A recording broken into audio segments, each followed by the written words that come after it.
into your life. Help me to decide. Help me make the most of freedom and of pleasure. Nothing ever lasts forever. Everybody wants to rule the world. There's a room where the light won't find you, holding hands while the walls come tumbling down. When they do, I'll be right behind you. Everybody wants to rule the world. Everybody wants to rule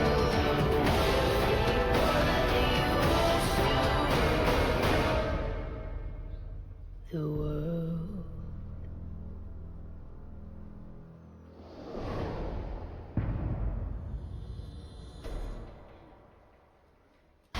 Today's matchup. Spenu Sonic Boom. Longju Gaming.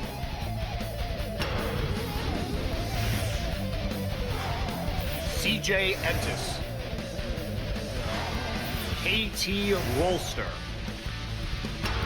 Lotte Kokalkon League of Legends Champions Korea Spring 2016 Round 2.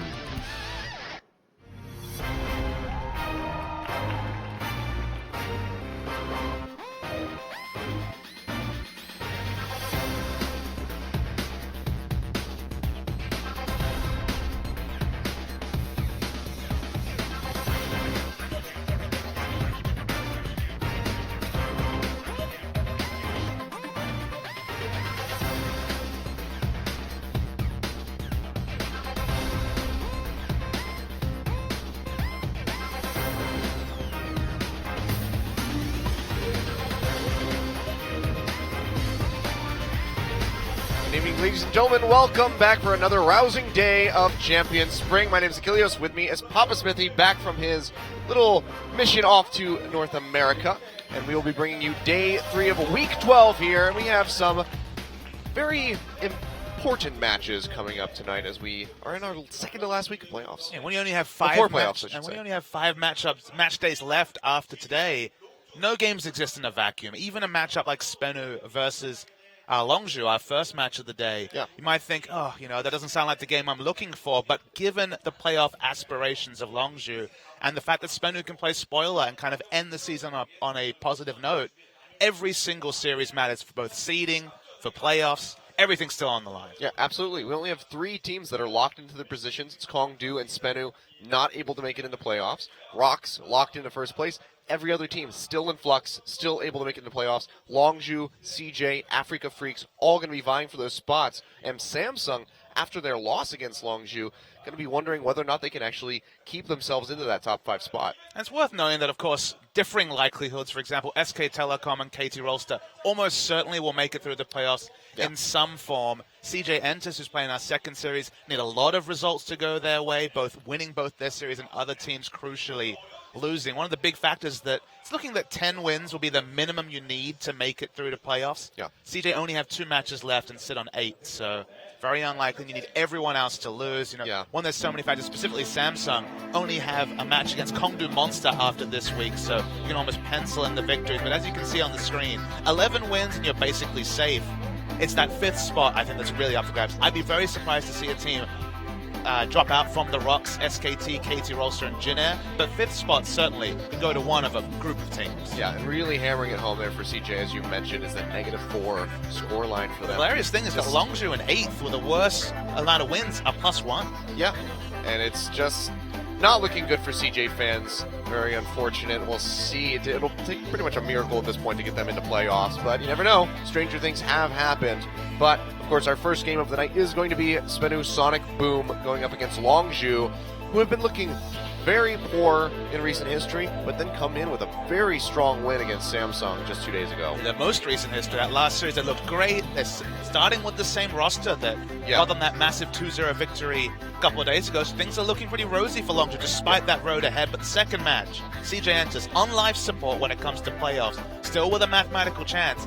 Need a big win over KT Rolster, who of course just beat the Rocks Tigers. Yeah, KT is looking really strong. Second team to take down Rocks Tigers in a best of 3 so far this season. And we were wondering about KT because they faltered a little bit, but after coming back with that victory, you have to really think that they're going to stay in that top 3 spot for themselves. But let's go ahead and get into the booths here for game 1. On the blue side, it is Spenu, Sonic Boom, Soul starting up in that top side with Flawless in the jungle. Sasin, of course, at mid with Nuclear and Secret rounding out the bot lanes. AD and support. The question is today, do we get happy Sasin or sad Sasin? I think it's going to be the latter. Especially with how dominant Longzhu were over, you have to say, tougher opposition than Spenu Sonic Boom in Samsung 2 days ago. Sad Sasin, I think, is the right choice mathematically. Spenu in general have been looking better, specifically look like they might pick up a win over KT Rolster, and of course a Baron fight or a Baron Steel changed that. In their last series did pick up a win as well, so they're tending upwards, but certainly tough opposition today. Yeah, but we know Spenu as a team that is capable of taking games off of people. Maybe not closing out the set against them, but they can take games off of them. And that is really impactful if Longzhu loses even just one match here. They need to be looking for that 2-0 if they want to keep those playoff dreams alive. Really interested translated interview about Spenu via Nuclear, their AD carry, who often a lot of people see as the strongest player on that team next to Sasin, talking about Flawless expanding his champion pool, Sasin's struggles with shot calling on a losing team. A lot of emotions around Spenu Sonic Boom and tough opposition in Longzhu today. Yep, but of course it's the 10-man squad coming in with, like you said, the same starting squad that we saw against Samsung that netted them the victory. It's going to be Expression in the top lane, Chaser in the jungle, Coco at mid, and Fury and Pure at AD and support in the bot side. So we'll see. You know, maybe if they lose a game, we'll get the full Longzhu come out. They'll swap everybody back in. Play will go in. We'll get everybody shuffling around. But after that decisive win against Samsung, I think it's safe to say that they're going to keep the squad at least for a while. It's never safe to say anything about Longzhu Gaming. Achilles, that's a rookie mistake. You're the newest caster here, so I'll let you get away with that one. But Longzhu, they changed their lineup so many times this season. At some point, I'm going to sit there and count. It's probably upwards of 12 to 15 different combinations they put together. That's the reality when you have 10 different players. But I liked what they showed 2 days ago. Specifically, the big benefactor of this particular lineup was Coco, who was absolutely outstanding. First on the newly buffed Jace on patch 6.6, then on the Varus. So 80 caster mids. Definitely a happy time for Coco. Yeah, and a happy time for me, because I love watching me some Coco Jace. So that was a bit of a treat. Was banned away in game 2, so no guarantees we'll see it today. Yeah, could just be a respect ban coming out from the side of Speno, but you see the scoreline, not so hot. Most recent game against Africa, only able to take one game off of them, not able to close out the set. I mean, against a rampaging Africa, who are 7-1 overall in series score, you'll take the game if you're Spenu Sonic Boom struggling at the bottom. Longzhu, it's definitely been a rough last 5 series or so for them, excepted of that win over Kongdu. Lost to Rocks, lost to KT, lost to SKT in straight fashion, but the win over Samsung definitely steadied the ship a little bit. Yeah. That's the fun thing about this structure for tournaments, is that you don't have to worry about teams like Spenu or Kongdu Monster just trying to, mess around and pick really random stuff. They can really screw up some of these teams that want to get in the playoffs. So. It's April 1st. That's that you do the analyst work. What does the graph tell you there? Because it looked like one triangle in a bigger triangle. Well, if I remember correctly, it just means that Longzhu is better. I think that's the reality, is that stylistically, some of their shot calling from Longzhu, especially in the late game, has been poor. But when you're looking at mechanics, when you're looking at lineup, remember we have Chaser in this team.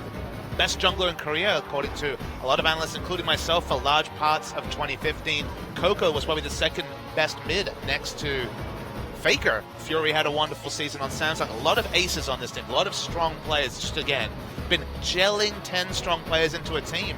Seems like that hasn't been an easy formula to set up for Longzhu in 2016. Nope. Well, Lust Boy maybe now with the secret formula all figured out. Coming back in here, smiles on the faces of the team. I think they're going to be pretty confident going into this matchup. Confidence is good, but you don't want to be complacent. I mean, 2-0 win, that's Longzhu's game plan. Of course, every team comes into a best of 3 hoping for a 2-0 win, but business end of the season, Longzhu desperately need to win this series 2-0. They will accept no substitutes. 2-0 or bust for Longzhu. Pretty much. And as we can see, straight into the pick and ban be Twisted Fate banned away immediately by Spenu. And of course, you have to take the Lee Sin off the board for Flawless. Shouldn't be any surprise in the Lee Sin ban. The last time these two teams faced, it was actually 2-1 win over to Longzhu, and Flawless's Lee Sin was one of the big reasons that Spenu could pick up a victory. Longzhu kind of disrespected Spenu in that case. We saw the Lee Sin, and promptly Spenu picked up an unlikely victory. Yep. The person who needs to back up their performance in this series for me is Coco, who's been very up and down this series, but man, what a mountain he ascended to in that matchup against Samsung. Kilios, here's a stat for you.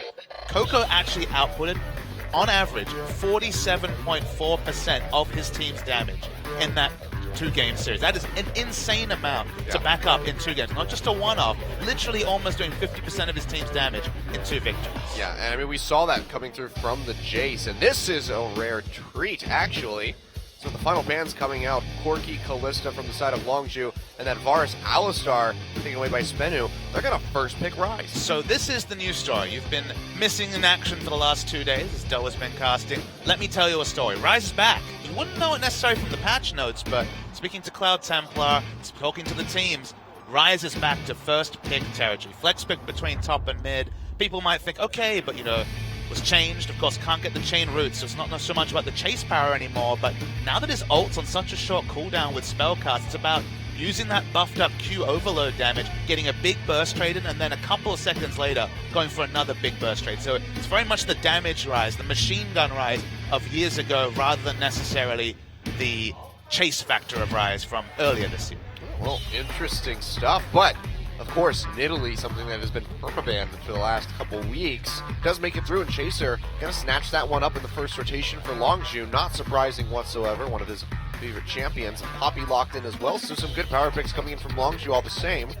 And then the Sivir Braum going to be the bot lane rounding out for Spenu, so very strong bot lane, able to skirmish and get those concussive blow stacks off very early for those trades. I really like Sivir Braum after the Rise lock, and Rise is a flex pick, but of course is a champion that can be dived, has a weak early laning phase, wave clear not the best. Sivir of course gives you engage, Braum is excellent against a poke comp, which is something that Longzhu looked very good at piloting in both games, so draft makes a lot of sense from a Spenu perspective, and it is going to be some semblance of a poke comp from Longzhu, and you have to think they're setting up for that last pick chase. Yeah, almost certainly, and I was interested to see that that was not banned away. Took out the Alistar instead, so it will be just Trundle support this time around for Pure, as Expression will be rocking Poppy in the top lane.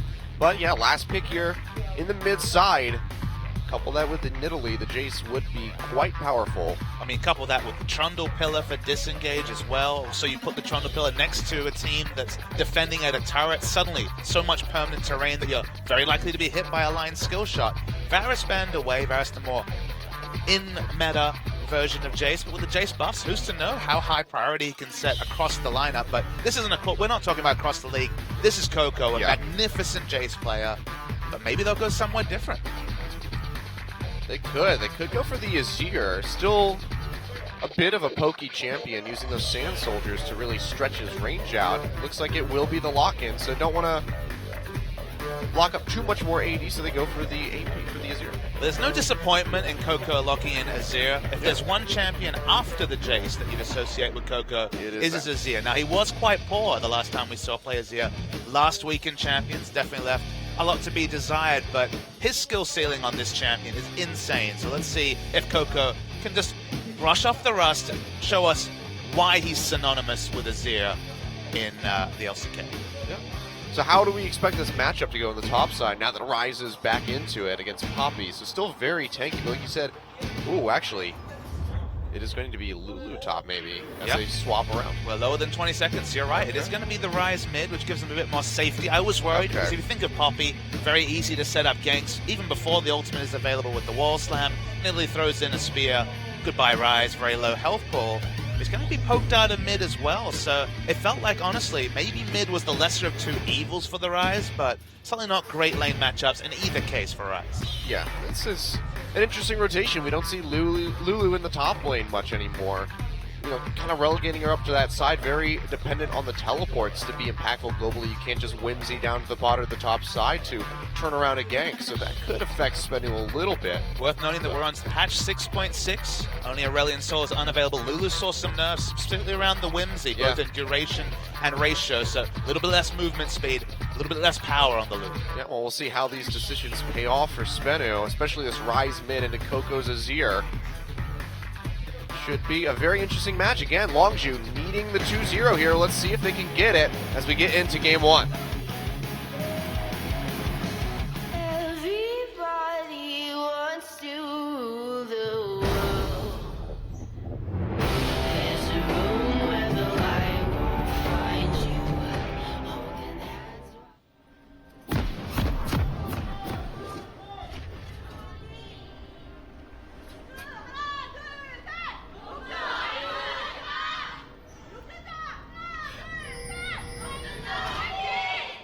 All right. They got on the second go. We got three. We got 3 chants on that one. I don't know who the third team is, but we got some fancy camera work coming in, some new angles as we zoom in on the shopkeeper for once.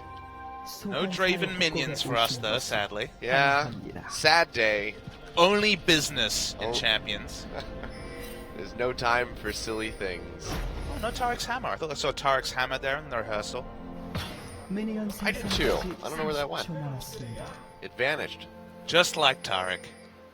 Remember Tarek? He is getting a rework. Do you remember when it was all about Jarvan Tarek giving your team 50 armor? I remember when it was all about Tarek top. I remember back in 2010 when it was all about Tarek Scion bottom. Oh, God. Think of the CC. That sounds like hell. It was to face. Just double targeted stuns. So that much scale off outplay of potential right scales there. off of AP ratio. And remember, this is free ranked, so you didn't have your clans. You weren't blind picking clans. You were just sad times. Yeah. That's, Speaking of sad times. Speaking of sad times, you have to look at Sasid, as unfortunate as that is. Looks like Secret and Nuclear are going to go for the invade. Chaser just going to rotate down here with Expression.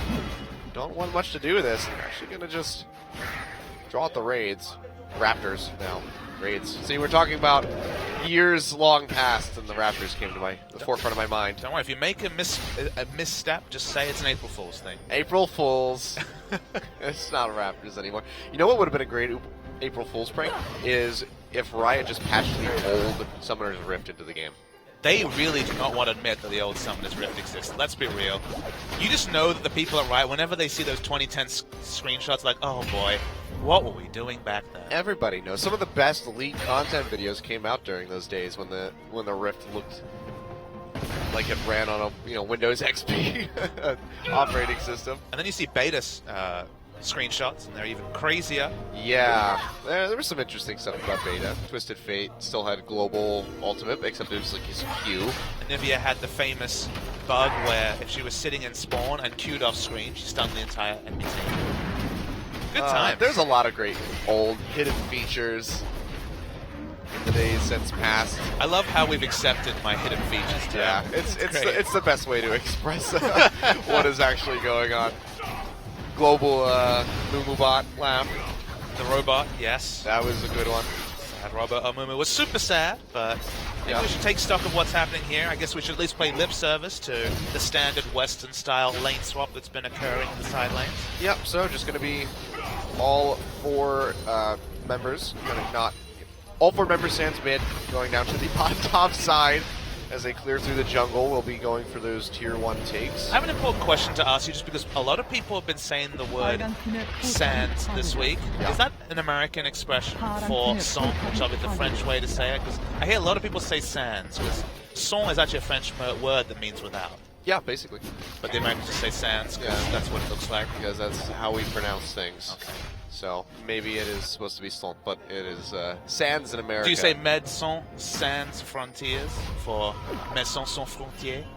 We don't say those things. That's fair. You just say doctors without borders. Yes, exactly. We don't say... I suddenly feel very cultured for some reason. You should. I bet you felt very cultured after you came back from America. America was pretty much what the movies told me it was, you know? The portion sizes were big, as expected. Yep. People were very friendly. I was very much in Hollywood, just off Hollywood Boulevard, so obviously I got the tourist experience, but plenty of Americana. Yep. They don't call it supersize anymore, but it is in fact supersized. I mean, just the regular size was basically supersized, especially by Korean standards. Oh yeah. I got to eat.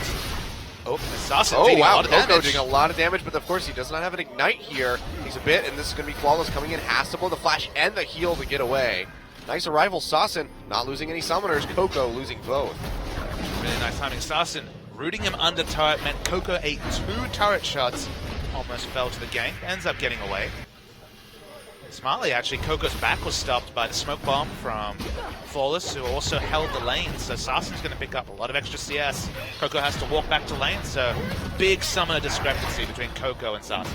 Yeah, that is going to be very easily repeated. I mean, Azir is a little bit elusive, as he can just dash to the Sand Soldiers and move them around, so it's not going to be the easiest gank to get off, but still, Coco putting himself in a bad spot. Chaser and Pure, though, not stopping, just going to go straight for this Rift Herald. The tier 1 on the bot side is going to go down. Fury actually coming over as Expression will finish off this turret. But this could be Spenu continuing to push onto this tier 2. They do have the Sivir for the wave clear. They can use the Ricochet auto attack reset to get some serious damage on this tower. Looks like they're going to go for it. It's when these 2 turrets fall down as expected that we start to see adaptations. Spenu are choosing to push a second turret. He's going to get turret damage. Longzhu committed to the Rift Herald. We can see that even with the Sivir Graves, they were not able to push down the turret. So it still is a bonus objective over to the side of Longzhu. Yeah. At least for now. They're still in a good spot where they could peel back and maybe go for the Dragon, but looks like they're going to recall and just back out of this lane. Don't want to run the risk of having that fight, so this could be an opening for Longzhu to push in and take that for themselves. But all the same, if they can take that turret down in the nearest future, that will net them a good gold lead. See, the big issue there, Achilles, is that how do you safely get back to an inner turret pre-10 minutes? You're still talking about the shorter route to defending there for Coco, who's on that side of the map. The walls will be put down for Longzhu. It's very hard to replicate a scenario where you can just push 3 or 4 members after the initial lane swap is over. So very hard to profit on what was nice turret damage from Spenu. It's still going to be, at least as far as we can see, that bonus oh, wow. Chaser. Chaser with a very uncharacteristic mishop. Not going to be able to do too much damage here for Nuclear, though, as he gets chased. Nice pillar coming down from here. Nuclear going to have to try to run out of this. Flash and heal still available. Turns out the Boomerang Blade taking a lot of damage. Here's Expression from the backside. Flashes over the wall to the Krug pit. Secret going to have to follow as well. Both of their summoners being used. Pure, the only one expending his own. Teleport is down, though, for both of these top laners. So Longzhu committed all 5 members. No way for Sasin to get that. Crucially didn't pick up the kill. We've got a few more summoners, but let's go back to what we were talking about. Hard enough to push up Vision and get to that secondary turret. Now with Nuclear and Secret using all their summoners. Just no safe way to push down that second turret. So we just look back at 7 minutes of play. Longzhu get the guaranteed objective in the Rift Herald. Spenu eventually end up with nothing to make up for them. Yeah. I think it would take the help of a Rift Herald to probably get some kind of push onto that turret at this point. Well, they could have just traded for a Dragon, right? That was what they realistically could have done. Didn't opt into it, and that's why they end up with that slight gold discrepancy. Yeah. The Sivir, great for taking those towers. The Graves, not so much.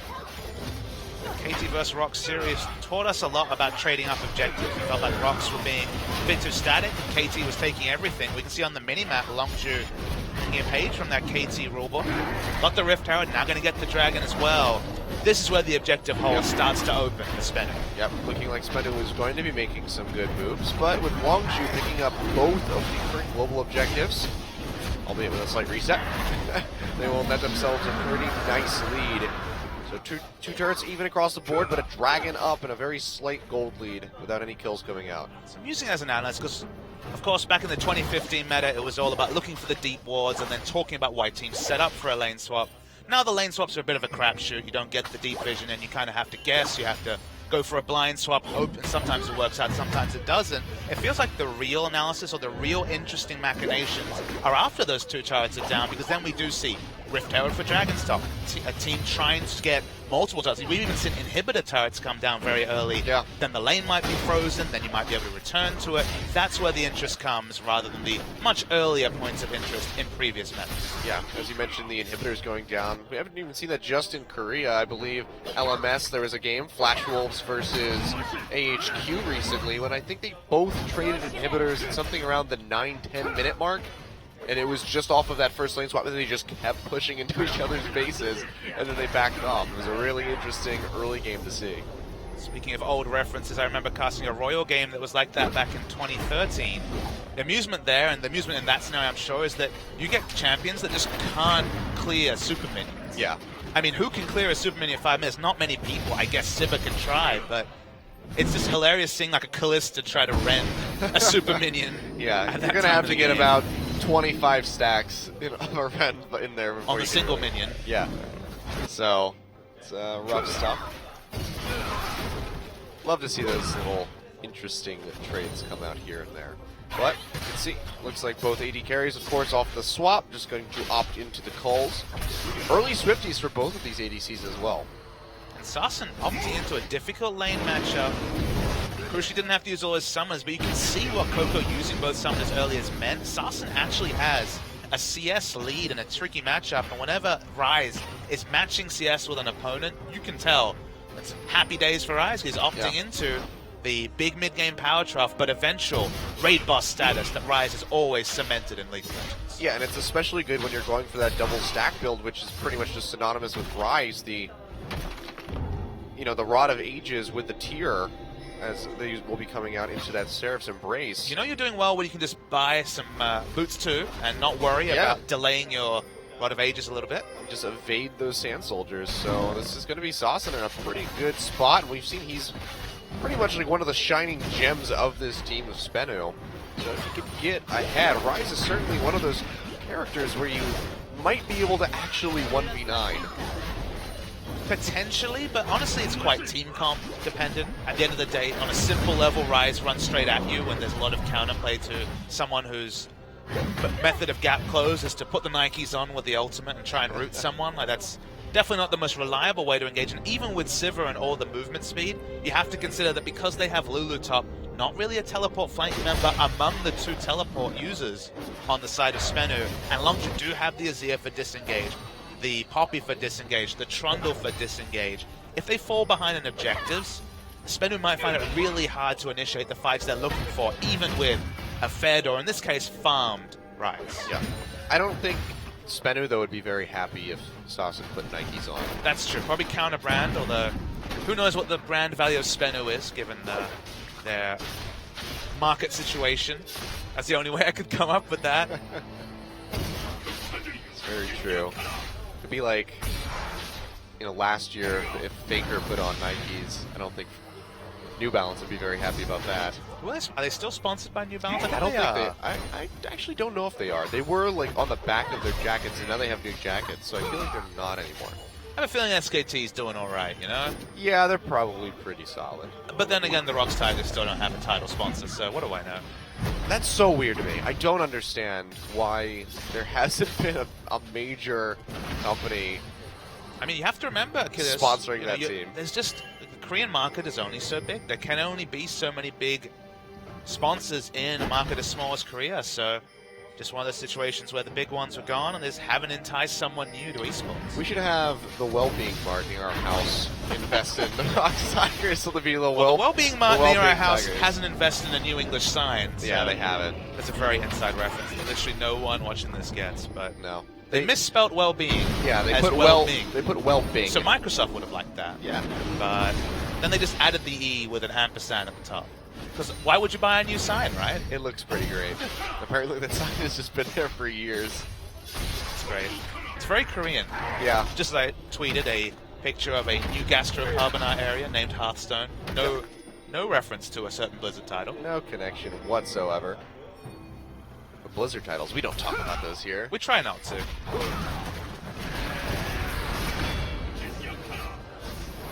No, we'll actually be checking one out though on Sunday. You're really fishing for us to name a MOBA competitor. We shouldn't do that. I'm just saying. Paparito would not like that. No, we're just gonna, even on. We're just gonna go see how vastly superior League of Legends is. League of Legends is a pretty great game. I have no opinion on the other games, to be honest. I've literally never played a game of it. That's right, and they almost had to guess it. And I had to fill in. That would have instead. been funny.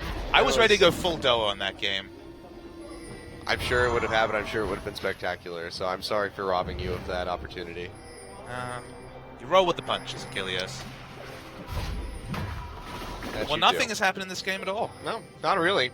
It's just been almost a 1,000 gold lead now coming in for the side of Longju. Haven't really been able to pick up much else since those initial takes, but second dragon has since spawned. You can see both sides are looking to have a little bit of a scuffle over that. Man, Soul is investing in a super greedy build. I was going to say, Rod of Ages seems to make a lot of sense as Lulu's going to have to function as a pseudo frontliner, but actually going Rod of Ages second after picking up immediate power spike means that Lots of spooky ghosts. it's not going to pay off to what? 30 minutes into the game, conservatively, given that Lulu's only sitting on a catalyst at this point, so a lot of gold to finish that item. Yeah, at some point you're got itemizing into too much late game. You've got the Rise. I could kind of understand just ignoring Rod of Ages, building for 40% CDR, just taking the role of top lane Lulu's back in the Juggernaut meta and just saying, all right, here you go, Rise. You're super fast, get in there, but you're going to be going for that more delayed power spike, and that's a worry for Spenu because they might start losing multiple objectives because they just don't have the immediate power spikes to be able to fight for them. Yeah, really interesting build path there. I think he's about 1,000 gold away right now from completing the Roa. So Spenu really want a dragon. Be near 30 minutes. Spenu do want that dragon, but Longju wants it as well.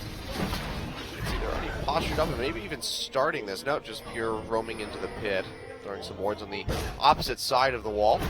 Chiefs are going to come in here, try to get some aggression onto Nuclear. Can line up the Javelin, but of course Spell Shield is there, so cannot get the Hunted debuff. Get that increased leap range, so maybe just pressure out this bot wave, push it into the tower, then back and take the dragon. Looks like that might be the game plan here for Longju. Longju have a lot more options fighting around and taking dragons. Specifically, Coco can just stand in different chokes and then has the ultimate for either disengage or engage purposes. They have very high damage to dragon between the Azir and the Lucian. And you think about Spenu, they kind of have to walk in as a 5-man unit. They don't have a teleport flanker. Neither Lulu or Rise fill that in. So the moment the Longju gets the vision, starts the dragon, Spenu don't really have options. Spenu needs to be the one forcing. That's why you saw Soul earlier around the dragon. They didn't pull the trigger. Lulu left, and so did the hopes of Spenu picking up their first dragon. Well, this is going to be the recalls coming in. Pure going to get delayed as they jump forward. Nice juke out on the Q. We'll keep him alive. So he's just going to rotate out of here. And now with Chaser returning in this mid lane, could keep some of the pressure off of this mid lane tower. It looks like they will be able to hold on to it. So Spenu trying to make a push into that mid side, unable to get the pick onto Pure. And they're not going to get much damage on the turret either. Longju get away with both Fury and Coco backing. There are only two wave clear champions backing at the same time, and still Spenu don't find any room to get any turret damage in. So once again, it feels like Longju getting all the extra objectives, now going to get their second Rift Herald of the game. So far, Spenu's neutral contributions are one Rift Herald and nothing else on the scoreboard. Yep. This is going to become a bit worrisome for them. I mean, no kills have come through quite just yet, so they're not getting totally punished and shut out here by Longju, but the objective game is very much in their hands. But Spenu, maybe they're just thinking, you know, we have this Rise, we have this Lulu that's building Rod of Ages, let's let them scale, just have sauce and turn into this unkillable monster that can just sweep through the ranks of Longju. Not sure if it's going to happen though. Oh, Coco did pick up the blue buff steal, and I like how the subtext of this game is who can build the latest Rod of Ages, as Italy's also opting into one now. She's like, well, if Lulu can do it, why not? Standard itemization, just why hilarious. The hell not? Hilarious to see the late completion. Yep, and we can see the blasting one hasn't been picked up by Soul quite just yet. You're though going to get stunned. Flawless, lay down a bit of damage. Look at that spear coming through on a Nuclear. Sand Soldier's not going to connect. It's going to be the TP in from Expression. Does complete that one. Thought he was going to cancel it, but follows it through. But this is going to be some good mid pressure without the wave clear of that Sivir. Throws out the Keeper's Verdict, and that's going to be Flawless flying through the air. And Tier 1 goes down to the mid side. So good moves here by Longju to pick up a couple more objectives. I really love the play from Expression. They're very aggressive, full channel of the Keeper's Verdict. Very reminiscent of Gragas back in the day. Reginald was famous on TSM. Of course, the burst damage was relevant there, but it was all throw out a big displacement ability and take an objective. In this case, the displacement factor is of an order of magnitude bigger than what Gragas can do, but still doubly effective. They take the turret, nobody dies, and it's some Monte Cristo approved League of Legends. Only turret genocide, only minion genocide. Champions, no deaths. No deaths indeed. Sand Tower goes down though, so Spenu making moves. No, they don't give you nearly as much gold. 50, you're doing all right. It's less than a skull crab. You know, you take what you can get, and unfortunately Spenu have kind of been picking up scraps, whereas Longzhu are eating the lobster dinner as far as we can see. When it comes to the fact that no one's died, and yet somehow Longzhu have found 2,600 gold more than Spenu have. Yeah.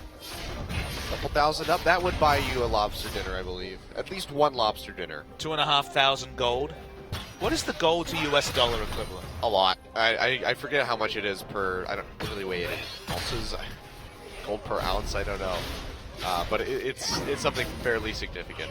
I just want to know what an Infinity Edge costs in real world dollars. I could go for an Infinity Edge. It's probably more than a house. Really? Well beyond a house. It only takes 20 minutes for them to farm them up. Well, I don't have a house or an Infinity Edge, Achilleos. I need to figure out where the hell Summoner's Rift is then, because if it only takes me 20 minutes to get that much gold, I'd be a very wealthy man, especially in Korea. We've made great mistakes. Yeah, we have made great mistakes. Sassen, though, going on the aggressive, will get the root down on the Coco, who's taking a lot of damage. Versified comes out, but he's still going to go down. Sassen finding first blood. Well, I was wrong. It turns out the Super Nikes do work. Sivir ult, Rise ult, only one person there, nobody peeling for the Rise. Super Spenus. Super Spenus. Super Spenus, not Nikes. There's nothing super about Spenu. We can't say that. There's nothing super about Spenu. Caster June wears Spenus. Well, and he's a great caster. Even great men so have maybe, their dark spots. Maybe you just don't know enough about Spenu's shoes. We'll take another look at this. Nope, Coco just nowhere to go. The vroom. Everyone runs at Coco. No one's there. Poppy's, I guess, taking Raptors as far as I can see. No, it's taking the red buff because really need that Poppy. And absolutely, Coco dies. Yep. Not much more to say about that. Does have the Abyssal Scepter completed now, so maybe not going to take nearly as much damage. But when you have 5 people filing onto you in the mid side, it's pretty tough to get away from that. So. And look, Longzhu have the better late game comp. Even though Spenu have the Rise in the late game, pulling off this Rise Sivir comp's not trivial. Longzhu's, they have the Azir who can do massive damage, also peel for the backline. They have what looks like a more balanced teamfight comp. So, honestly, Longzhu in a must-win series, they're pretty happy just picking up 3 objectives, piling on the gold, and opting into the late game, which has not been Spenu's friend. They've made numerous mistakes in terms of picking a poke comp and forcing team fights, not team fighting with team fight comps. Spenu have looked up and down the whole series. Mostly down, of course, this year, but again, better in recent weeks. Yeah. I don't know, I'd still just a very light sweat going if I was Longzhu, because this is going to be a TP coming in actually from Sassen, who is going fast. Look at this guy rooting down on Coco over the wall. He will be able to dash away. But this could open up some pressure here for Spenu onto the Dragon. Coco, the only low member though on the side of Longzhu. Flawless and Secret have both been chunked out. Expression walking in, it could be a flank, but he will be seen. Yeah, he will be seen as they clear out these wards. Dragon started up, taking a bit of damage. Expression going to be looking to pinch from that top side. He could come down through the brush. It's going to be Dragon confirmed here by Flawless inside of Spenu. Calling on the other side, blocked by the Unbreakable. Expression looking for a way in, but the Glitter Lance comes through, slows them out. And Spenu able to pick up their first objective. Spenu were really organized. They used the teleport flank or teleport engage by Sassen to DP out Coco.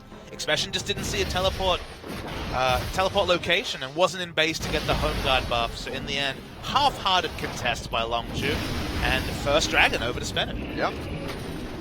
Good stuff for them. And at 24 minutes here as well, Sassen going to be completing his scaled build as Rod of Ages is at 9 stacks, and he already has the Seraph's Embrace. We're going to see a replay. Remember, Poppy is crucial to defending for the front line. It needs to be Coco and the Poppy with the disengage, but Coco's half health and Poppy's out of position, so no real way to contest the Dragon for Longzhu. That was... God, if I was Longzhu, that would have terrified me, seeing Sassen sprinting in that quickly. Would have been faster before. Worth noting that the Whimsy nerf on patch 6.6 is live.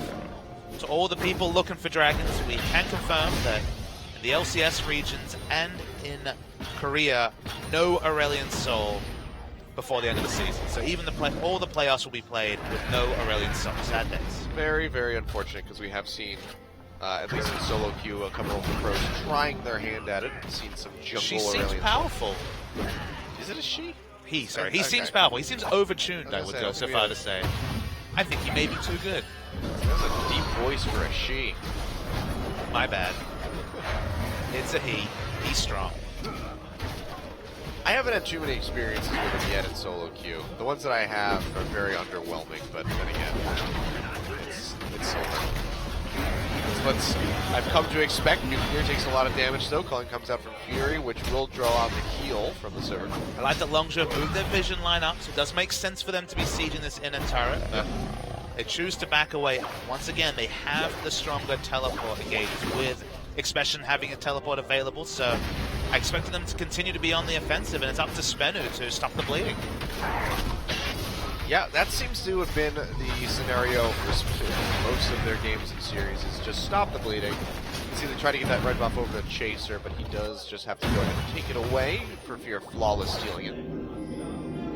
But still some good pressure in that bottom side, and Expression as well splitting up at the top.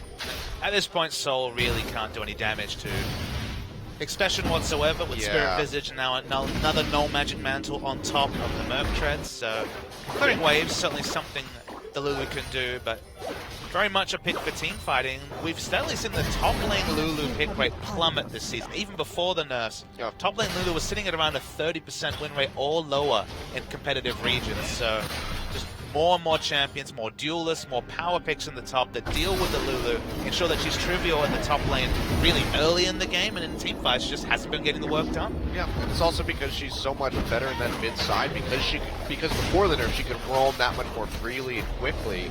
And like I said, Look, she's still fast, let's be real. Oh yeah, no, she's still a fast little Yordle, but not nearly as fast as she used to be. So not going to be joining those bot lane skirmishes as quickly as she used to be able to do. I just feel like this last nerf is what I've been demanding for a long time. A year ago when Lulu was dominating the meta, I said, remove the AP ratio from Whimsy. I think that's what pushed her over the top. They halved it, they decreased the duration, and that's fair. Now it's situational. If you're going for Juggernaut, absolutely Lulu in a solo lane is still attractive, but not quite the dominant force she's been for, again, about 2 years. Yeah. Now though, still a plethora of other champions that need some nerfs that for some reason been getting ignored by Riot. That's going to be the go button pressed here though. Sassen's still really fast despite getting slowed out by that pillar, but unable to get the root down onto anybody. Well, so this is going to be that little press. Chaser coming in from the sidelines. Spear not going to land, and that should be the general disengage. and that is Spenu's only avenue for engage. The press ult and run at you plan. It was pretty strong in 2012 with double Woder and Cannon, but not so strong when Longzhou do have good disengage options. Surprised that Pure had to flash, but maybe had pillar down. Still, Spenu popped their ults, don't find anything. Now we're back to farming. I want Sassen to get Moby Boots with the green enchant. I love and the have build, on though. the hunt popped as soon as he gets out of the teleport with home guards. I'm pretty partial to the Guardian Angel third initiation rise that we're clearly going for here. I mean, he's just looking to skirmish and mess some people up. Yep. See, almost 3 members. It's almost like he looked down the doesn't give a lineup and he damn. was like, wait, who's going to get the wild growth for the knock? Oh, it's me? All right, Guardian Angel. I'm initiating, guys. Just insert yourself into the middle of the enemy team. Pop the ult, do a bit of AoE damage. Yes, okay. Look, that's what they picked themselves into. The moment I saw it was going to be Lulu top, I was a bit questionable. Thought the draft was a little bit questionable, but let's see. Again, there is a world where Sassen hits 6 items and can just raid boss down a fight. I just want a world where Corki finally gets nerfed. He got nerfed a little bit. Oh, hardly. He's still very strong. Drew out a ban in this game. It's true. So right up there. He is my... I play him in solo queue and win games Flawless. with him, and I still want him nerfed. I played a game, I did 65,000 damage. That's a lot of damage. In a game. To be fair, Corki always has high damage numbers since he has poke But on such 65,000? Poke's on a short cooldown. It was absurd. I did more than almost double what the enemy team did by the end of that game. Flame has a couple of options for a teleport flank, but looks like Spenu won't be able to contest the Dragon. Third in the pockets for Longzhu. Man, the smoke bomb steal would have been hilarious to watch, though. 60 base damage steal. We've all been there. I mean, what have you stolen a Baron with? What's your favorite Baron steal you pulled off? I'll tell you my favorite Dragon steal I pulled off as we see this Baron get engaged. Actually, I'll hold that story for after A lot of Baron this. damage here. Yeah, there is a good amount of sauce just pumping out those Qs. You can see the rest of Longzhu coming around the side. Flawless does take the javelin to the face. They're going to have to disengage. Sauce gets stunned into the wall. It's going to be Wildcard coming out immediately. Especially charges up the ultimate, and he knocks away the Rise. That's going to be the crucial member disengaged from this fight. Doesn't look like Longzhu can follow up too much, but they might be able to move down into this mid lane, take out the tier 2. They do begin to pressure this one out. Takes a little bit of damage. Looks like they're just going to tank this up and force it down. Nice moves by Longzhu, stopping the Baron, and then almost netting a tower. Oh, not able to finish it at the end. Again, it's super low, even without a minion wave, so they'll take that Longzhu. Didn't want to push off Oh, wow. too much. Yeah, TP coming back in, though, for Saucin. He's going to go for the sprint. The Whipping. Oh, my God, he goes so fast. Goes straight into the middle of the team, but takes half HP and damage, has to back straight back out. That's going to be TP burned out. I don't know if they're going to follow up too much, especially as Nuclear takes that javelin to the face. Spenu maybe looking for this tier 1 mid turret for themselves. They still just can't find it. Now TP coming in from Expression. We'll see who can do it better. It's Poppy. Should be the Poppy. He's going to dash in here, find Sauce, and knocks him back a little bit. Still taking a little bit of damage, and that's just going to be the disengage, so we're just going to straight teleports back and forth, it seems. So we'll flash out. Sand Tower goes up, and Longzhu have a little bastion for themselves forward in this lane. Chaser duking it out with Flawless as he takes away the red buff. Takes a bit of damage, but Flawless is low on mana. Sauce following her on the side. They're just going to back out. So you can see that neither of these teams are necessarily put together for engage. It was very graphically represented in the last couple of games. So then you think, okay, neither of these teams are great at engaging. How do you win? Seems like Longzhu were the one to cotton on to pick up those neutral objectives, specifically the Dragons. Piling the Dragons with all the disengage they have means that at some point Spenu are going to have to fight like that around the 5th Dragon against Azir, against Trundle. Not going to be much success rate, as we've already seen in those Spenu engage times. It's Longzhu's objective game compared to Spenu trying to take that inner turret. Remember, they never returned to the inner turret in the bottom lane. They never ended up getting it down, despite getting the damage early. And the lane swaps really set the tone for this game. Yeah. That was hilarious. I wish we had a replay of Saucin sprinting his way in. I wanted, like, that was all of the movement speed stacking that I wanted to see, but it still caught me off guard. Well, every 4 minutes, they can engage like that, and it will go pretty much the same way. I can't wait. Hilariously, but ineffectively. Just 2 more minutes, and then I can see it again. Longzhu, though, starting up the Baron for themselves. Spenu have every idea that this is happening, however. They're just going to pitch in from the bottom. Seeker throws out the ultimate, will catch an Expression with the knock-up. Flawless taking a little bit from that calling over the wall from Fury.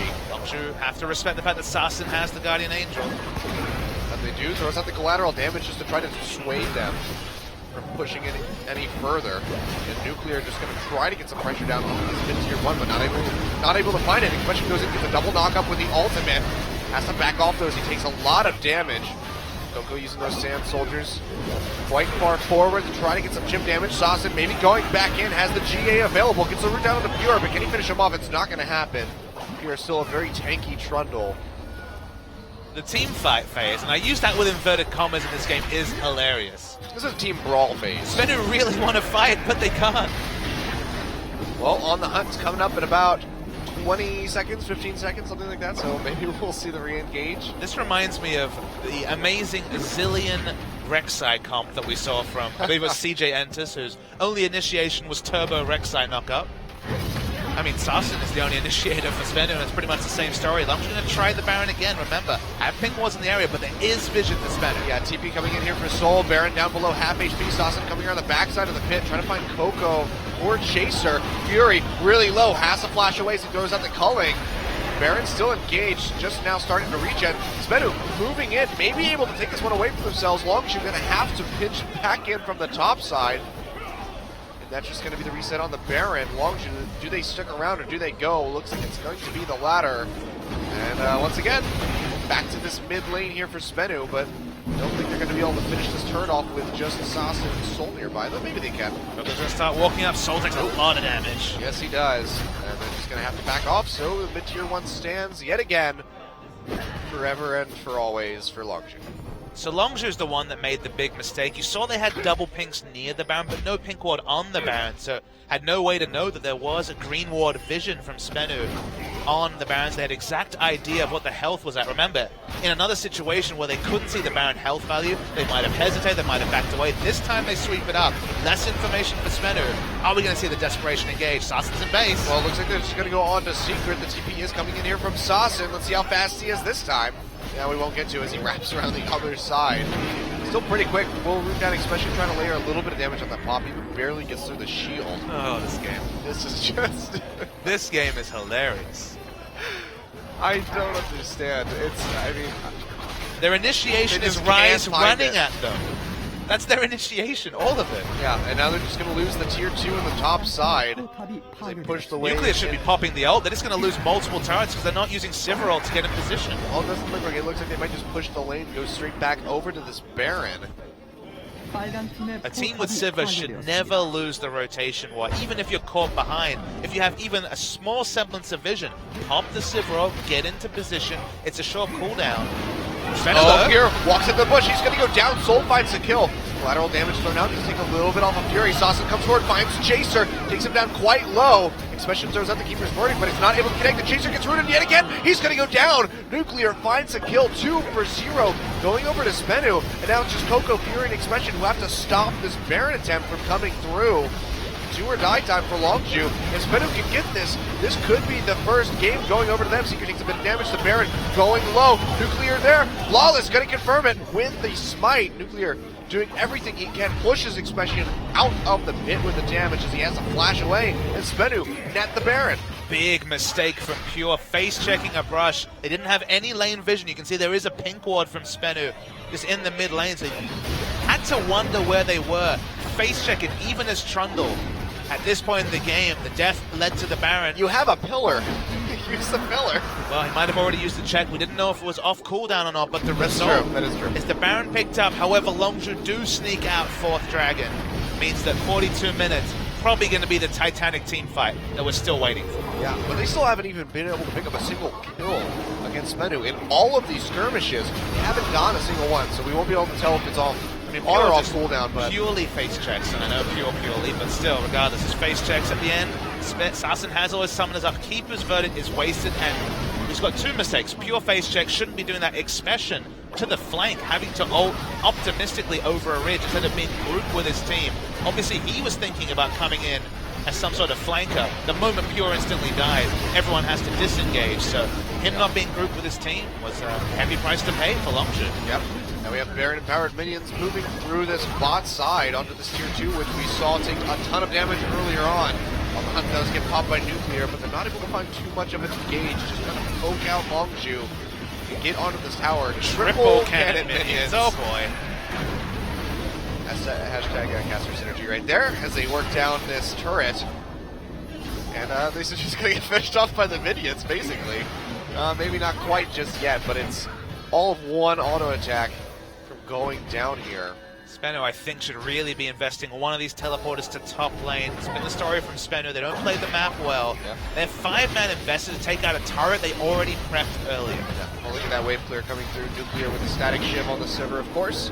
Sweeps straight through the minions, and they take down the tower. So the top lane will be slow pushing against Longzhu, but like you said, not sending anybody there. They want to play as 5 as long as they can. And now TP just coming in straight to the mid lane here from Soul. Again, teleports are not for ganks for Spenu with their champions. They're about getting in position. They're 5-man unit again. Well, they're doing that, especially going to channel off the Keeper's Verdict, but I don't think he's going to be able to find any targets, so he can't use it out.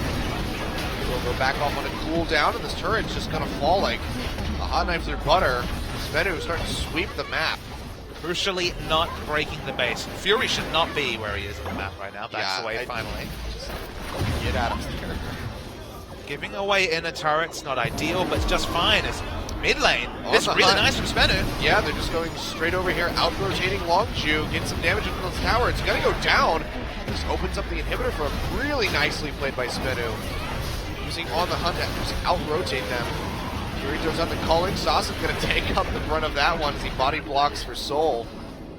And just like that, open inhibitor in the mid lane. Spenu making some serious moves and getting themselves a lead finally in this match. I really like Nuclear popping though. I criticize them for not using it defensively. Offensively, at least, use it just push. The moment they saw multiple members in top, a fairly undefended mid lane, they pick up most of an inhibitor turret for free. Here, you're going to have to back out of there. Waves crashing in. Turret going to take a bit of damage. Baron buff is down. Again, yeah, Baron buff has expired, so maybe Spenu not wanting to stick around too much longer. Looks like they will go ahead and just disengage for now. And now we're just 2 minutes out just about from that 5th dragon potentially for Longshoot. Could be what turns this game back on its head in their favor. Crazy that Coco actually has more gold than the Rise, has spent it as well. I'm waiting to see some of the itemizations because things like Void Staff are coming more and more important. Coco not having one, going for the Death Cap instead means, okay, he'll be doing damage to the squishier members, but the Rise is the person who's truly going to be in the front. The Rise is the one that's being sped up by his team. Rise for now, ultra tanky with all the effective health, the shielding, and the Guardian Angel. And now he has the Void Staff as well. Coco will need that to be able to even put any damage onto the Rise, but everyone else, there's no magic resist really on any other member, barring maybe the Graves, so there is certainly damage to be put out by Coco. 5th Dragon though, that seems to be finally the bridge that people will die on. It has to be pretty much the win condition here for Longju as it gets ready to spawn in a minute 45. Worth noting that they don't have the summoners up. If someone gets picked, they don't have to fight for every single one, but again, it's their option, the force that comes through on Spenu that they must contest every 5th dragon. Yeah, absolutely. Let's see though, the Vision War has begun. Spenu so far in a more advantageous position. Scuttle Crab still available. No one's going to be taking that quite just yet. Looks like they're going to try to work these waves back toward the base of Longshu, but the bottom and top side are going to be crashing towards Spenu. So they do have to be careful. They will have to answer those waves in time. All flashes up across the 10 members of this game. Seeing Expression go back to base, pick up another giant spell. It's probably going to have to be 5v5 actually. I don't think there's going to be enough space for teleport flanks, just because again, one pick. That time is long enough at 41 minutes that it's not just going to be the Dragon for Spenu, it might even be the game. Yeah, absolutely. See Soul going up to push that top side, still has 40 seconds to whimsy his way back down to that bot. Of course, TP, actually, yeah, the TP will be available by the time the Dragon spawns, so maybe just going to stick around. We'll see if he wants to back to base and get the home guard buff, or if he just wants to roam down. Looks like he might just be roaming through the river. State of the sideway is going to be very important. We're expecting an extended siege around 5th Dragon, so if you can set up a slow push, as you can see Coco has done on the bot side of the map, that will serve you well. So you might see a lot of action very soon as Forrest takes a nice chunk. Yeah, that's a very good chunk of damage. Sassen waiting in the base, however. Look behind Coco, there is multiple blue wards, so certainly going to be an entry for this Rise. A couple really good ones. He's actually going to go to this one in the river, though. Gets sped up, and he's just going to zip around, not able to find the opening that he might want. So maybe pulling the trigger on that teleport a little early. No buff wasted. Secret taking a lot of damage. On the hunt does get popped. Dragging down below half HP. Secret already going down. It's going to be a Smite War here. Who's going to get it? It's actually going to be Flawless. Confirms that one for Spenu as they pick up their second Dragon. And Coco and Chaser have fallen so far. A 2-for-1 expression looking like he's going to be the third. He is. And now they're on the run here trying to get Fury and Pure. But 60 seconds on the clock for that Poppy. That should be an inhibitor going down in the mid lane. Maybe some Nexus towers. With no Void Staffs, no one is doing any damage to Sassen. So even though it looks comical, even though he's just running around in team fights, the first home guard gank really translates to nothing. Nobody can damage him, and he's free DPSing people to death. Sassen is just dancing in the mid lane. I believe that's called styling. As he is just styling on Longju right now. Look at the death time. It's still 30 seconds for Coco. Only Fury for Wave. It's just the bottom lane of Longju. And Spenu are going to go for the victory. They're going to go for it. 20 seconds here for this Nidalee to come back in. Sassen going straight in, will root down Fury. How much damage can he do? It's going to be all of it as they finish off Longju. They're going to take down the entire team. The Nexus towers and the Nexus to follow. Spenu coming out with an 8-1 victory over Longju in game 1. Well, you're going to see the happy Sassen Achilleos because Sassen just put his team on his back and carried them for victory. You look at this team coming like, there's no way that Turbo Rise can work. but no Void Stars coming through, no one doing damage to that Rise. The Guardian Angel third item was a master stroke, and even though it was comical, there's the high five. Assassin winces in pain at his coach's high five. That was probably a pretty fierce high five because no one was expecting Spenu to even pick up a game, and they may actually tank the season for Longzhu and take them out. This is a very heartbreaking situation for Longzhu. This is the roster that they used to take down Samsung in a 2-0. But what is the roster that will be on the Rift in Game 2? That is a question we do not have the answer to. There's no scripts for that one. Just very bizarre performances coming up from Longzhu. Looked like the early game was in their hand, played the objective game so well. But the scaling from the side of Spenu just beat the absolute hell out of Longzhu in the end. I don't think it needed to, Achilles. I think it could have been the Void Staff. It didn't even have to be the Azir mid. We were thinking it was going to be a Jace, but they decided to go for this more team fighting comp. They got the Dragons. They were looking good. But I think ignoring the fact that literally Spenu's team was all about Rise in the front line, no one could deal with the front line, thus Spenu come up with a very impressive victory. Yeah, well, I think we know that this Rise is not going to make it through the draft in its second game. Or maybe no. Longzhu will try to pick it up for themselves, but I'm sure it's going to be banned this time around. But yeah, game 2 going to be pressing for Longzhu. We'll see what happens when we come back.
into your life.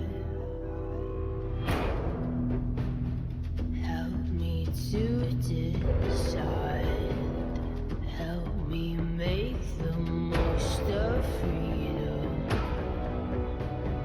and of pleasure. Nothing ever lasts forever. Everybody wants to rule the world. There's a room where the light won't find you, holding hands while the walls come tumbling down. When they do, I'll be right behind you. Everybody wants to rule the world. Everybody wants to rule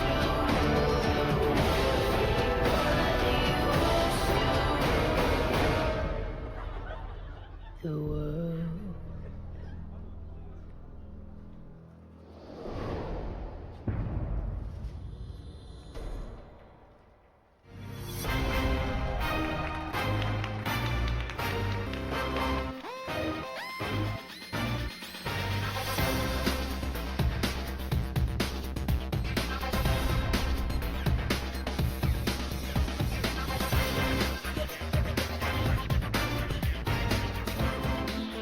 Welcome back to Champion Spring. Your MVP from Game 1 is no surprise. It's Happy Sasin with a phenomenal Rise performance. 3-0-5 with a 100% kill contribution. That man was unkillable.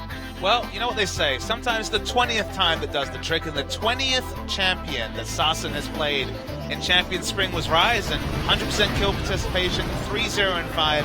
The team literally built around him. It was Turbo Rise action coming through to you. Yep. Live from Yongsan Esports Stadium, and with that result, can't say it wasn't effective. Yeah, he just hounded people down throughout these engages and was just unkillable. Nobody built a Void Staff. They could not get through the shields and the sheer amount of health resistances that he did have for himself. He was just constantly whittling down the members of Longju. You think Special taking a good amount of damage from him.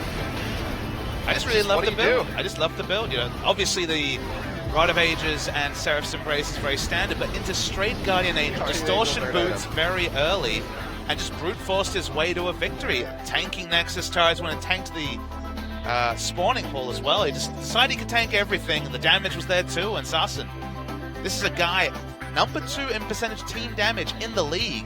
He's been trying to carry Spano, obviously had his struggles, but really good game 1 from him. Yep. Ran into him on the way to the restroom, and he was all smiles still. So it's carrying through into this next game, just kind of giggling to himself after that performance. Lots to smile about. Yeah, that was just one hell of a game. You have to wonder what's going to happen with Longju coming back in. Not going to change up anybody on the roster this time around, so still sticking with the squad that was able to take down Samsung. What a season it's been. How many times has been the story? X team beats top 2 team, then loses to lower ranked team. Like, I don't know. It's just such a weird season, but it's a great one because it's so weird. Because we don't know really who is the best team. Rock's still looking like they're solidly up in that top side, but SKT went from being in the bottom of the standings all the way up to 2nd place now. You never know what's going to happen when it comes down to those guys in a best of 5.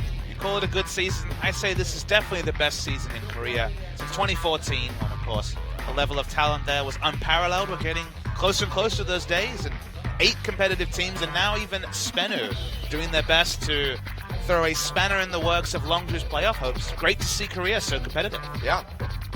NA sort of the same way, but it's not because the teams are shining diamonds all over the. It's you know. You always have to find the NA transition. You gotta throw those little shots. You know, we know NA is the best region in the world, no problem.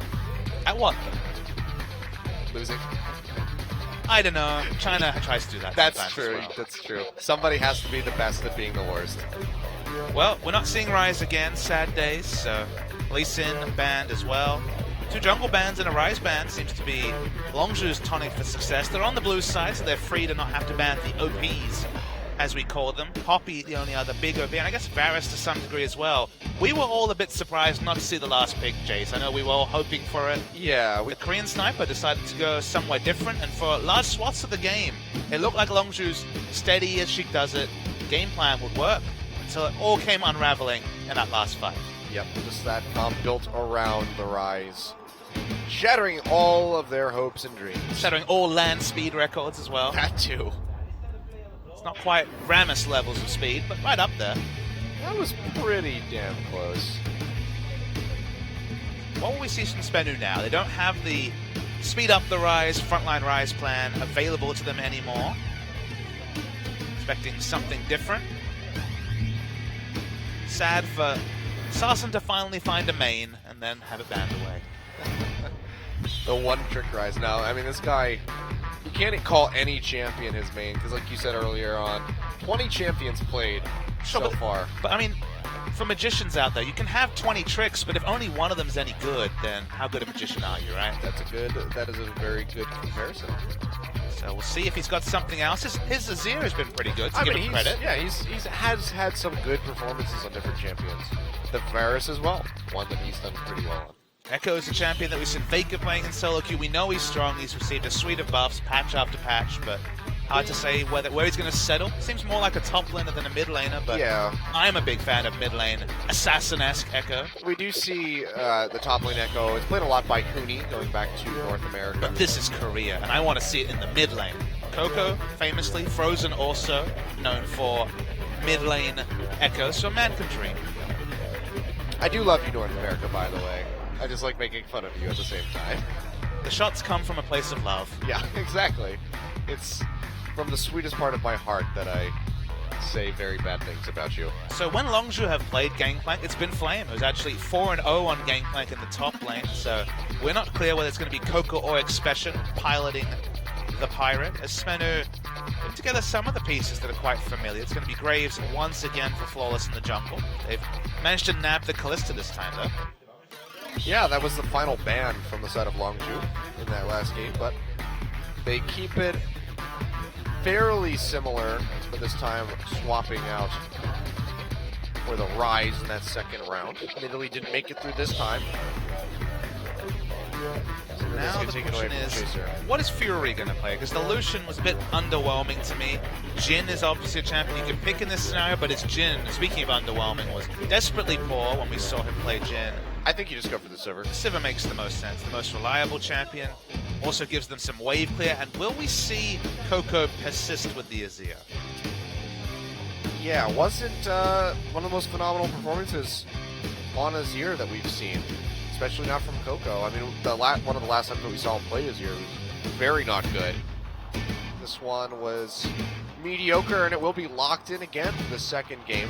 So that means Expression going to be picking up the Pirate. Keeping with the identity of Gangplank top, I would have liked the Sivir just to give them wave clear to go and allow the Gangplank scale up, but Lucian obviously has decent wave clear in his own right. Sarsen has been threatening Jarvan mid for the whole season. And is it blackjack time? Is it time for 21? Because I would love to see the mid lane Jarvan, if I'm going to be honest. I mean, he's been teasing us so much with that one. I would love to see it as well. Malzahar, a pick that we saw just yesterday. Nivea would have a certain amount of synergy. Flashed that before, has played a Nivea before, and of course Gangplank, Lucian, and Azir all attack speed-based champions, so would interact well there. The Malzahar would be an interesting one. It's going to be the Jarvan. Here we go. Blackjack, baby. I've been waiting to see this one. Thank you, Sarsen. Call the dealer over. We got a winner. We got a winner indeed. So we finally get treated to some mid lane Jarvan. This has been the best week for the pure fans. Those purists who've been watching all the games and they see the hovers. They remember how many times Fly hovered Malzahar. Finally locked it in. We've seen Sarsen mousing over Jarvan all season, and the buffs came through on 6.5. I'm like, will we finally see it? Azir is a champion that really struggles with gap close. There was a time when Kassadin was the best pick into the Azir, and if you talk about damage and gap closes, Jarvan has it in spectacular fashion. Yes, he does. Of course, though, can deny that with the Emperor's Divide, but you're looking for an EQ combo at the cost of your ultimate. So it is a very imbalanced trade. So nice pickup here for Sarsen.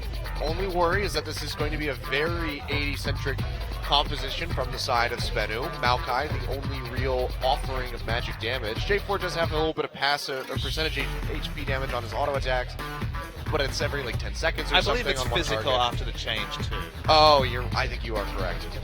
But so yeah, that is going to be, never mind. So we'll get into the comps. I've got some thoughts about them. Maybe we'll see Rod of Ages Maokai just boost up the base values a little bit since a Rod of Ages Maokai this week. So outside chance that Coco changes the exhaust. That's going to be definitely a necessary summon spell. Yeah, absolutely. But here we go. Do or die time for Longzhu. If they get shut out here, the hopes of them getting to playoffs are almost completely shattered, as they do have to play against Africa and Jin Air coming up next. But game 2, match point. Let's get into it.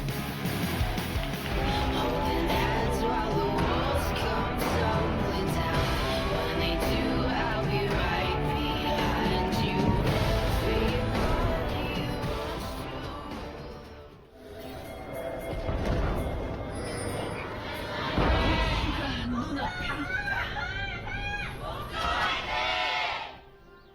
All right, and here we are back onto the rift for game 2. Longzhu, after not being able to play the objective game and finish out game 1, coming back in this time, have the daunting task of taking down this mid lane Jarvan. Got a bit more time, we can talk about the comps. As Sarson's still smiling, he finally gets to play Jarvan, so he's feeling good about himself. Already 2 debuts of champions in this series for him. Yeah, I mean, if I was the coach for Spenu, I would just say, you know what? You earned the you Jarvan. played one hell of a game as Ryze. We'll let you play the J4 finally. Why not? The reward is that we might lose a game because of the Jarvan pick, and you might wonder why I'm being critical. As again, I said the lane matchup is fine. I worry about the team fights. Achilleos. Well, some Dongjun fandom. That's one of our Korean casters. Over on your right. But I really worry about the team fights because Jarvan's a melee champion. That much is evident. Jarvan's going to dive in. Oh boy, speaking of diving in, I got to pause. Oh boy. That's an awkward time to pause. This is a very awkward time to pause, as we see.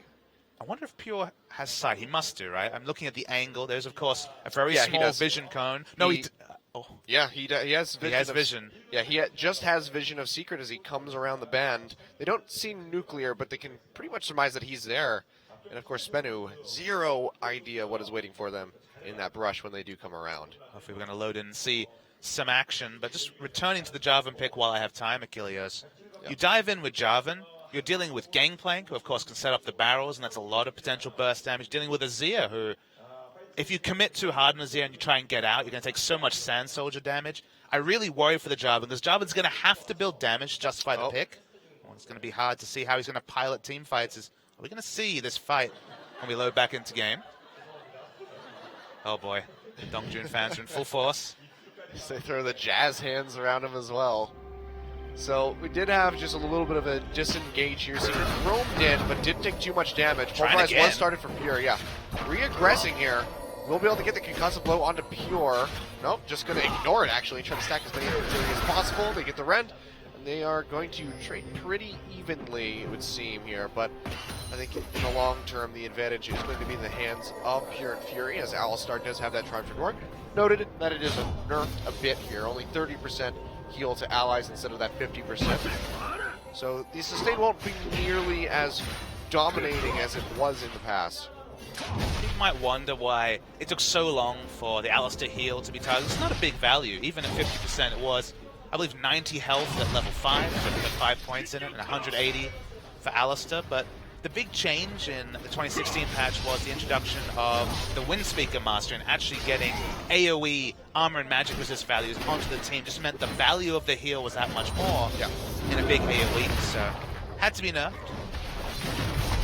Jarvan might have to do some split pushing in the late game, because when you talk about sieging down turrets, they do have 2 ranged auto attackers, but Graves and Callista not the longest range when it comes to taking down turrets. As we said, team fights are going to be super execution heavy. With the changes on 6.5, Jarvan does AoE, massive AoE burst damage with his ultimate. It still has a 1.5 AD ratio in a massive radius that now goes on to all enemies in that radius. But again, dives in, doesn't get that kill. He's probably going to die in the magic damage or even physical damage AoE from both Gangplank and Azir. So going to be tricky to pull off, but exciting to see for sure. Yeah, absolutely. See, Pure trying to use the heal to mess up these last hits for nuclear underneath the tower, but we'll be able to confirm, I believe, all of those actually, not the single one. So Good stuff from the Callista. And this could be a little bit different, as we, again, we did see Callista banned in the last set. Nuclear does pretty decent Callista here and there. I think he's got it a couple times. The other fun thing that changes from set 1 is that we saw very low impact teleports. We didn't see a big teleport fight from Poppy, although she obviously can pull them off. We talked about how Ryze and Lulu are about grouping. Look on Spenu's side. The moment that a Maokai or a Jarvan 4 shows up, stuff's going to go down. They both have very powerful engage tools, targeted and gap closer related. So definitely, they get the numbers advantage, which they can do with double teleport, can pull off some really exciting skirmishes and team fights in this game. Yeah, but even so, even with the TP in from Expression, you don't get too much from the gameplay coming in, especially now that he only has the 3 barrels to offer up. So if he has those on cooldown while he teleports in, that's going to harm his ganking potential and his turn potential in these fights. So still just advantage in the hands of Spenu in that regard. If anything, the team's a reversed identity. This time, Longzhu has the positioning teleport. He wants to get in there early, put down the barrels, and wait for the inevitable engage from both the Maokai and the Jarvan. See, though, both of those top laners, of course, have gone back for their first buys. Double Doran's Ring coming in for Soul, where it's going to be straight Sheen for Expression. So going that very aggressive route, which makes sense. Doesn't have too much to worry about going up against that Maokai. He's not going to be able to output too much damage, and his sustain's going to be just fine with his passive as well. Assassin going to be able to naturally itemize into... Hopefully something back. He does. Oh, he does. That was about the That's 2 games in a row that Coco's been greedy with the back and punished. That was like the last fraction of a second that you could have done that before the invulnerability kicked in on the recall too. So you're going to be able to naturally itemize Assassin into more Malmortius, which still has not been nerfed, I believe, on patch 6.6. Another questionable thing that we haven't seen get kicked down a notch, so I believe they are talking about nerfing that finally, so we will likely see that come out in patch 6.7. Just does too many things. I mean, it's just it builds out of armor penetration, which is fine. It has the stats, which is fine. But either you change the recipe so that armor penetration doesn't build out of it, as we're seeing. Assassin walk down bar. Remember, it's level 6. We'll be going for that, but of course, we'll be going on to a level 6 gangplank as well. So you don't want to dive somebody when they have a cannon barrage. The big issue about Maw is it gives too many stats when the shields pop. Too many different things. It gives you so many stats. Attack speed, lifesteal, spell vamp. Of course, it naturally gives armor penetration. Just too overtuned in terms of breadth of stats. So just cut something back and leave it otherwise mostly the same. Yeah. That or increase the cost by like 1,500. Oh really? So it's casual 5,000 gold item?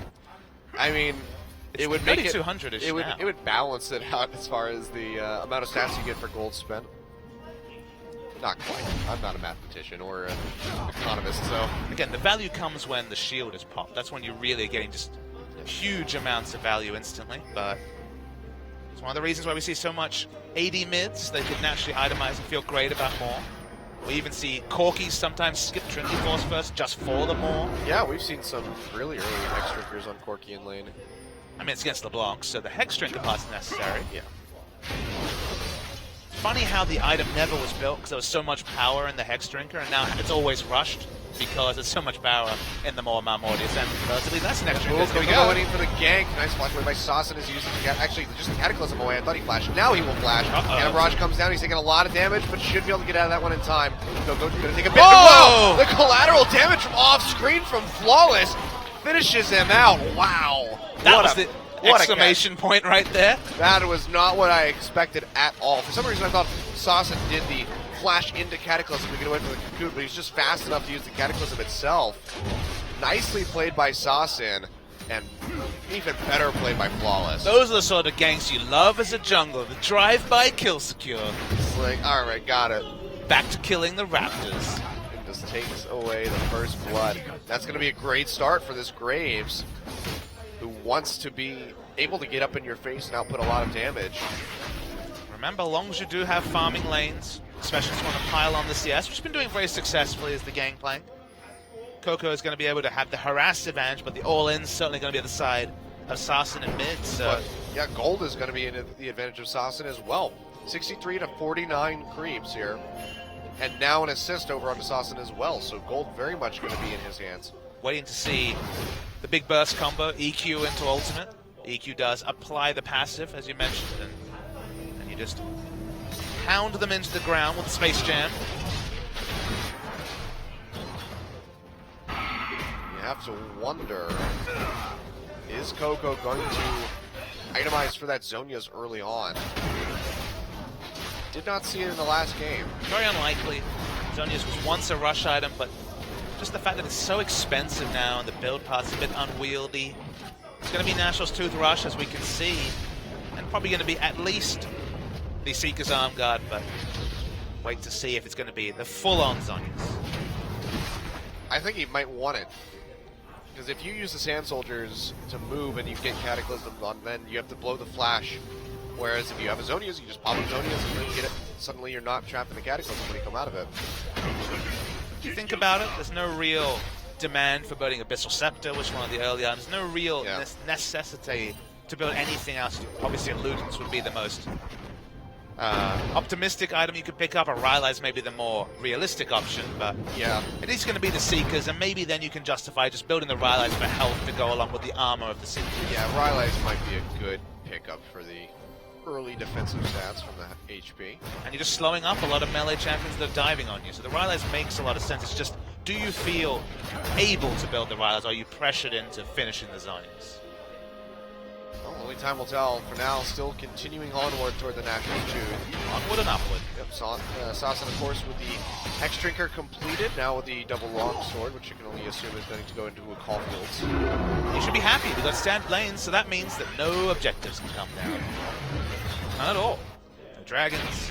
Which maybe is good for Longview. Maybe when they get objectives, that's when they lose the game. So now that they're getting none... I don't know if that's actually the math equation. Now that they... Acquire objectives, I lose figured game. it out, Papa. Okay, I'm listening. Now that they don't get objectives, they will win the game handily. Sasan going to go in here onto Coco. Cataclysm comes down. Look at the damage. Flawless in the follow-up. Sasan gets cut off by the Cocoon, though. He's going quite low. Will get finished off as that Cannon Barrage is just hailing down from above. Flawless now on the run as several members coming into this mid side, but will be able to get out with his life overall. It's going to be a 1-for-1. And a global assist was there from the Gangplank to get the Jarvan low enough to pick up a kill. Coco didn't use exhaust in that fight. That's questionable. I don't know. I mean, we saw how much burst damage he took there from the Cataclysm and just the Graves. You would think that you sometimes the exhaust was maybe one of the first things that you would want to press when the Jarvan was still all up in your face. You sometimes have range issues with the Jarvan, because I'm not sure if the ult range from Jarvan is just larger than exhaust, so perhaps... Because once he's hit the ult, there's no point to exhaust him, or the burst is gone. But finding no target to exhaust is a surprise, and as we mentioned, Coco plays with his life, and if he keeps going for this aggressive optimization, which he's priced into now, will be the Nationals Rush, expect to see plenty of returns from Flawless in the mid. Well, the damage comes in once he hits the ground, so I feel like even mid-air J4, you can still exhaust him and mitigate that damage. Interaction is sometimes a bit peculiar. I know there was at least a couple of patches where the damage registered before. Otherwise, you can just Zhonya's the damage. So I'll watch it closely in the next fight. Maybe we can tell with a slow motion replay what the interaction is. I think you should be able to exhaust that and mitigate the damage, but who knows? I'm not a Riot dev. You're not? I don't make... No. What? Really? If, but you if put I that was, on your CV. If I was a Riot dev... Did you lie to us? If I was a Riot dev, things would make a hell of a lot of sense. Especially though getting locked down. Oh, nice flash. The tower. Nice flash away, but one more hit will proc the concussive blows. Here comes Nuclear to finish him off, and they get the kill. Nicely executed dive there by Expression. Not often you can pull off Expression. A 4-man dive and there'd be no information, but as long as you had no wards anywhere near the bot side, and seemed to be just caught napping. Yeah. He had a good flash, but it was only able to do so much. There's a Braum there, and he is going to lock your ass down. That is what he does. Even Gangplank with his oranges was not K. Yep, it's not K. You know, that's my, those little squishies that they throw at the NA LCS and the EU LCS. That's my favorite one. It's K orange Gangplank. I got one back in 2013 from Riot Oceania event, so they've been around for sure. The little cupcakes there as well. I got mine at PAX East. There you go. Which brings me back to something that you asked me about in Game 1, my favorite Dragon and or Baron Steel moment. I don't know if that's actually a segue you can pull off. Try again. Come up later in the broadcast, you'll find a better segue. All right. Well, we're not talking about it now. We'll figure it out. I can't vindicate such a terrible segue. It's a great story, though, but it'll be told one day. Use your caster powers to segue better.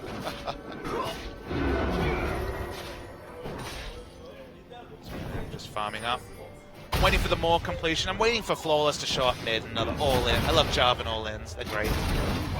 I mean, so far they've been really strong from the side of Saucin. We can see he actually went for the Dirk, and now it's just going to go straight for the Maul of Malmoria's completion. So just pick that one up. Not the Caulfield Warhammer. This item's not clear. Yeah, I don't really know where you take this build. There was a long time where Ravenous Hydra was the pickup, just because you could ult Hydra at the same time during the knock-up and get the damage. And remember, Tiamat was changed on this patch, so it now does cleave in the laning phase as well, so it will help him push against Azir, who has a big pushing advantage against Jarvan, so maybe Tiamat into Hydra. What's Austin opting just for that beautiful item that is Maul of Malmoria? So this is where he wants to go. It's just so elegant. It only does everything. It does everything. Yeah, I'm not sure where you really take this. Do you go for something like... Again, my money's on Tiamat. I mean, it could be a Tiamat. I could see Yolo's Ghostblade maybe being desirable for a J4. Really chase somebody down to get that increased auto attack speed. Return to his game 1 plan of Turbo Jarvan. Yep. I like it. It worked out. Why not do it for the J4 this time around? You can see the Flawless has started up. The Dragon will be able to solo it out. So first Dragon over to Spenu. Well, the lane pressure of Jarvan translates into objectives. That's why you pick champions like Jarvan. Obviously won't offer safe wave clear in the late game like Azir, but because he can take the mid lane by the scruff of the neck, it opens up pressure for Flawless to easily solo down that Dragon, although clearly on some sort of roaming mission he got caught up. Just half his health, but Flawless will be fine. It's K. Will be the running expression here. Coco finally starting to close that CS gap. Just down by about 10 so far. The Nashor's too is really helping him work through those minions and maybe not lose as many underneath of the tower that he's been pretty much relegated to. But you can see they've actually closed that gold deficit as well. Just a couple hundred, despite the 3 kills that Spenu has picked up for themselves. There's a lot of picks like Jarvan mid, Assassins in general, but Jarvan's I think one of the most stark ones. Jarvan's a lot like... Oh boy, this could be interesting. Jarvan's a lot like Never mind. Jace. It's not going to be interesting at all. Jarvan's a lot like Jace in his identity, and that if he gets Snowball, his mid-game damage is insane. Late game can be a struggle for him, whatever he itemizes into, but it's very much going to be an arms race of tankiness versus burst AD damage between Jarvan and the front line from Longzhu. And remember, the front line's pretty small. Alistar obviously very tanky, but Chase is going to be building at least somewhat towards ability power. He's go for the Skirmisher Saber, so he's going to be mitigating as much as he can for the rest of his team. What we saw from Wink. Wink is piloted, going for the early Sightstone, as we're going to see people meet. Yeah, this is going to be sold. Get a barrage down, has to flash away. Repel comes in as they go on to Flawless, who's taking a lot of damage, but he still finishes off Expedition using the corner of the wall to get that big pop off of the end of the line. Now Saucin arriving with the TP. Cataclysm's down to finish off the Spider, and Coco not going to be able to get the kill. It's a double kill going over to the J4 as he finishes him off with that Javelin. And this is Spenu looking like they might be able to 2-0 Longzhu. And while we were wondering about late game teamfight Jarvan, mid game skirmishing Jarvan is super duper powerful. We're going to watch a replay. His soul gets very low, and the low health bar honestly baits Longzhu into an engage they don't want to go for. Remember, Jarvan has teleport advantage, so soul falls low. Flawless, remember, got that early kill, so had the early goal. Even through exhaust, Saucin managed to put out decent damage and then just wail away on Coco. Nowhere for him to go. Really nice mechanics from Flawless to use the last bit of mana to kite forward, and it's going to be double more Malmortius, and suddenly there's no way whatsoever for Chaser and Coco to deal Flawless and Saucin when it's double more of Malmortius against 2 champions that deal exclusively magic damage. Yeah. And interestingly enough, despite the near full AD team coming out from Spenu, we're seeing almost no armor on the board for Longzhu. Just the cloth armor right now in the inventory of Coco, which we can only assume is going to go into that Zhonya's Hourglass, as he does have a needlessly large rod as well. Saucin's building Ghostblade. Just make you happy? There we go. See? He's going Turbo J4. I'm a fan. I think it's fine. I think the Tiamat would be more reliable, but just given how the game's going, if they want to keep skirmishing, having movement speed to get between the lanes is going to be relevant. Ensuring that he's always in range to dunk people is going to be relevant as well. So, well, it'll allow him to catch these more elusive members like Coco and like Fury, who can dash around. So I do like the build. I approve. Achilles approved. Yep. Get the little stamp. There we go. You get an official stamp. Coco. Cataclysm comes down, taking a lot of damage. Collateral damage gets thrown out. Coco down to about 40%. Will be able to get out with his life, but that's going to be a flash expended by him, which opens up more pressure in this mid lane for Sasson. If Sasson had really been serious about that gank, he would have flash ulted and then still had EQ to be able to gap close, but obviously used his gap closer to get in range. Yeah. So no way for them to pick up the kill. That would have gotten some style points. Soldo getting caught out by the cocoon, takes a lot of damage, down to about half HP. Tries to chain the barrels, not going to connect. Is Maokai. Maokai will live. Sasson looking for the turret dive because that's how he's rolling now. But Longshu, smartly, when they force out the Maokai, are going to end up trading turrets in the top side. Yep. Cannon Barrage did get used, though, by Expression, so will not have that one. And now Pure has to flash away from Flawless. Going for a second turret. Longshu have been smart. They're pushing hard. Brom's already recalled. No way for Spennu to answer it. Yeah, and you can't have your Kalista in the bot side solo out of tier 2 tower. She just does not have the pushing power available. There's no reason for Flawless to be caught trying to take down an ulting Atlas. They should just ignored that and been quicker to react to top, but yep. Longshu, despite all their struggles in the skirmishes, have picked up a bit of global gold with that second turret. Yep. And that is going to be good for them. They need that gold to try to keep this as close as possible. So far, it's only a 1,700 gold lead for Spennu at 20 minutes. I said it last game, I think Longshu has it in the late game. That wasn't true in game one, and that was partly to do with itemization, partly to do with, well, completely to do with itemization, both in terms of penetration items for the side of Longshu and just the very smart third item GA on the rise from Sasson. But double exhaust, building into items like Zhonya's, I feel like there are item answers to what Spennu's putting out, and no way to deal with what Longshu's putting out in the late game. All the armor penetration from the barrels, all the range versus the almost purely melee damage on the side of Spennu. It's all about the mid game. It's all about taking advantage of what they've done so far, and that's why Spennu needs to keep pushing. Yeah. Well, you said itemization going to be key here. So we need to look to Longshu to start itemizing more armor. I see a cloth armor. That's an improvement. That's what I said. So far, it's the only armor item that has been picked up. But look at this, Spennu not stopping. Just going to go ahead and take their second dragon here at the 21.5-minute mark. So it would be very late fifth dragon should it come down to it, but still on that path. You can't fight for dragons after losing the early game with Gangplank in the top lane. Also still got a very expensive build. You need those key item completions, whether it's Zhonya's, whether it's Rylai's and a fully stacked Seeker's Arm Guard, more damage coming through on Expression. This is the time for Spennu to take objectives, and this is the time for Longshu to just wait for the late game. Well, Ghost Blade completed by Sasson in that mid lane. Purple Jarvan. Oh yeah. What other items would you get that are purple? I can't even think. Pink Ward. He's got one. Blade of the Rune Jarvan. Yeah, blue build also. Why can't we have purple build Jarvan? I mean, he should buy a Zarot portal. That really is purple. Zarot portal, Blade of the Rune King Jarvan. Yeah. That would be good. You could literally never get away from him. He slows you with the Blade of the Rune King, speeds himself up with the Yomu's Ghost Blade, Flag and Dragon, Cataclysm onto your face.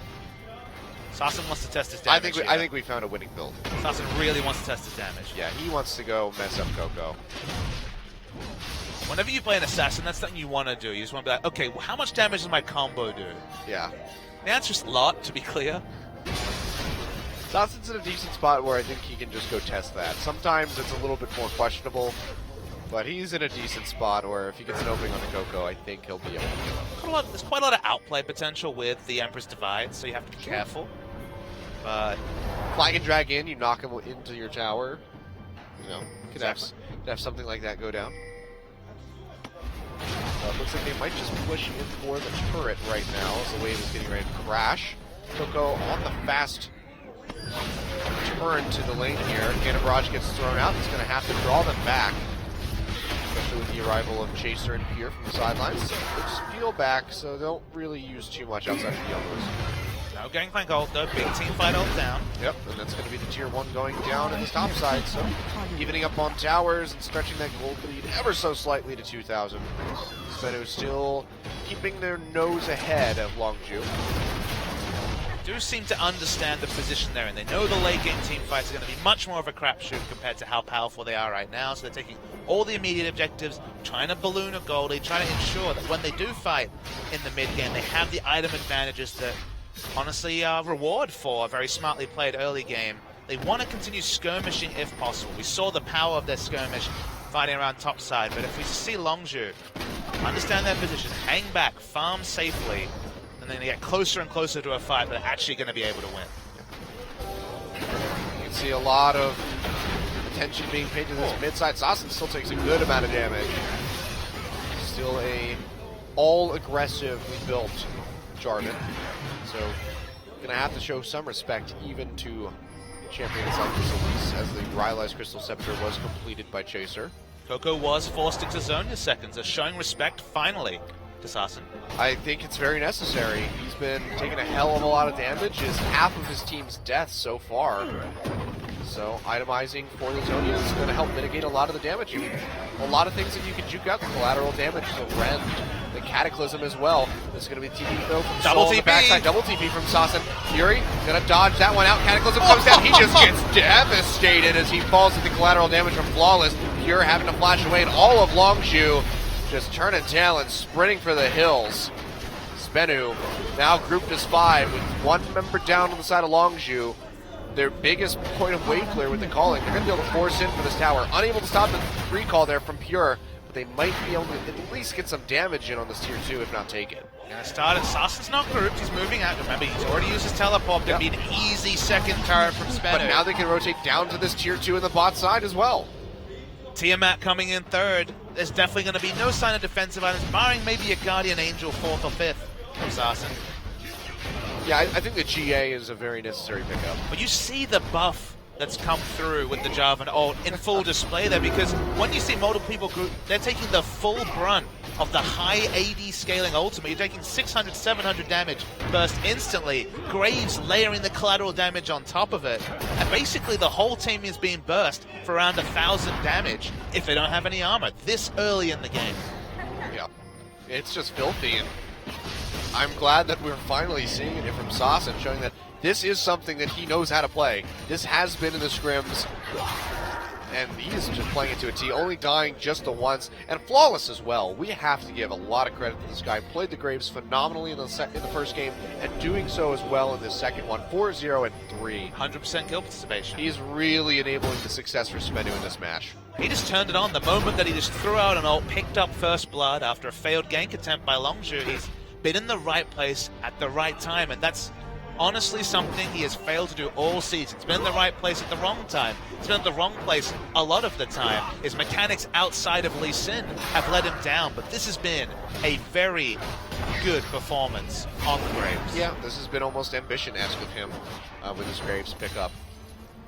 So, solid stuff. Went for the Phantom Dancer as well. And let's talk about why this comp makes a lot of sense on the side of Spenu, is that they've got a lot of burst damage between Graves and Jarvan, and then think about the only other damage source.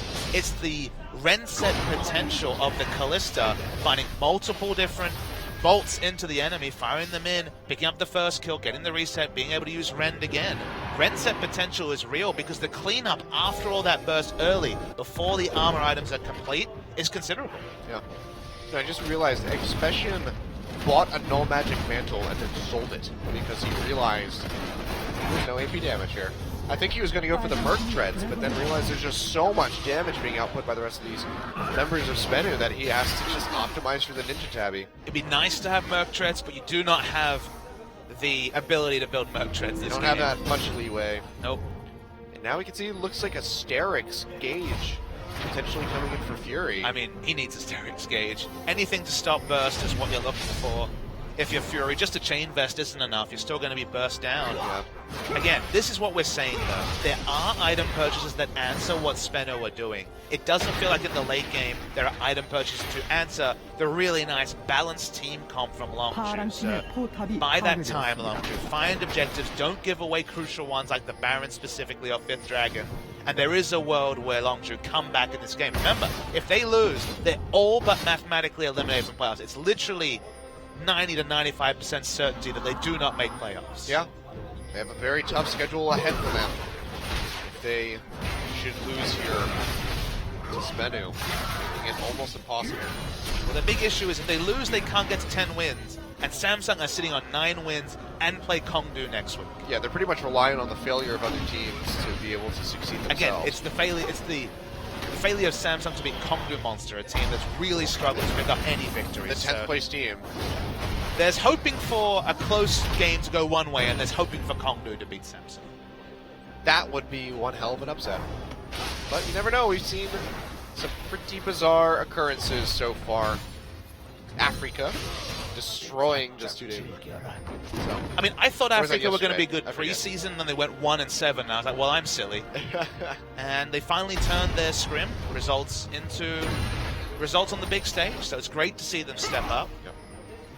I'm more excited for Africa next season because I think playoffs is possible but unlikely. But next season, definitely. Yeah, the next one could be really. Or they might just strong lose for the them. first 10 series again. You never know. There's playing with a handicap, and there's a freaker this season. Yeah. Right now, though, things looking pretty grim for both Longzhu and CJ. Sterix gauge complete. Yep, so Sterix is completed, as you note. Maul Malmorty is complete for Nuclear, who was just previously sitting on the Hextron crew, so did finish out that buy completely on his back. I wonder if Sarsen can one-shot Special. He probably can. I'd love to see the attempt. I mean, he's got teleport, so he's free to go split push. And if Gangplank pushes up with no armor, I feel like easily level 16 Jarvan. You cannot cleanse anything with the orange. I mean, it gives you a little bit of health, but that's about it. Yeah. I mean, you're getting a lot of value out of 15% missing health scaling on the oranges, that's for sure. Because you're going to have a lot of health Exactly. missing. Ravenous Hydra going to be completed now for Sarsen. On patch 6.6, Titanic Hydra took a massive nerf, so lost 15 AD when you completed it, so just not so much desirability there. You're losing effectively, what is it, like about 500 gold worth of AD, 350 for 10 AD, so Yeah. losing just over 500 gold worth of AD, so people are moving back towards the Ravenous Hydra. Baron sense. started, and if you funnel up for this, Jarvan's in base, he's ready to go. Yeah, he is ready to go indeed. We can see Soul playing the front line here. Looking for them. If they're going to come in, they're just going to peel off of this Baron. Secret takes a bit of damage. So the mistake here was Soul wasn't tanking, so they had to actually peel off because Secret got chucked out. If Soul was tanking and Longzhu came in, then we were going to see the Space Jam to end all Space Jams. And because it was crucially Secret tanking, they have to back away. So they lose what was a guaranteed funnel up from Longzhu and don't get that big teleport flank. Yeah. So, a bit of a misjuggle there for Spenu. I mean, I understand it. They want to protect and just see that front line. Maokai can slow people out, knock them away with the Arcane Smash. They just wanted to deter that aggressive push inward from Longzhu, but it does cost them that Baron attempt. And let's just not take that for granted, because this is a team that has struggled to make those next level plays understand, okay, we have this comp, how do we win with this comp? It's been a question that we've kind of leveled at Smoke. They haven't seemed to know. Even knowing that forcing Longzhu to react to an objective is the way to execute this comp is a step forward for Spanish. They still deserve credit for that. Sarsen is just sitting in every brush, waiting to instant kill someone. He can pretty much instant kill just about anybody.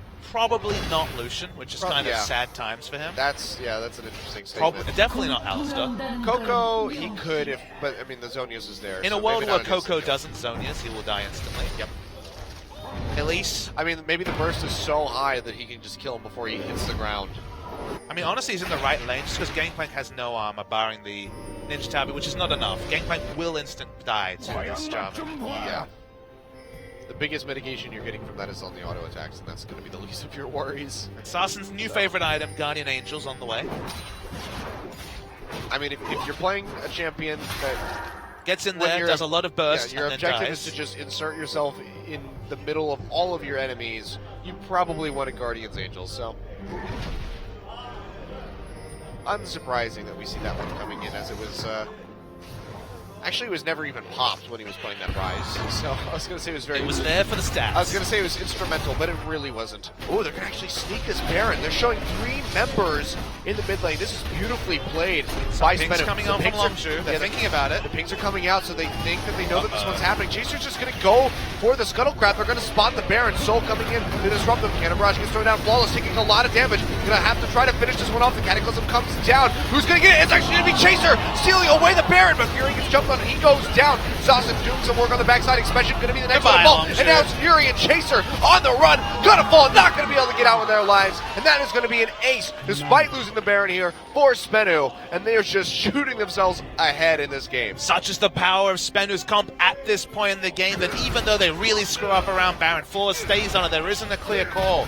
The 4-man unit, and specifically the full health Jarvan, blitz down the 5 members of Longzhu. Can they actually finish? Could this be the 2-0? I don't think that this is going to go for the finish, but it's certainly going to be an inhibitor to anybody. Yeah, well, 15 seconds from Pure. They're going for to go for it. This could be do or die time here if they can get the recalls up in time. These turrets not taking a ton of damage, but that's going to be the TP coming in from Soul. 10 seconds for Fury. I think they're going to do it. A 2-0 coming in for Spenu.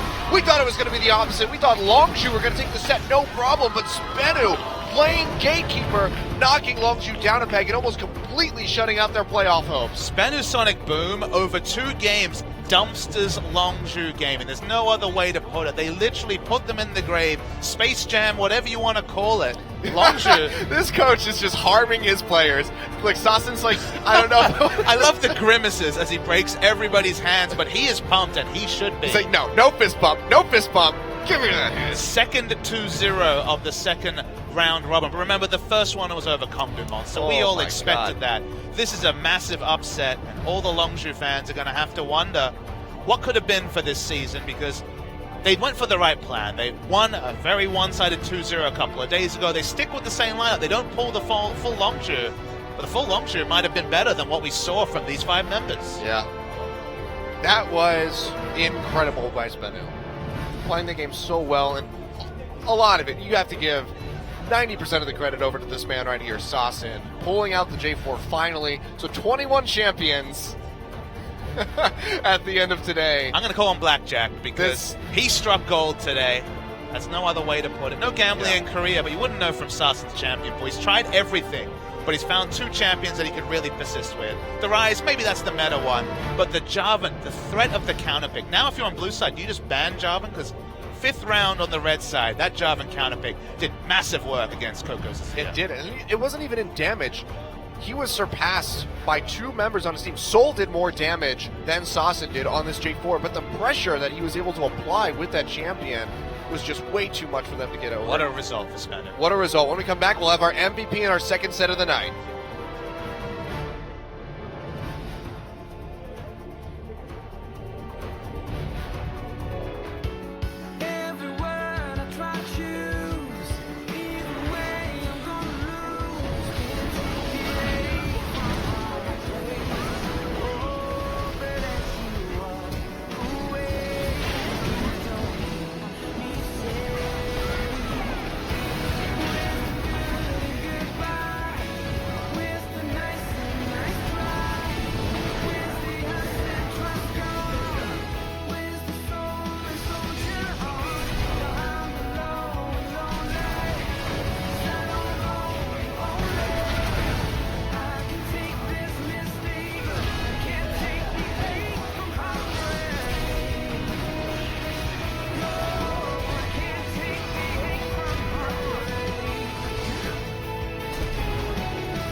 Coming up next,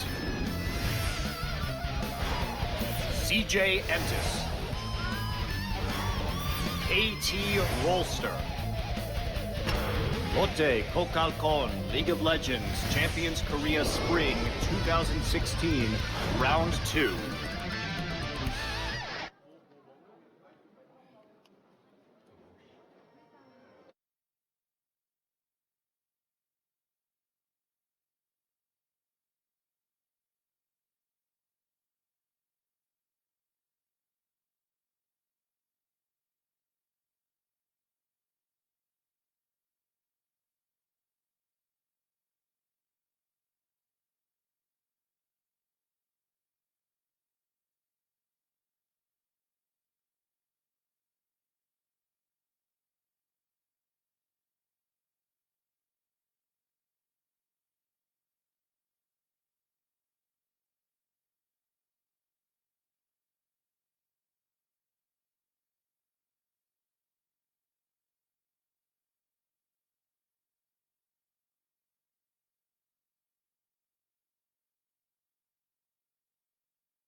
그만 치고 다치고.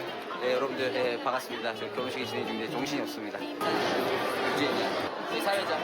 고교 첫사랑은 무슨? 탈주는 나이스게임 TV에서만, 가정에서는 잘 지내기를 바란다. 축하한다. 우주환 축하하고 2년차 징크스 조심하고. 자, 두 어머니 이제 현장에 신랑 입장!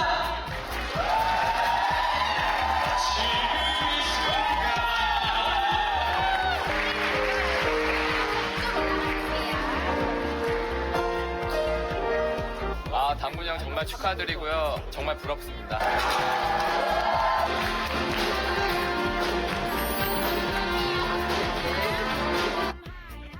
결혼한 지 딱 몇 분 지나지 않은 따끈따끈한 유부남. 안녕하세요. 위클리 LCK 당군입니다. 반갑습니다.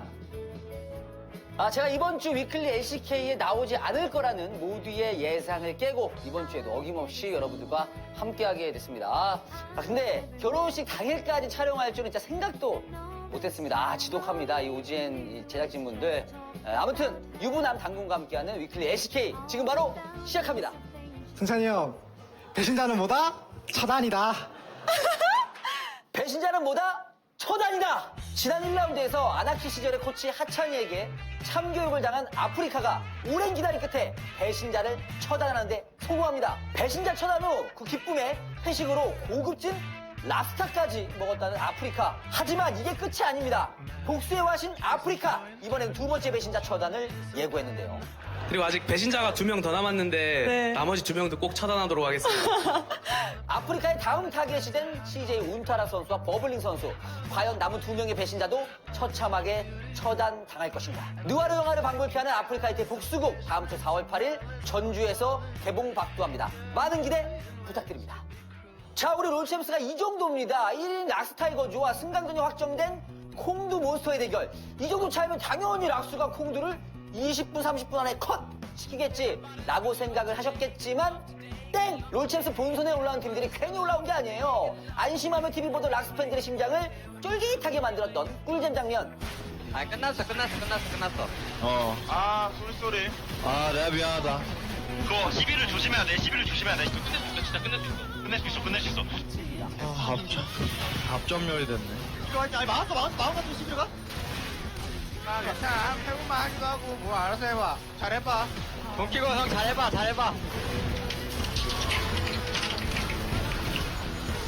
괜찮은데? 이렇게 얘네가 적응 되긴 하거든? 나이스. 와우. 다행이다. 가자. 자, 지난 삼성과 진해의 경기에서 이번 시즌 3호 펜타킬이 터졌습니다. 그 주인공은 바로 미드라이너 크라운 선수의 바루스였죠. 경기 중에 엠비션 선수가 펜타! 라고 외치는 말에 함께 힘을 모아 크라운 선수에게 펜타킬을 모아줬다고 하는데요.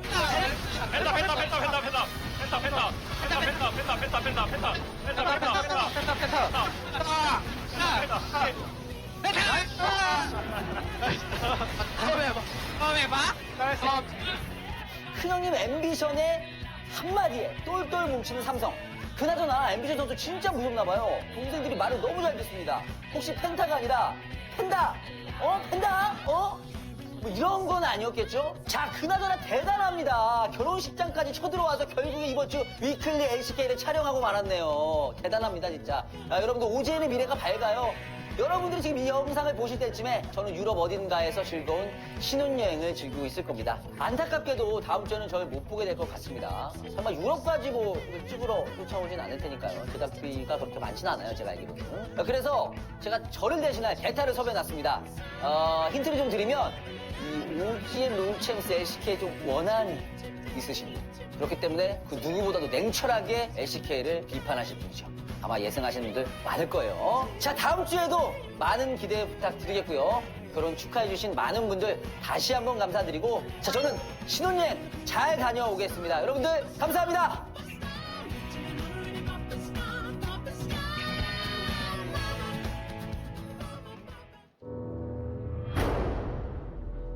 Welcome to your life.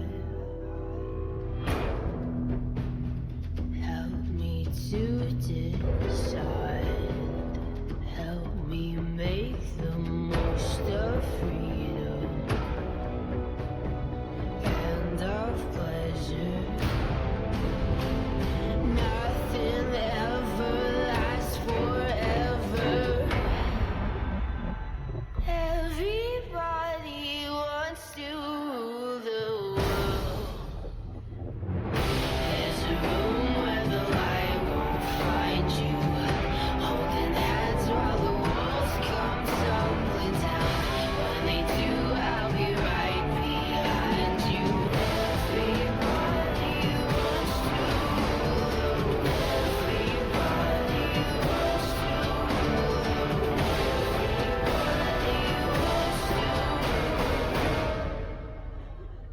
the world.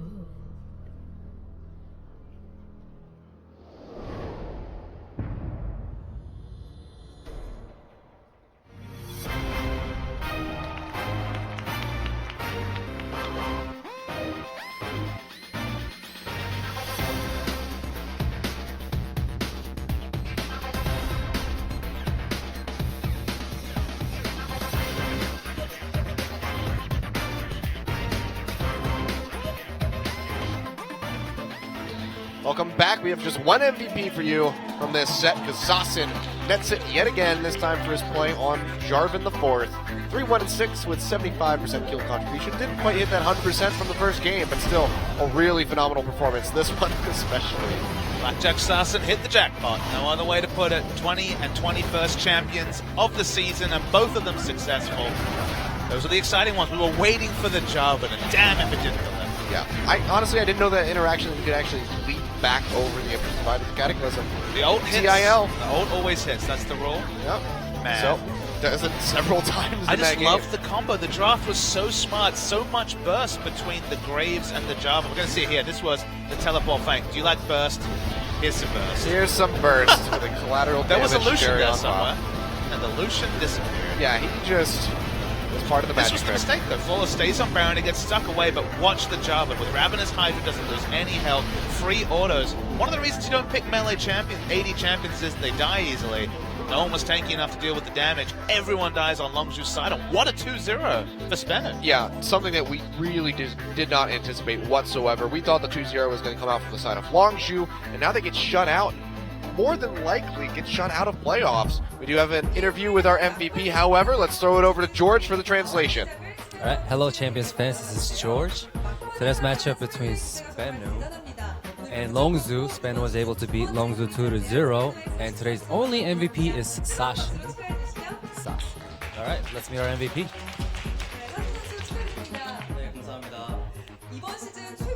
I know it is your best record. How do you feel about today's victory? It is our second victory, but it is our best record. But next season, hopefully we play better than the two wins. Hopefully more than 10 wins next season. First time Spencer's got 2 series wins in a season. It's quite possible. All right, so Longzhu today was your last possibility to advance to the playoffs. Why now? Have you guys played? Are you guys playing really well? It's not like we hate Longzhu, but after practices, we've been playing better, and we actually practiced centering around Rise. So that showed. So it seemed like we actually thought we were gonna play well against Longzhu. You have picked your 20th champion pick, Rise. Because everybody expected a top Rise and a mid Lulu, but it was actually opposite. Were you guys trying to make them confused? Yes, we're trying to actually make them confused. They actually picked 5th pick as Azir, and I thought Rise was better. Rise is a good champion against Azir. And I really wanted to play the 20th champion.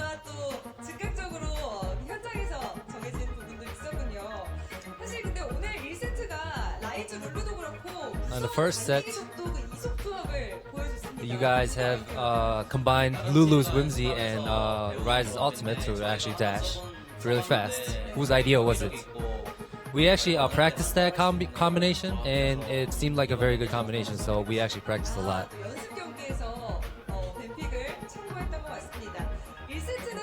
On the first set, it was a very competitive game. However, there was no kill for a long time. Were you guys very nervous? As Rise, develops, Rise can give a lot of damage. So we actually try to center on Rise. With teleport initiation, we try to get that too, because we also was looking for to take this game for a long period of time.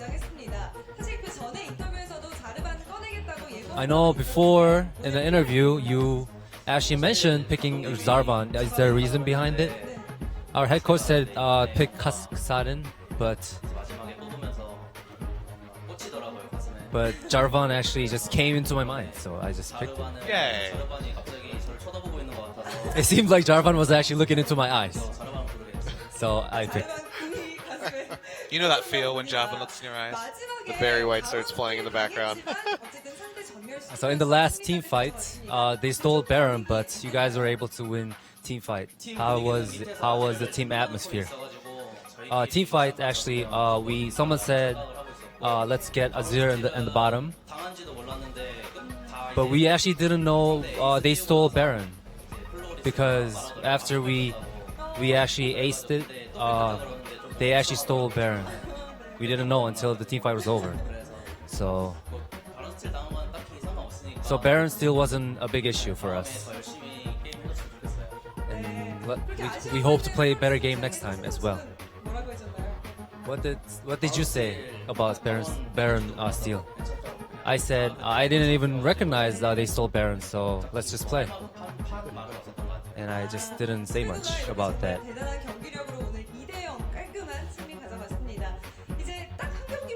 You guys have one more game to play. It is your last game against SKT. Please say something on that. I know against Longzhu we kind of play very well, and hopefully we beat SKT next game as well. That is our hope. Congratulations for Spenu and Sasin. That is it for me. Back to you guys. Thank you very much, George, for the translations. Yeah, Spenu taking down SKT. That would be one hell of a thing to see. You know, we're at the start of the season, right at the part of the season where Spenu can't qualify for playoffs, and sad that this is the time they finally step up. Yeah, their first season where they picked up more than one series win. One series in summer, now 2 in spring. Hopefully to many more. I hope it doesn't go to 3 and see them right down the bottom again last season. I thought they'd be a big riser. It hasn't happened, but it's good to see them win, and they played very well. Yeah, we've seen a couple teams making those comebacks. Africa Freaks started off very, very poorly, and now are in playoff contention. Spenu could be the case as we see them come back in for the next split. Who knows? It's really just anything can happen at this point because they look better and better. Their cohesion is there. They're playing together, and they're making the right shot calls in these games against teams that we wouldn't think that they would be able to beat. So that's Longzhu all but eliminated. They are still under the mathematical chance, but again, you're relying on chains of results to come through. You're relying on better teams doing worse. And now it's CJ. Likely.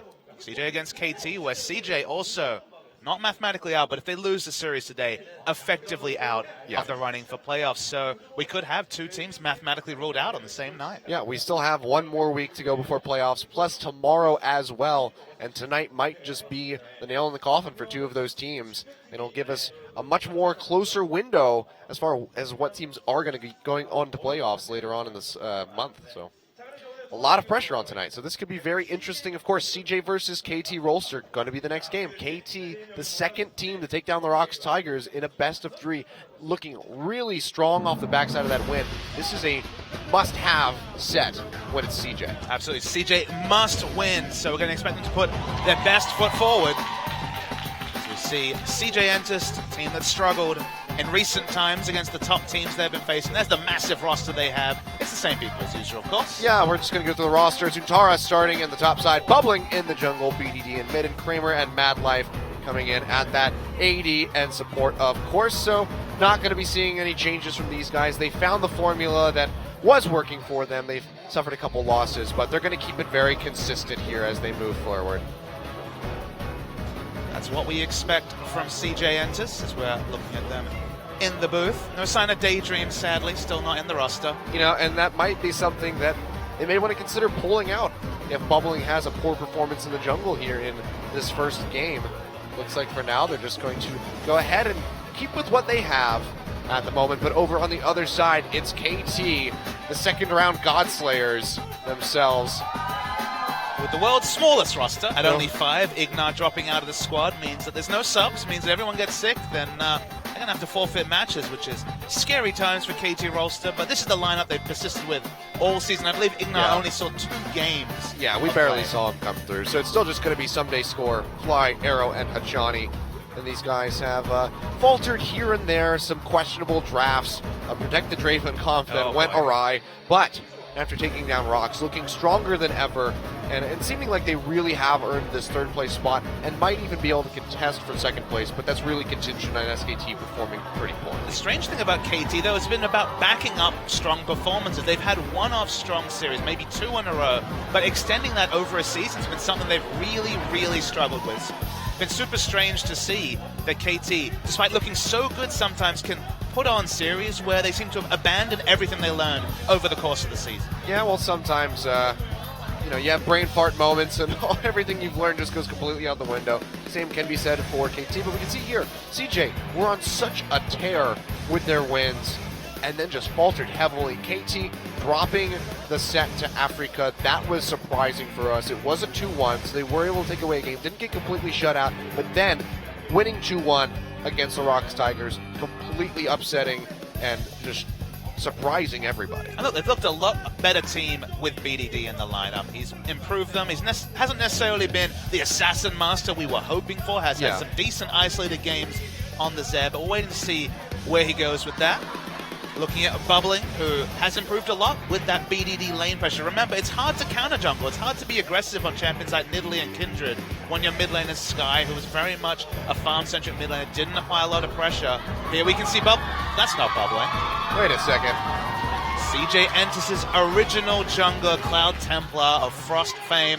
He's decided that they got to win, so he stepped into the booth. I mean, it makes sense. Bubbling was been having a pretty rough time recently, so they're just going to go way far back and bring in Cloud Score is an original as well. These are 2 guys that played back at the Invitational many years ago. What a jungle matchup we see. Yeah. Harkening back to the days of old. Cloud Templar on the roster. I didn't even check to see who they nominated as subs today. I wasn't told that he was being put in as a sub, but now that I look at my list, it looks like he might. So maybe we'll see the return of a Mumu into the jungle here. The Cloud Templar bands, the Cloud Templar hovers have angered him enough that when CJ needs him the most, he's ready to go. Absolutely. Always on call. Not sure how that works out in his contract with OGN as a caster, but apparently it works. Some coach shout-outs as well. Everything old is new again. Oh, this is great. Cloud Templar, good to see you again. Life's good, and CJ Entis, must-win game for them. Any festivities excluded. Some solid stuff. Looks like he's just in this for the long haul. He's just gonna stay in the booth. He's committing. That's what you have to do on this day. You commit to the game. You commit to the set. CJ need everything they've got. Every favorite son needs to come back if they have a hope of winning. Oh. All right, we're seeing some dear sweet lord. Some interesting paraphernalia in the booth. Some of the slightly more questionable parts of the history are coming out. Yeah, I mean, these are the more interesting, like you said, the more interesting parts of the history of the team. Everyone's got skeletons in the closet, Achilles. I mean, now you can bring those skeletons out of the closet. It's legal, obviously. Apparently.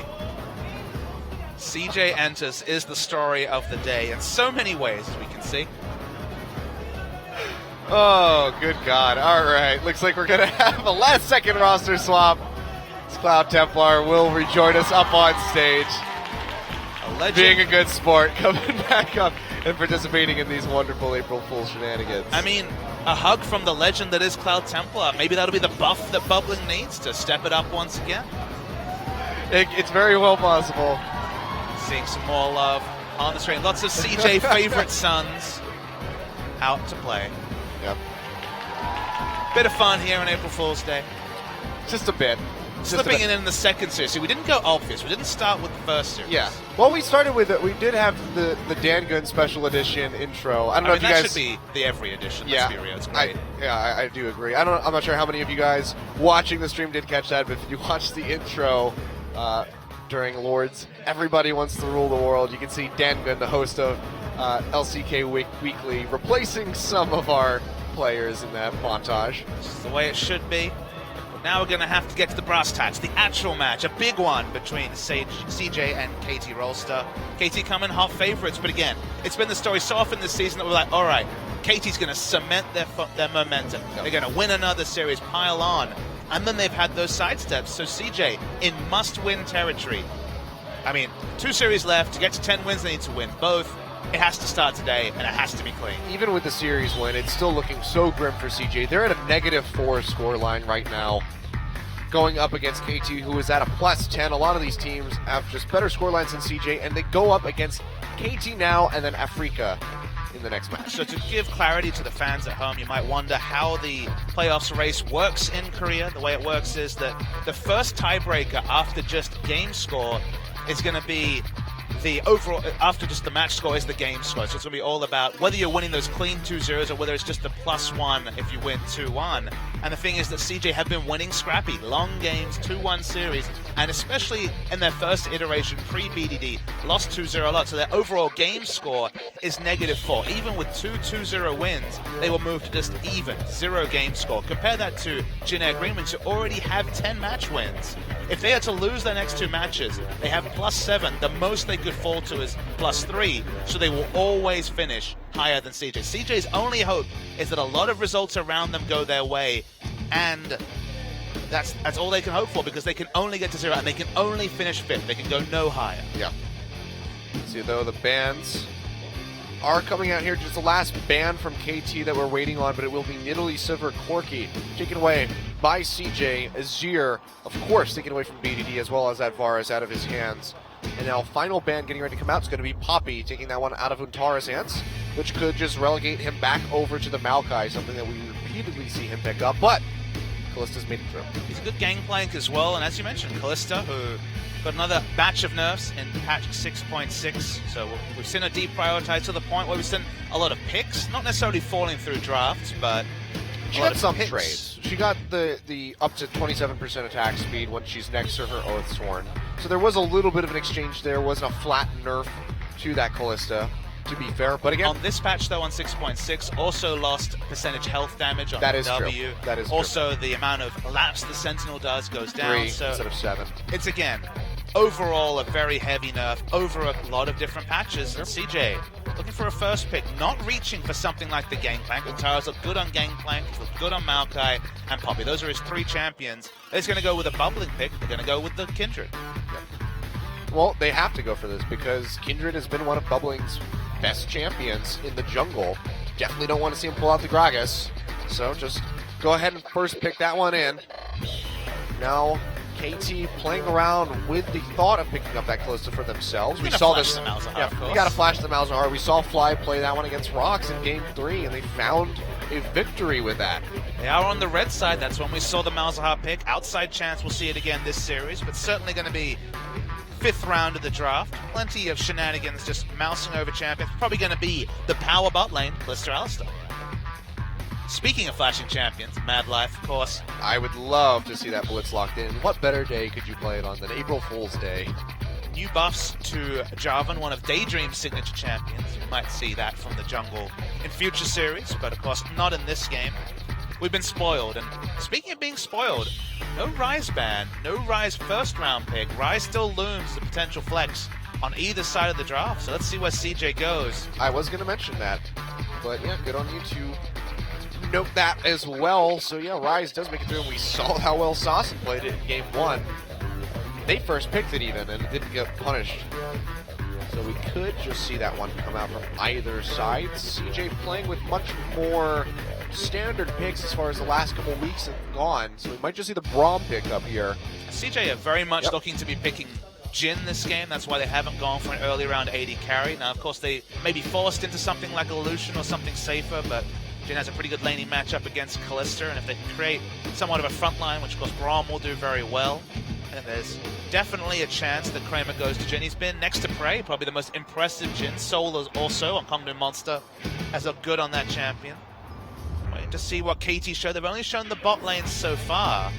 Score has his pick of junglers outside of Kindred and Nidalee, so hard to find a champion that can skirmish to the level of the Kindred, but he's a magnificent Gragas player, famously, and maybe it's time to start picking champions to really deal with the Lamb's Respite.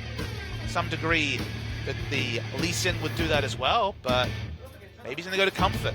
Again, former AD carry, the immortal score, sticking with type and going with Graves jungle, and they only now have the single way to displace out of the Lambs despite, at least with the first 4 picks.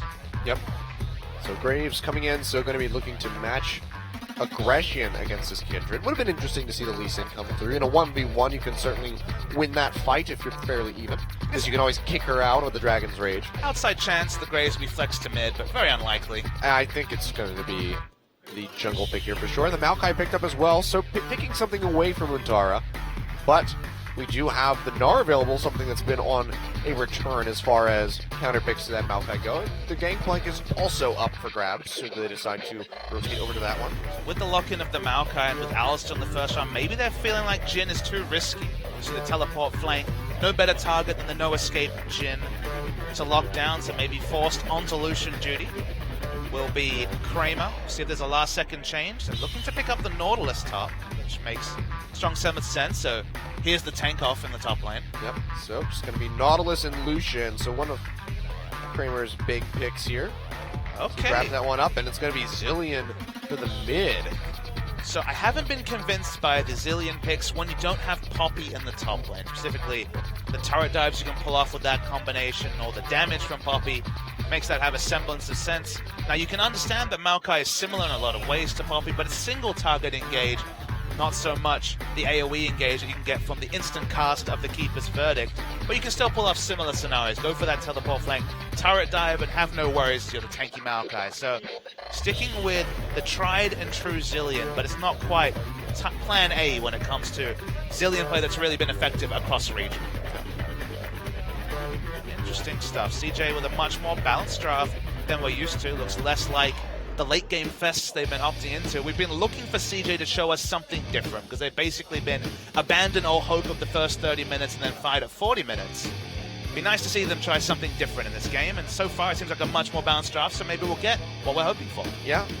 KT, though, do change things up with the Zilean, so we'll see how this is going to impact their play later on in the game, because I feel like this is going to be very contingent on them landing those double bombs to get those AoE stuns to pick through the ranks of CJ. Worth noting they have Graves from the jungle, so they do have a damaged jungler to go along with Zilean, who, as you mentioned, is burst or sometimes almost purely utility in fights, but a lot of comfort on the side of KT. It's just, do these 5 champions make sense together? To some degree, yes, but we'll see. Yeah, we will see. Game 1 here coming up, CJ versus KT. Let's get into it. Everybody wants to rule the world. There's a room where the light won't find you. Holding hands while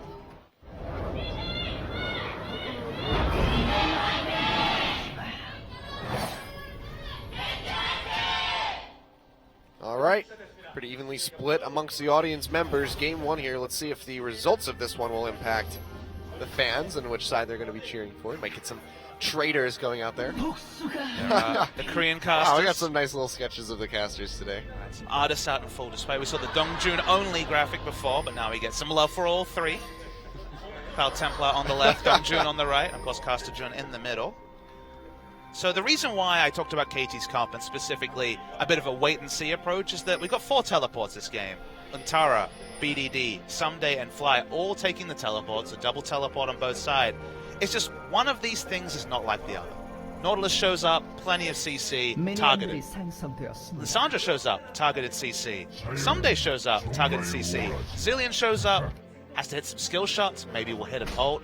Zilean is unlike the other 3 champs, not a high-impact teleporter, a lot like the Gangplank, for example, that we saw last game. So KT's comp, it's a lot more execution-heavy. Remember, CJ have 2 types of invulnerability between the Lissandra self-ult and the Kindred ult as well. So KT's comp requires more communication, requires more split timings, and teleport Zilean. What does that accomplish? It remains to be seen. So I feel like CJ's comp actually is more reliable. If they can actually take advantage of it early, I feel like it fights better. So can CJ finally show us they can be an early game powerhouse? Because it's been literally late game team fighting only for CJ. And since we saw BDD enter the line. Yeah. Well, this is the time to show it. Do or die time for this team. KT are still sitting pretty handily up in that third place spot at the moment, inching ahead of Jin Air after their recent losses. Standard lanes does favor CJ as well. They should be able to out-duel and pressure Arrow in particular on this Callister, as Lucia does have the early game advantage in trades. One thing I want to talk about is there's that feeling about CJ like they're underperforming recently. Like, oh, they had that big run, and now they've started to lose. But actually, it's not a news story. It still extends over the whole season. The last 3 series CJ have had, Jin Air, Rox Tigers, SKT T1. 3 teams that are basically entrenched in the top 4. If you look over the course of the season, you see Mad Life looking for Steel, not quite getting it. CJ against the top 4 teams, Rox Tigers, SKT, Jin Air, and KT, have played 7 series against them. This would be the 8th we're seeing right now. Yep. In those 7 series, they have 2 game wins and 14 game losses. They have not performed against top teams. They are still a team getting better on the upswing. 0 series win against those teams. And again, it's not a surprise, but it's again, they were playing some of those easier, lower ranked teams. They haven't shown that they could beat the top teams. Yeah.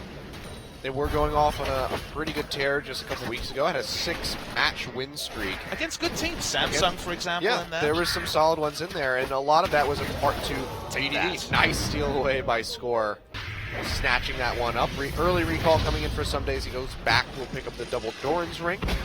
Tara not quite yet going to be recalling. We'll see if he's going to do that in the near future. Maybe hold on to that teleport and try to make something happen in those few minutes that he has before someday will regain his TP. One of the questions I had for KT, before they proved themselves in their last series 2 days ago, was regarding Someday, because he's been, once again, the carry this team needs this season. 6-1 Fiora, 4-1 Gangplank. Oh, here we go. Yep. Someday going in with the Twisted Advance, locking down in Tara. Should be the flash immediately, and it will be. Score. Yeah, just throws down a little bit of damage. Doesn't arrive in time, but that's going to be a very susceptible Nautilus as we move forward here. Flash down. Now we'll see the recall from him. Likely going to have to TV back into this lane as well. Sunday's champion pool has been narrow. He's always had a carry-focused mindset. 6-1 Fiora, like I said, 4-1 Gangplank. These are the carries we associate with Someday. He's turned Poppy into a pseudo-carry, just like all the best top laners in Korea have. 7-2 on that pick. So I thought, okay, these champions out, banned, nerfs to the Fiora. What's next? And of course I forget the Maokai, Johnny takes a really bad trailer. Maokai is actually Someday's most played champion in LCK history. He comes into this game 18-4 lifetime in since the start of the LCK, so since the start of 2015 on Maokai. It's his most played champion by far. He looks comfortable on it. They won 2 games with it just 2 days ago. So back to comfort for Someday, but certainly not a damage carry from the top lane. Yeah. It's also Someday. I think we can pretty much assume that he's able to play reliably amongst any champion that you can put him on. Score looks like he does take away the Raptors, but now getting caught out by BDD, has a lot of damage, will flash away. And it looks like they're just going to disengage. So Score will just get a little bit of invasive play, but walk away with his life still, but flash down. Score has been the alpha. He stole away the Rift Herald, so the Rift Scuttler, and then he stole away the Raptors. So feeling good about himself. Yep. Someday did, of course, go double Doran's ring into Rod of Ages, so still some carry builds for Someday. Interesting to note, though, Bubbling has gone Tracker's Knife on the Kindred, so going to be looking for more ward coverage instead of going for that Skirmisher Saber into the Devourer for more trade potential in those duels. I mean, both jungles actually going for the Tracker's Knife. I guess this is one of those things where if you're Elise, you can understand building the Sightstone, but AD carries need a lot of items to be relevant, so you don't really fit in Sightstone. You don't want to give up wards, so that's why we do see the Tracker's Knife to have some semblance of utility outside the damage. This is still just an interesting adaptation. We've seen the Graves more so than the Kindred building the Tracker's Knife. It's just a little bit odd to see Kindred doing it, so. It's one of those things where Peanut wouldn't do it, but Peanut doesn't ward at all. Yeah, Peanut is a ward. CJ desperately wanting some sort of ward coverage. And you feel bad if you're Kindred having to build the Tracker's Knife, but sometimes you gotta do it. Yep.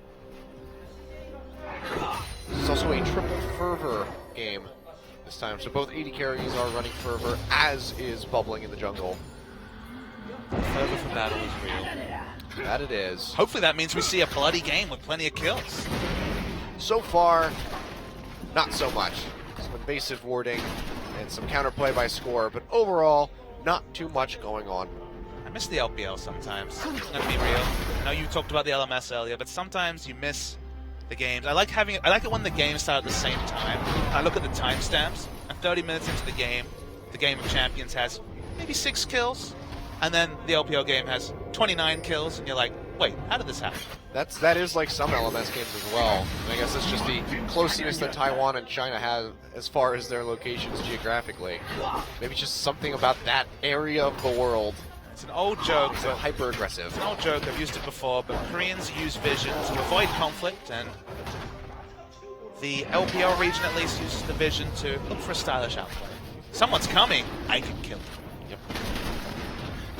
Used to see some really good stuff from AHQ last season where they would dive your bot lane with at least 4 members at about the 6-minute mark. It was typically before 7 minutes. There'd just be 4 to 5 people on your bot side of the map. Slow onto BDD. Messing you up. Yep, slow on to BDD. Double bomb connects. He's going to take a lot of damage. This is how these trades have been going, but BDD has been inching ahead very slowly as far as the CS goes. Well, the big issue is that if you use the double bomb for harass, you have no other wave clear and a very slow auto attack as Zilean, so you're balancing lane control with the double bombs with any hopes of CSing, so bound to lose a couple as you go for those trades.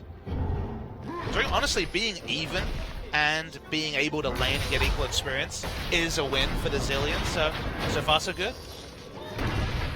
Let's watch top lane, there's a lot of action there. A lot of saplings and dredge lines just being thrown around. But overall, not too much going to come out of this one. Score, though, going to be pretty happy as he is out-CSing Bubbling, taking away these kindred marks as well. You can see Bubbling still just trying to get to that mark for the Devourer. Hasn't completed the recurve bow quite just yet. Should have the completion on his next back. But of course, Score is that much further ahead of him, going to be going for the Warrior enchant and outputting that much more damage early on as he comes in for these ganks. Given that Fly has been winning trades in mid, that bodes well for Score. If he builds the immediate power that the Warrior enchant gives, then should be able to opt into Dragon Control, just because, again, Devourer versus Warrior.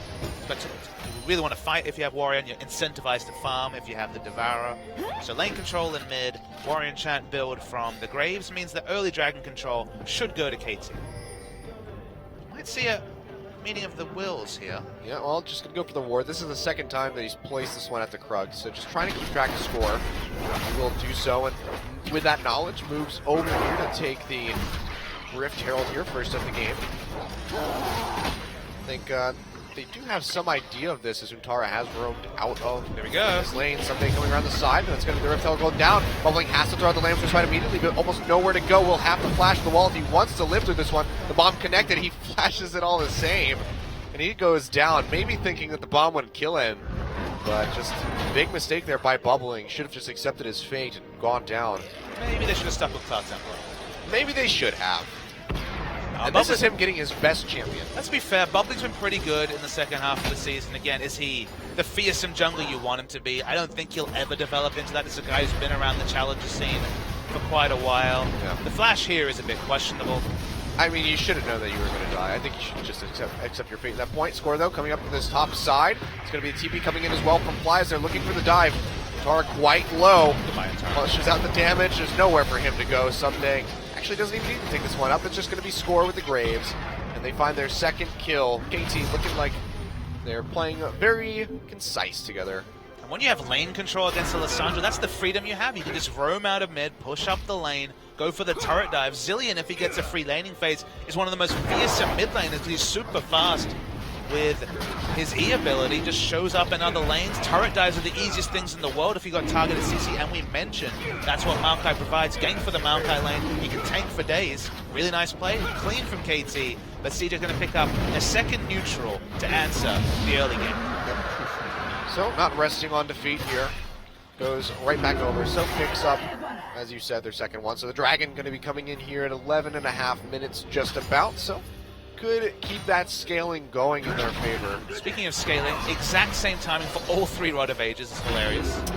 Oh yeah, double Rod of Ages in the mid lane and then one in the top side for Someday, so going for a more aggressive build. This is something that we thought we might have seen in the last game from Seoul, but did not go for that one. Picking up the kill, picking up the assist, getting it 11 minutes is massive for Someday, so it's going to be a nice stack of health to go over with the natural resist his ultimate provides, and then resist will build into later. Yep. You can see even without the double bomb connecting, we see a ton of damage coming out from just a single bomb by Fly.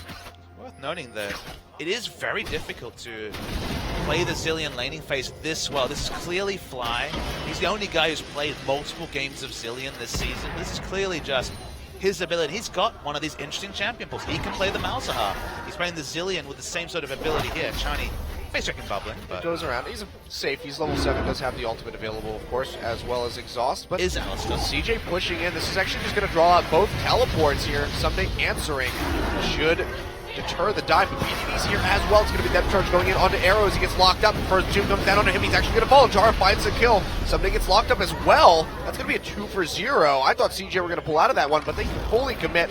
They find themselves some kills. Fly throwing out the bombs. Not going to be able to connect, but Score goes straight over to this mid lane. Will be able to take down the tower. They draw a double teleport, get 2 kills, which is the big win, but can't pick up an objective just yet. They're going to stick around and persist, so maybe they'll actually take down the turret. Again, strength in numbers is the story from CJ. Double teleport compared to just the single. Really nice tanking of turret. It's actually bubbling that takes the turret aggro, but has so many different ways to stay alive, especially with the ultimate, just able to kite out the aggro, so very clean from CJ Entus. Yep. Very clean indeed. They find themselves currently just at a disadvantage of about 500 gold, despite the first blood and turret going over there to the side of KT.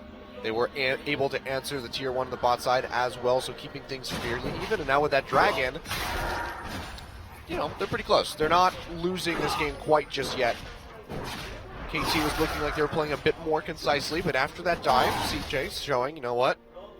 We can execute a dive just as well as you can. The thing I want to return to is we spoke a bit about the rising priority and the rising effectiveness of Rift Herald in the previous series, and we saw Rift Herald take in this game and it didn't amount to anything. The reason there, and the one thing I want to point out to the viewers, is that in a lane swap, I think there's a lot of value in Rift Herald, because when you go for that second turret, you can sometimes push, get an inner turret, get an inhibitor at a faster clip because of the extra damage and movement speed that both your minions and the bearer of the buff can pick up. But when it's standard lanes, when there aren't any turrets down, when you can't really rotate and get an advantage out of rotation, in this sort of a game, the value of Rift Herald is much lower. Yeah. Just picking up that gold. Exactly. The gold and the movement speed and stats for the bearer, which is, of course, usually the jump. Yep. Which, you know, without that gold, that would be KT that much further ahead of CJ. Unfortunately, they were unable to get the steal away on that one, just able to get the kill. Tara, wow. Really aggressive, goes for the dredge line, gets the flash away from Fly, though. Didn't know what was coming behind, and they had no other vision, KT, so pretty smart to flash. Fly's being annoying. It's not a bomb. It's not going to do a whole lot to that Braum. Oh, Kramer, though, really far forward, and Score is here to duke it out. Flashes forward, straight into the face of the calling. And he takes him down, and that's a familiar sight, Kramer being way too far forward on the bottom side of the map. I just love watching Score play champions like Graves and Kindred, because it must be cathartic for him to walk over to those young rapscallion 80 carries, just blow them away with Graves and Kindred. I used to do this role. I can do it. I'm fine. Yep.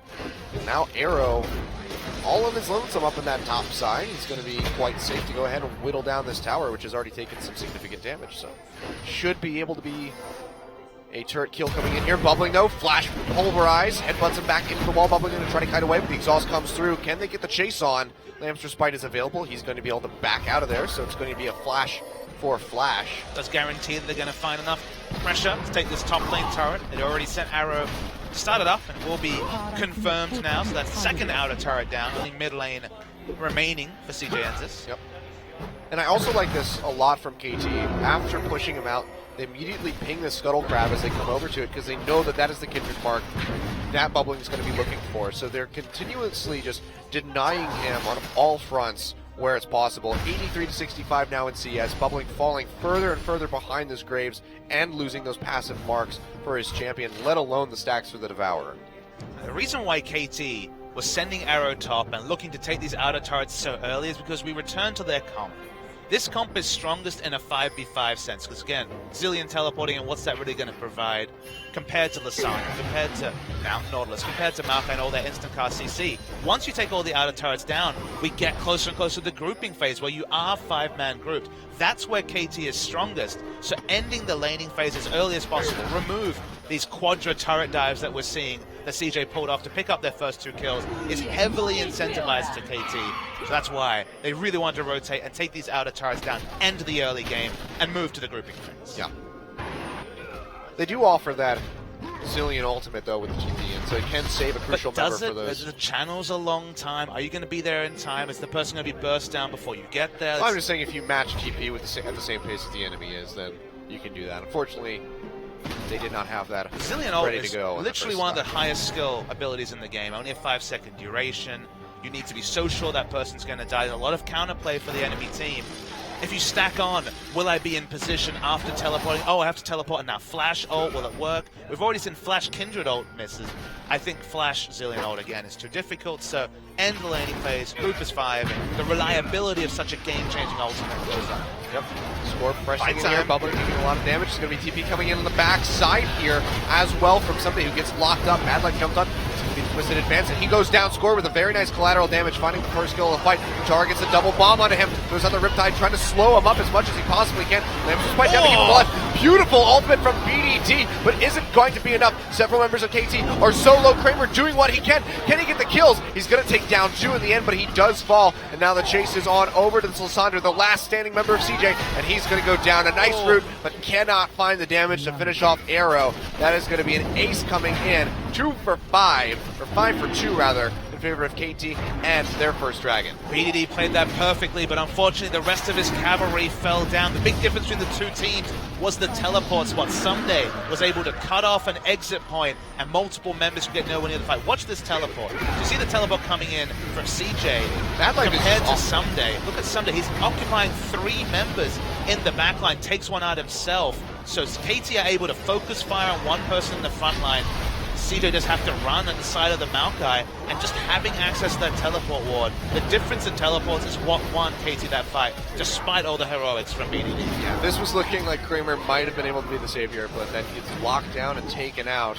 Maybe if he had the Warlords, he would have been able to out-trade them in that one, but still falls, and in the end, it's going to be an ace over to the side of KT now. 8-4 in kills, up 4,000 gold, not even 20 minutes into this game. And Score... casually. Just, I'll take that. Throws out the collateral damage again. Takes away the blue. Feels bad, man. Score is an amazing jungler. He's had poor games this season, it has to be said, but when he's on form, when he's on comfort, he plays so impressive. This is why I would have called this guy the best jungler in Korea at the start of the season. Peanut deserves the title now. Oh, for but sure. Score on form, with his class, with his experience, is really an amazing jungler. Solid stuff by him, and that's actually the Rift Herald offed itself. They weren't able to kill at a time. Sad days. Sad days. So, once again, feels bad, man. Steal a blue, Rift Herald steals himself. Rift Herald is just the ultimate bad luck story in League of Legends. It's always a feels bad, man. Yeah, pretty much. Goes on his vacation. His evolutionary path to becoming a big, beautiful Baron. Or 3 Rod of Ages, going to be coming online just after 21 minutes. KT continuing their push. They don't have the Rift Herald, which might have actually been the difference in pushing it in this minion wave, but they're just going to tank it up. Yeah, they can still take this here. Graves is fairly tanky. The more turrets that fall again, the more closer we get to a pure 5v5 phase. We're probably there at this point, to be honest. No reason for Zillion to be away from his allies, just there to speed up while Maokai tries to finally push this outer bot lane turret, which actually is still up. Yeah. Surprisingly, but we haven't seen too much attention being drawn down to that bottom side outside of the dive that ended in KT's tier 1 going down. KT have not really visited that side. Yeah, I told a lie before. Just yet. I just assumed the mid lane turret was still up, but Graves didn't push it earlier. Yeah. It was the bot lane turret. He took it during that dive. He did whittle down that mid tier 1. So that gives a 2-tower advantage over to KT as they stretch that gold lead even further. Now tied in Dragons as well. Second one for either team should be coming online in just a little bit. And Baron, of course, after Rift Herald went on his little vacation, has spawned. So we could see that one coming through. We saw a really cheeky, near complete Baron sneak in that last game from the side of Spenu. I mean, KT could duo Baron with Someday and Arrow, but it would take a really, really long time. So even though it would be safe, it's not worth the effort. 3-man Baron with Graves is possible, but that's a lot more conspicuous. So not a high. You need a consistent damage mid laner, like for example Azir, to really be able to stealthily get one of those Baron secures at 20 to 25 minutes. This is probably not the game for KT. Probably not. We'll see though. Check in on Bubbling and see how he's doing with those Devourer stacks. Next time we do hover over him. Because we are at 22 minutes and he's at 26 stacks, so not too bad. We've seen significantly worse games here for Kindred's been stacking those Devourers, most notably 37 minutes without even completing Sated. I mean, if your early game's going well, feels like 19 minutes is probably the average part time, but Yeah. if you're 0, 2, and 4, you definitely take 22, 24 minutes. I was expecting worse from Bubbling in this game so far, so I will say... We've seen over 30 minutes before. Yeah. 33, I think, was the longest I've seen with a Sated. 37, the longest I've seen without a Sated even coming through by the end of the game. So, but yeah, I will say I misjudged Bubbling here. I thought that he was going to be around 21, 22 marks, not quite at the 27. So, doing better than I thought. That's been the story of Bubbling in 2016, doing better than we thought. I don't know if that's... We did not think very much. At times, that's true.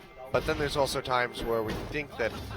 where it just seems like he's doing worse than we ever thought possible. Look, if we do anything here on the Champions Worldcast, it's realistic expectations for players. No one expects Bubbling to ape score or be a top-level jungler. But after we saw that one performance where he had some fantastic Gragas casks that against doesn't make Jin him Air, a good jungler. That means he's not awful. No, I'm just saying we saw some amazing casks from in Game 1, and then we went into Game 2 and we thought, oh wow, he can actually play Gragas pretty well. And then it just became utterly awful.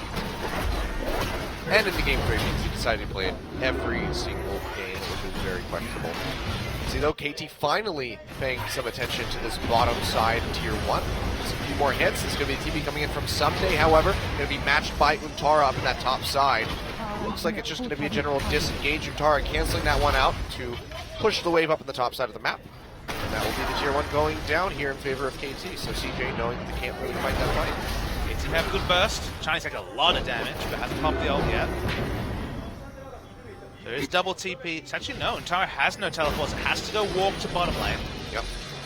BDD trying to pressure out that mid-tier 1 though. Fly could answer with a TP of his own should he deem it necessary, but he's a Zillion. He can zip his way up there with the W. So he sped up Maokai instead, which will force BDD's retreat. No turret picked up by CJ. KT continuing to make some strong moves around the map and get themselves these global objectives. Now, second Dragon looking like it might go down in their favor. Nothing much that CJ could do. Kalista Ren with the smite there from Score. Tara coming in. Tries to get the dredge line, but a match flash there by Fly will keep him safe. Second time he's had to flash away from the dredge line. Double bomb stun here. This advance onto Mad Life. Throws out the Glacial Fissure. Does knock up Someday. The bomb's coming through again. Mad Life jumps away, but he's going to go down. Fly finding the kill. Johnny going deep. Now pops the Alistar ultimate, still keeping himself alive. BDD locking up Fly and Arrow on the backside. Has to go straight into the Zonia. Score on the run as a Hexdrinker shield gets popped. BDD, can he find anything? Trying to get Hachani. He will find it, but here comes Fly. Let's see if he can answer for this one. So far, it's a 3-for-1 in favor of KT. Score, despite being so low, firing out the shots. And Fly with the last-second ultimate will keep himself alive. It's going to be a 4-for-1 in the end. Just a Johnny going down, and KT going to get a Tier 2 tower in the mid-side, more than likely. If not, they're going to go over to this Baron. You can tell Fly is a Zillion man. He decided, all right, you're juking all my skill shots. I'm going to bomb myself and just get in melee range with ultimate down. You can't kill me. It'll res me at higher health. Man. This is really good to see, and KT fighting as a 5-man team, and so many times we've seen BDD full health, ult up, and just not fighting with his teammates. Obviously a lack of communication between the members of CJ. Late game team fighting, they've looked strong. 26 minutes on the clock, not really been their time. They don't have a late game team fighting comp this time either. It's very even in terms of late game scaling, and CJ lose that part. Yep. I like that play by Fly in the Baron, just throwing out the bombs on every which way that they can come in. Something's already unkillable, able to itemize second into Spirit Visage, just take no damage in the front line. And the question is, where is BDD during all of this? He gets a nice 2-man ult, but his tank line is already squishy, and Tara's just alone. A couple of the threats are down. CJ's team fighting, which again has been their calling card in the late game, not on display here. Certainly not. Fly, the bombs are on point. Playing this Zillion to a T. Now with a blue buff, even more harass coming out. We can see Rod of Ages, Morel and Omicron completed for him. We'll see where else that build is going to take him. But so far, 4-0-7. Fly is on a fast track for an MVP in this game.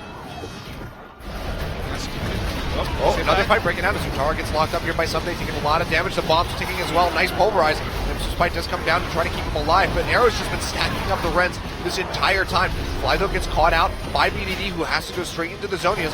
When he comes out of this, let's see if he can get anything or if he's just going to die. It's going to be the latter. He falls. Fly finishes him off with an auto attack. That's going to be the tier 2 in the mid lane going down. Now with just Kramer and Bubbling alive, they have to retreat and recuperate. Looks like this could be the inhibitor line getting broken here at 27.5 minutes. I mean, KT's front line outclasses CJ's any day of the week. Someday has so much health with their Rage, now Spirit Visage and Frozen Hard.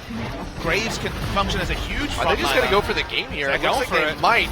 13 seconds on Mad Life. Bubbling, no Lamb's Respite available. First Nexus turret gonna fall. Fly still has the ultimate available as Arrow gets the chase on the Bubbling, who just has to dash away.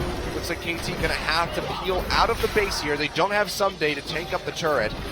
With limited waves coming in, they just back off, but the Nexus already getting ready to be exposed, and Super Creep's going to be storming down through the base. TP coming into the back, though. However, who's it going to be? Looks like it's going to be Antara. BDD joining maybe quite soon. Antara comes in, still a very tanky Nautilus, locks up at Johnny. The bombs come through, they grab up the Dredge line, they just have to sacrifice him and let him go. Mad Life and Bubbling chasing on the other side. BDD did TP above them, flies here, ultimate available. BDD goes in, ultimate down onto Arrow as BDD uses the Frozen Tomb onto himself. Let's see if Arrow gets popped, if they just keep him alive. He's trying to get that pop, but he cannot do it. He falls, and CJ are actually turning this on its head. Score comes over the wall, does finish off Bubbling, however. Now the chase onto him as a Q from the Braum disconnect. Because the blows come through. He gets locked up. Score gonna fall. Can he answer with a kill onto Kramer? Gets he it. does! Nicely played by Score, making the best out of a bad situation. But CJ are losing this Nexus tower. Will not go down here, but still a lot of damage being output. But CJ firing back, getting some kills of their own. Really swingy set of skirmishes. I guess 2 fights really broke out by the end of all of that. The second time saw the perils of Zillion use the ult a little bit too early onto Arrow. He lives. They wait out the time as CJ's target selection is much better in this second fight. Smart of KT to not try to use the ult on Hachani. Obviously they could have done it, but rezzing an Alistair at full health isn't a big consideration. Double TP was up. That's why BD found this extra spot. Because BD just ulted, Arrow couldn't tell if there was going to be a spell cast at the same time as the ult. Had to reactionarily ult. Both carries go down. As this fight resolved, Score had spent so much time on the outscales. He probably does more damage than Someday can really respect. We're watching. This is 3v1, and he still pops Kramer. We can only imagine what would happen if Someday came out. Probably would have been maybe a 2-for-2 overall, but they take the 1-for-1. Someday lives, no free objectives. Really fun to track, and now we're getting to late game team fighting mode. It's getting even.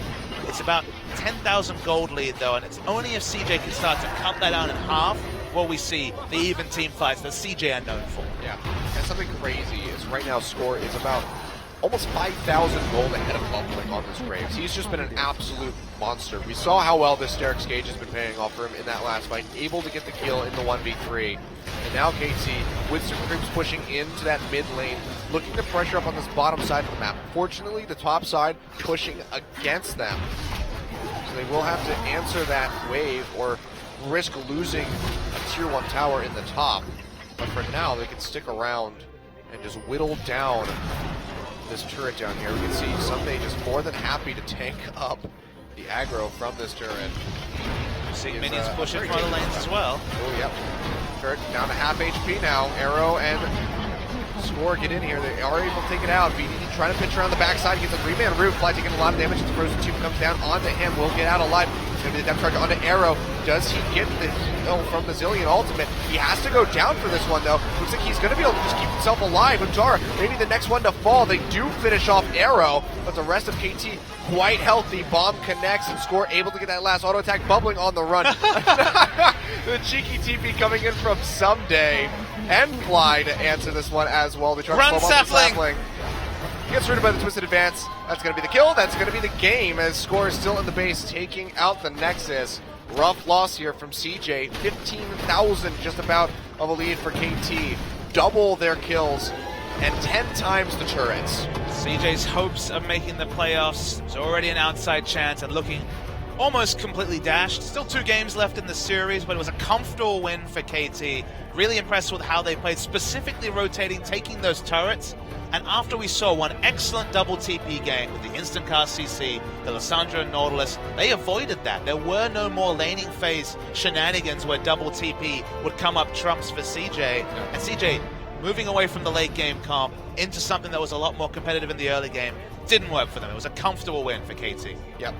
A lot of that having to do with fly on that Zillion, of course score on the Graves, taking things away from Bubbling early on, getting a massive CS lead, just snowballing as that Graves and just working through those fights. He did some serious damage in that game. Graves, Maokai, Alistair, all frontliners, all can go as balls to the wall as they want, and they get rezzed by Zillion. That's why the comp worked. Helped that score was fed, so he was pretty innately tanky and then had the pocket Zillion ult as well. Yep. Well fought, well played by KT.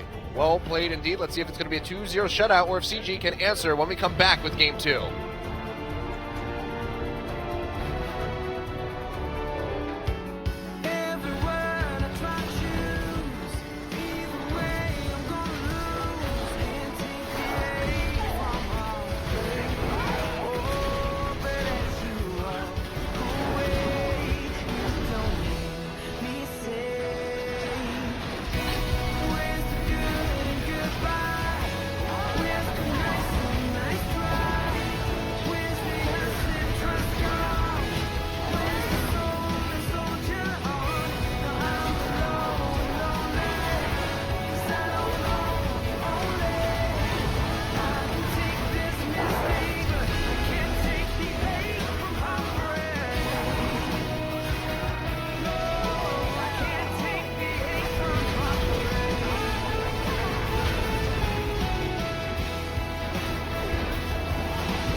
Welcome back to the NALCS, the best region in the world. Just kidding, we're here back with Champion Spring, and your MVP from Game 1 is Fly in the mid lane on that Zillion. 95% kill participation by the end of that game. Also 3 MVPs running for KT Rolster Fly, who's stepping it up, but not with the standard meta champion core. This guy plays what he likes, and he likes the Zillion. He's been probably the best Zillion so far in Champions. Sometimes the comps around him don't make sense, but the Maokai with the targeted engage, it wasn't the Puppey.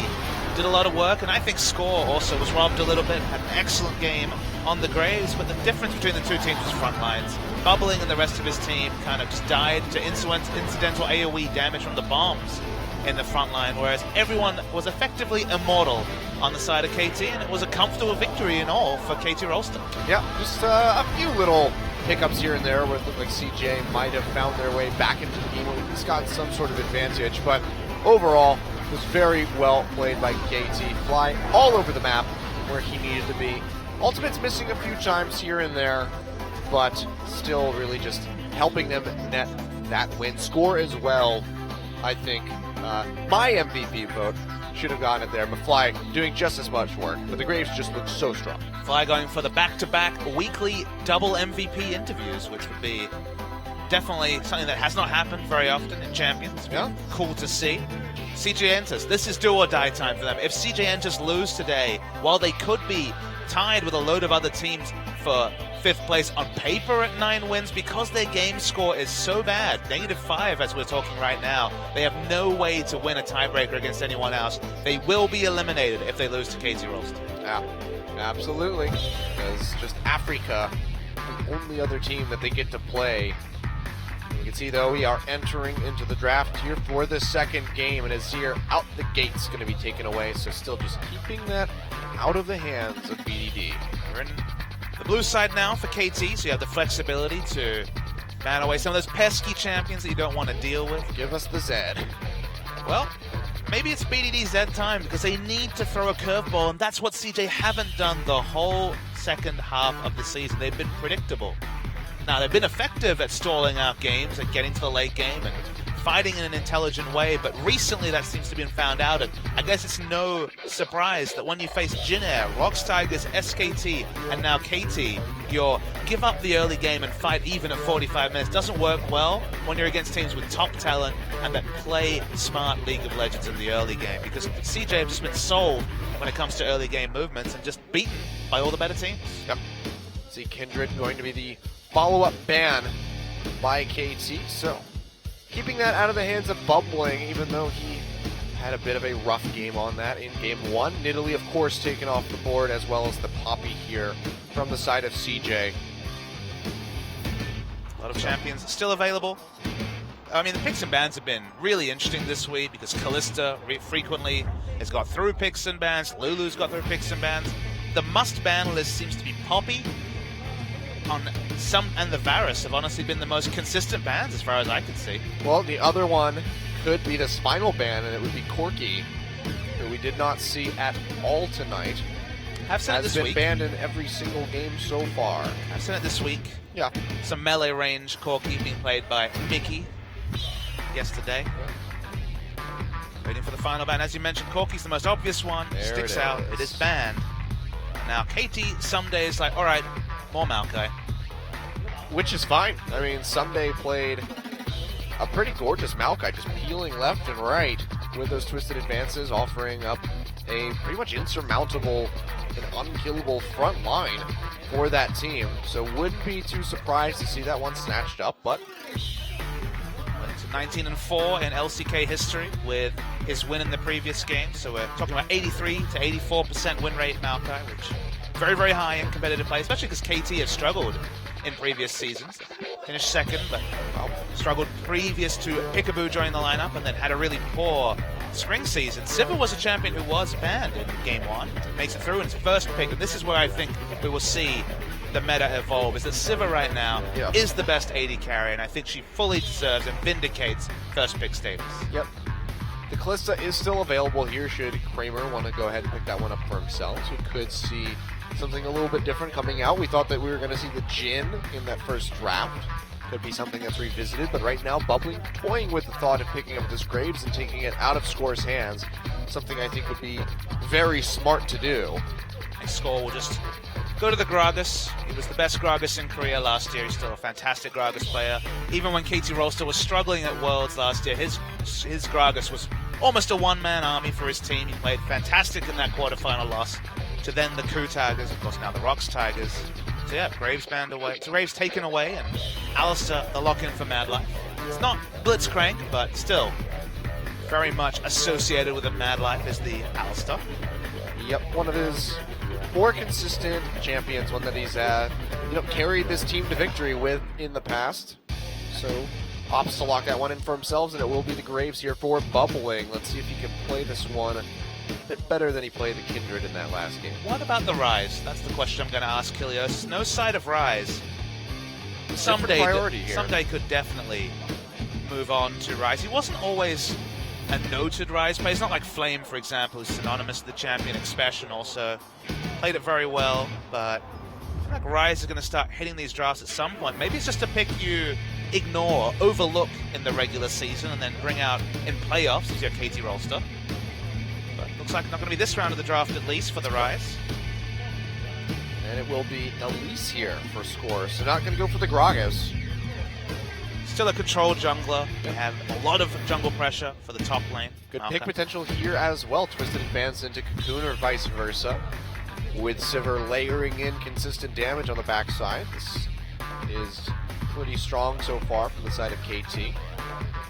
Will CJ blind pick their mid laner? That'd be disappointing. I feel like Untara's champion pool is more narrow. Just go for a tank top laner to put up top. Nautilus is still available, for example, to just have happy farm wars again with Someday and show us something special with that last pick on the red side, BDD. That's what I want. Lock the Ziggs. Really? That's what you want? Not really.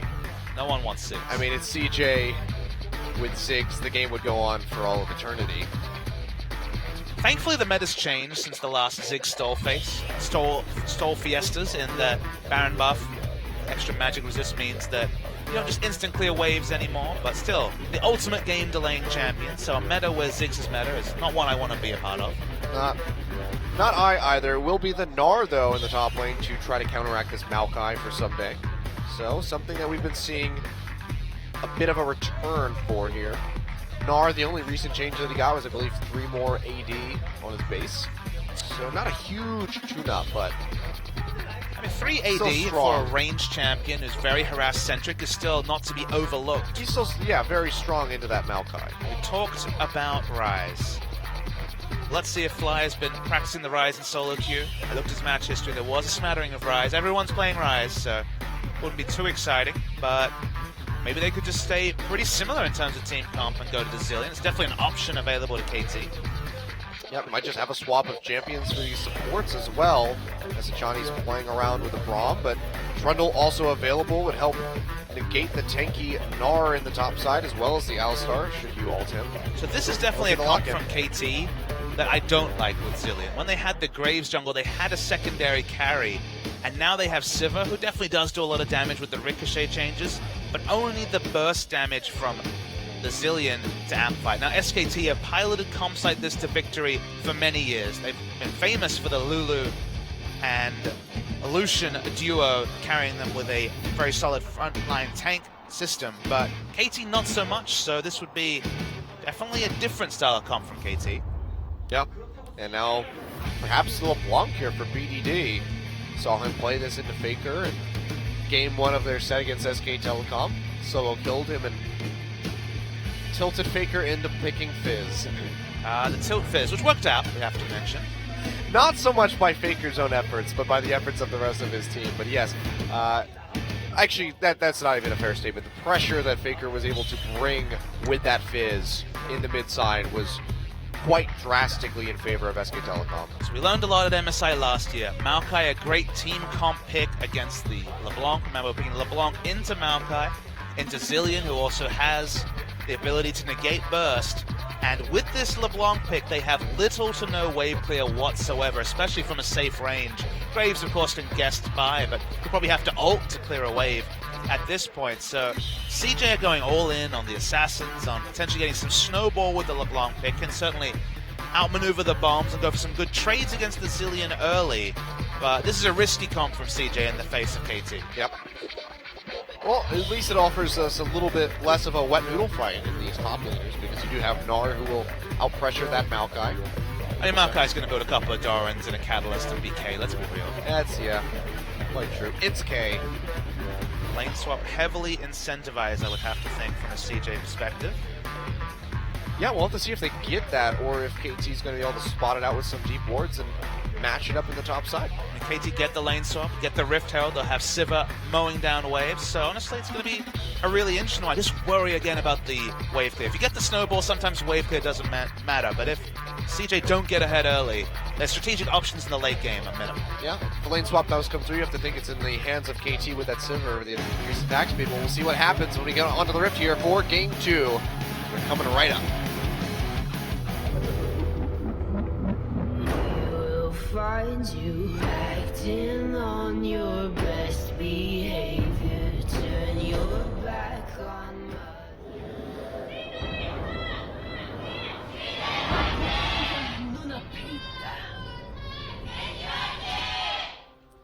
The CJ fans still standing strong and tall with their team despite the odds looking ever so slim before them.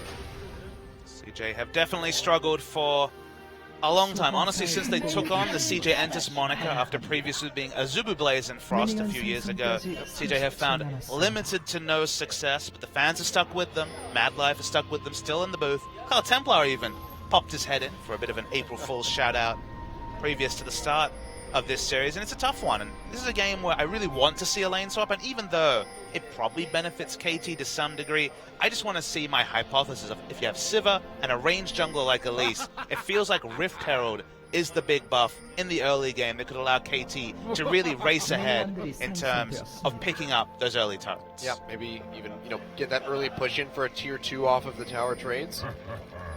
It's quite possible. Oh. And this would be a very depressing way for CJ to go out with a 0-2 against KT. Well, KT have certainly ended up with a lane swap. It's been CJ that initiated it. But again, always hard to say. We're not in a world where you can really scout for these lane swaps, so there is an element of the guessing game. But this is going to be a nice start for a Score, who's going to be uninterrupted in his side of the jungle. Constable Trundle says, nope, no camps for you. And Johnny just pushing in, saying, get to the other side of that jungle, pushes them out, and that's just going to be some free experience in that bottom side. Bombs landing already here for Fly. We'll block that Thunder Lords. Trade back quite nicely. Already gets the passive out from BDD. It's fun how the mind games work in this matchup, because you can just bomb the location of the distortion, and most of the time, if it's quick enough from BDD, you will hit that particular skill shot. And the big issue is that if you don't instantly take it, you'll take the minion aggro with the trade. So it feels like really on point with the Zillion. You can work what looks like on paper a very difficult matchup against the LeBlanc. Well, we'll see if it stays just as even here for Fly as we move forward through this game. With Tara looking for a little bit of invasive knowledge here as he moves into the jungle, but only going to find that wolf spirit. No camps really to be taken, as they've already been swept through by Score and Someday as they rotate through. But this is going to be a fast turret take here in the bottom side between Hachani and Arrow. Difference you can see is that because they have the Siva, Score doesn't feel pressured to join the push. It looks like the push is going to be with 4 members to the advantage of CJ though, so definitely going to be a speed advantage on the CJ side.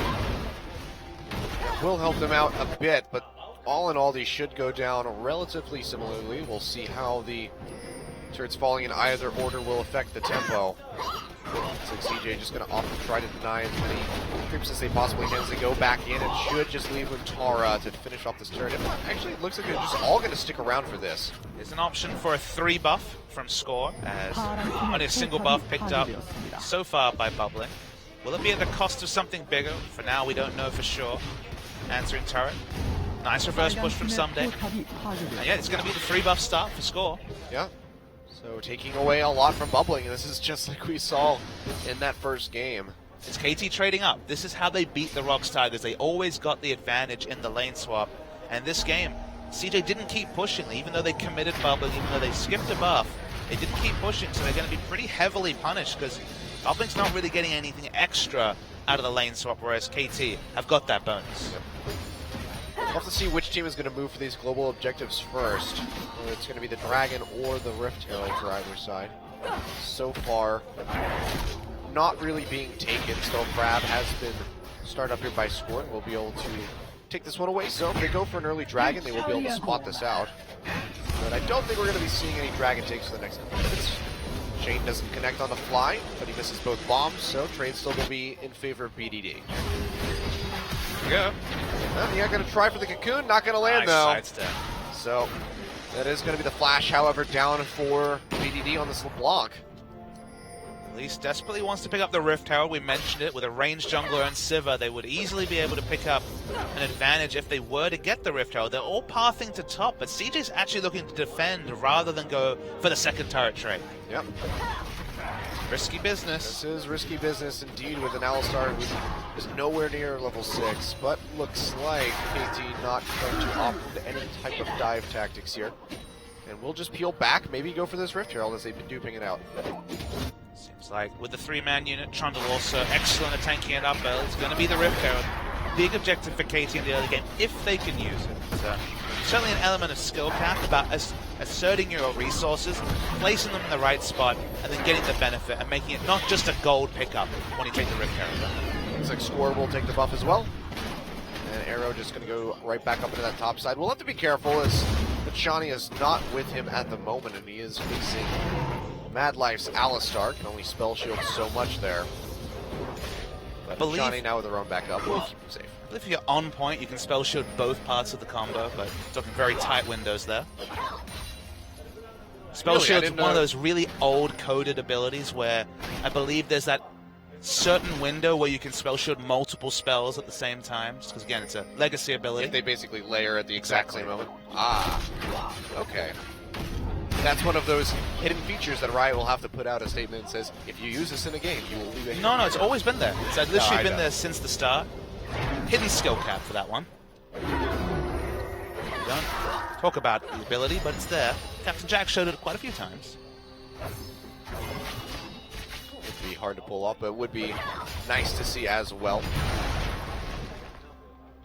It's good that Someday has brought back the Sword of Ages build, because extra damage from the Maokai will certainly help some of their no damage issues in the late game. But it's any champion that can output surprising damage. It's Sivir in a team fight, with the Ricochet crits effectively doing the same as a normal crit without Infinity Edge. 80% times 2.5, with the extra modifier from Infinity Edge is 200%. So his squishy backline is specifically BDD and Kramer, and to some degree bubbling. Certainly going to be chunked down in the late game. Teleport coming in. Yeah, TP coming in on the backside here. Someday going to try to pinch in on a Kramer. Gets slowed up by that pillar, and he will have to flash away. So it's going to be TP for Flash. Big investment. Sunday's face checking. Someday is face checking. Bubbling's here. Headbutt pulverized on Someday as he's down below half HP. Big twisted advance on the Bubbling as he dashes away. TP being matched here by Fly as they're going to continue this aggression. Flash away by Mad Life. Getting the double very bomb. nice. They do get the double bomb on the Bubbling. He's going to fall for the first blood. Arrow picking that one up. And KT very nicely played. Smartly playing with the Rift Herald as well. No surprise. It does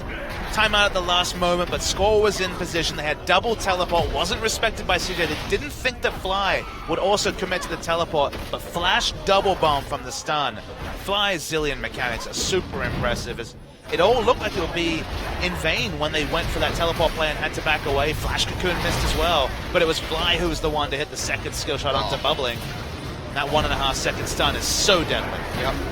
So deadly indeed. And yeah, that's KT making us kind of eat our words. I thought that was going to be just a little bit of a botched gank, just a TP for Flash trade, but in the end, going deep and taking a ton away from CJ. We can see both Kramer and Mad Life using both of their summoners. Bubbling, of course, with his Flash down. Really good stuff here from KT. Had good wards down to have the ability to teleport so aggressively from Fly, who is behind in CS. Has to somewhat be expected, but finally going to get some pressure relieved as they've got 2 out of turrets. Why not just prey on that lack of wave clear we spoke about. No snowballing to speak about from CJ. So Tara around the sidelines, maybe looking for that Mega Gnar. But they finally cleared away. What did it take? The Graves ultimate had to be committed to. So KT rotating around the lack of wave clear is very smart. It's good to see this team playing on a different level to the struggles we saw with. We're going to talk about it and run into the ground, but that Protect the Draven comp left us shaking our heads. It really did.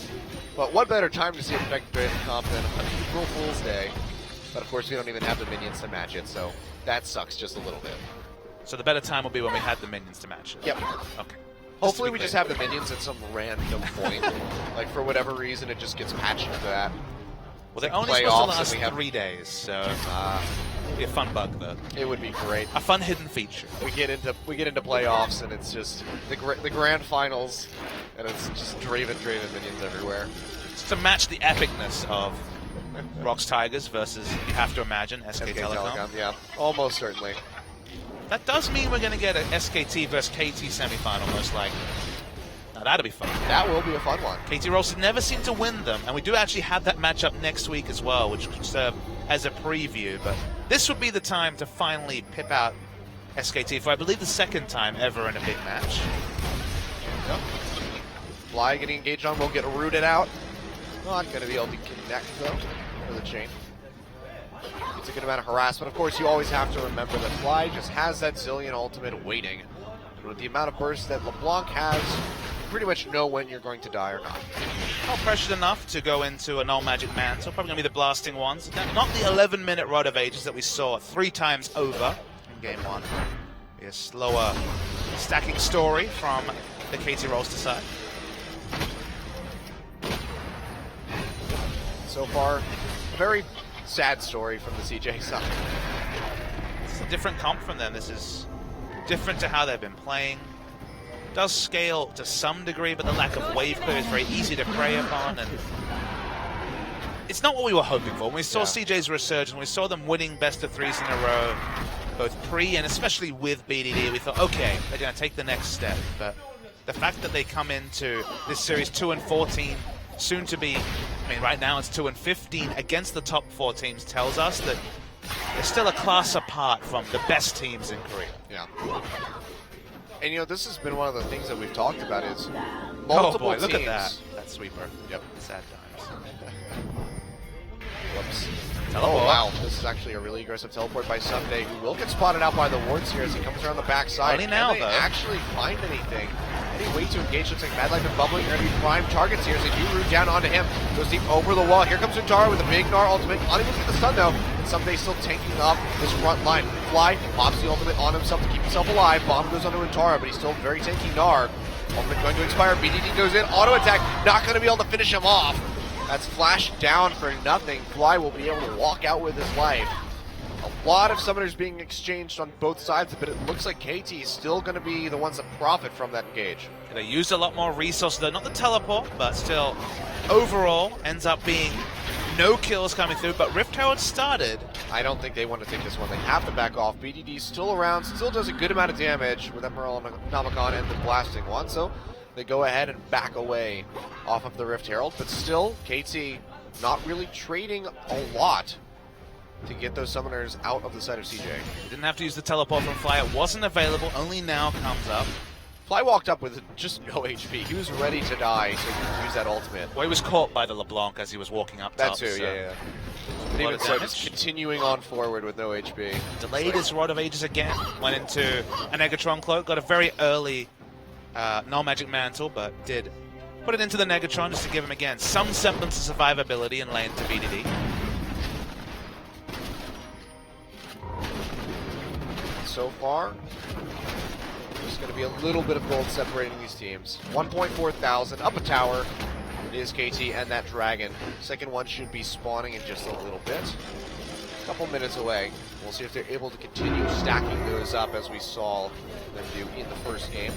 CJ do have the items this game to be able to fight.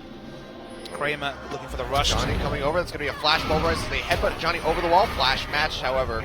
So just flash from these supports and they will keep themselves alive. Tell from the early power purchase is going to be Mononomicon rush as expected from BDD. It's going to be Hurricane first from Kramer. They are not looking to a scenario where KT get a big Dragon lead. They want to get power early rather than buying the Blade of the Ruin King, more of a laning purchase for the Kallisto. Just rushing into teamfight items because they want to be able to fight wherever possible against KT roster. Fly with the roam, just throws out a bomb, says this is my contribution. I like how just 2 packages sent over. Here's a bomb, here's a present. Here's a sapling, and that's going to be it. So how pumped are you that Meowkai is almost upon us? I was talking about this with Monty last week. I really cannot wait for that skin to come out. I hear you're also going to purchase a cat soon. So I am going to be purchasing a cat soon. I'm actually going to be adopting one rather than getting one from the store, but we'll talk about another small creature being in this game right now. But he's going to die. Extinct. Yeah, a thought to be extinct creature does get taken out. So they're really not helping it. You know, you find this creature that you thought was extinct, and then they just kind of brutally murder it. So you're looking for a double whammy of buying a cat, playing a Meowkai game. It's going to be great. I hope he sits on my lap and just watches the Meowkai. I don't really play Maokai, but I guess I kind of have to play it if I want that skin, so I'll go ahead and do that. Well, Maokai definitely doesn't inspire too much excitement in play, but at least you can... AP Maokai. That's the excitement. Full AP Maokai. Death cap second. I mean, with the 60-second duration of the saplings now, you can recreate the Shaco Jack-in-the-Box brushes to some degree. Jack-in-the-Box, there's something. Did you try Jack-in-the-Box while you were in North America? No, only Chick-fil-A. Oh, thank God. I was going to say, if you did, you made a great mistake. No, I didn't make it there. Jack-in-the-Box is, I don't even have a rough comparison. It's garbage. It's effectively just garbage on a fun. You know we're sponsored by Jack-in-the-Box, right? Oh.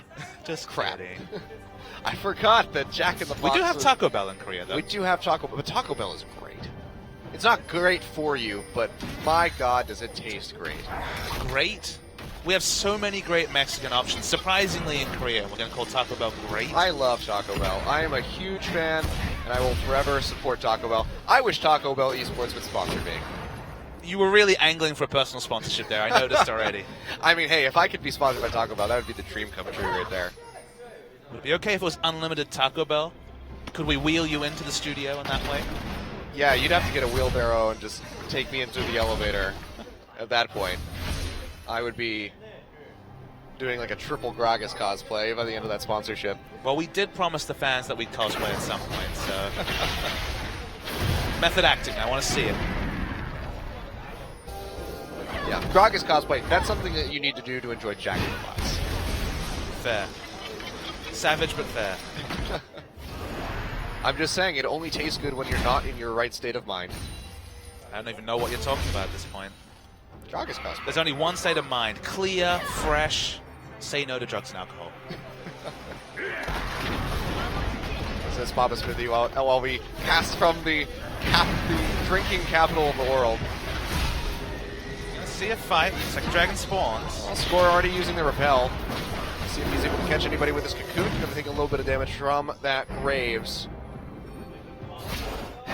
Looks like they're just going to bounce around here. Wow, and Shawnee almost going down there. Nice aggressive play by BDD. Maokai's going to be the first one to react. Left the lane. Gnar is going to start building up the Gnar bar, so... Typically a massive Gnar play, but it seems like everyone's going to ignore Dragon for now. No free objectives this time. Not quite. Ooh, but the Cocoon not going to have any follow-up, though. Still has his ultimate available. So they just go ahead and back off. KT incentivized to extend the laning phase. Double Rod of Ages is stacking up. 4 stacks for the Maokai, 2 stacks because of the delays and putting the Negatron cloak for the Zillion. So won't see those pay off till around the 25-minute mark. They can get away with Dragons, and that's an advantage for them. If they stall, then that also suits them just fine. We can see Hachani just trying to be as annoying as possible, throwing out those pillars where he can. Just harassing the hell out of the enemy team. Solid push coming in on this mid side. Just gonna get a little bit of damage. Not going to be able to finish that one off. Returning to what we saw before. Oh, Mad Life though gets the pulverize on Hachani. Gets booted into the enemy team, taking a lot of damage. He's going to go down. Kramer confirms that one with a Ren. Now Score getting taken quite low by BDD, but he's going to fall. Falls him over the wall with that auto attack from Arrow, and he goes down. Mad Life getting locked up by the double bombs. Has that Alistar ultimate ticking, but looks like he may go down at the end of this one. Someday trying to tank up the front line. Looks like Bubbling does make it out alive through that mid lane score, unable to finish him off. But this opens up KT to take down this mid tier 1 tower and maybe just rotate over for the Dragon. And a big difference in the teleport plays there. Of course, Maokai's always more reliable, but the moment BDD showed up, instant twisted advance. They burst him down before he could go back to his Mimic, compared to Untara, who eventually teleported in. And even though he was close to his transformation, found no ability to use the Gnar, found no real relevance in that fight, contributed nothing. Good job Someday. And KT only go even, but get that all-important third outer turret down. Yeah. Even in the fight, we'll take another look at this one, though. Mad Life gets a good engage with the headbutt in, but if you notice, Maokai by far the first one to teleport, and he's always going to be more reliable in that sense. Just watch BDD. First it's the cocoon, then it's into the twisted advance. Great layering of CC. You don't even see Untara on your screen during that replay. Here we go. Oh, fight breaking out in the spot side. Achani being taken quite low. Arrow trying to answer that one out. Flying. Throwing out the bombs. Not going to be able to find the double connect, though, and he takes a bit of damage from BDD as he distorts over the wall. Achani looking like he's going to stick around, and Someday on the roam already used that teleport. This could be a nice dragon take here from the side of CJ, who have the Callista available for the Rend execute.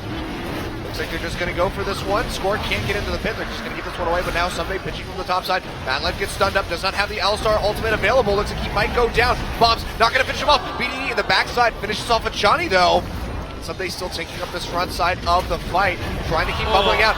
Untara not going to be able to get the connect. BDD gets cocoon, has to go back to the distort and fly. Finishes off Mad Life. Bubbling trying to pump out as much damage as he can from the top side here. They can't get quite into the fight. That's going to be the ultimate coming out onto Someday from the Zillion. Bubbling on the chase. Can he finish off Fly? The Q is not going to connect. Meanwhile, on the other side, BDD going so low, but the repel is not enough. He goes back in on the distort, and he goes down. Arrow able to finish him off. So far, it's a 3 for, I believe, 0, unless I think Achani died.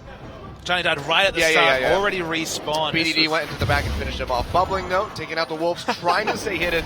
Smites out the Wolf for that spear, but here comes Achani. And Bubbling is going to go down. He's going to buy some time, however, it looks like. But he's not going to be able to do too much. Throws out the Q. Out of mana. Score's going to get the kill. So we call Flawless, actually Crash, the good-bad jungler. And that was certainly a good-bad decision from Bubbling. You're like, all right, smite the Wolf Spirit, then you'll know where the enemy is. Unfortunately, then they'll know that you're at the Wolf. Yep. So we're going to see the replay. This was just an insane, drawn-out fight between the two teams. No one died until BDD got the really nice assassination. And the big worry for Fly is that he's almost completely out of mana. And I thought maybe this is the team fight to get BDD back into the game. Untara missing his initiation after being irrelevant in the previous fight was a big issue for CJ. Now he's in mini-Gnar form. Certainly not the tank that he's expected to be. Continuing the trend of being irrelevant these fights. Untara certainly not covering that himself. That was a great flash away by Score, too.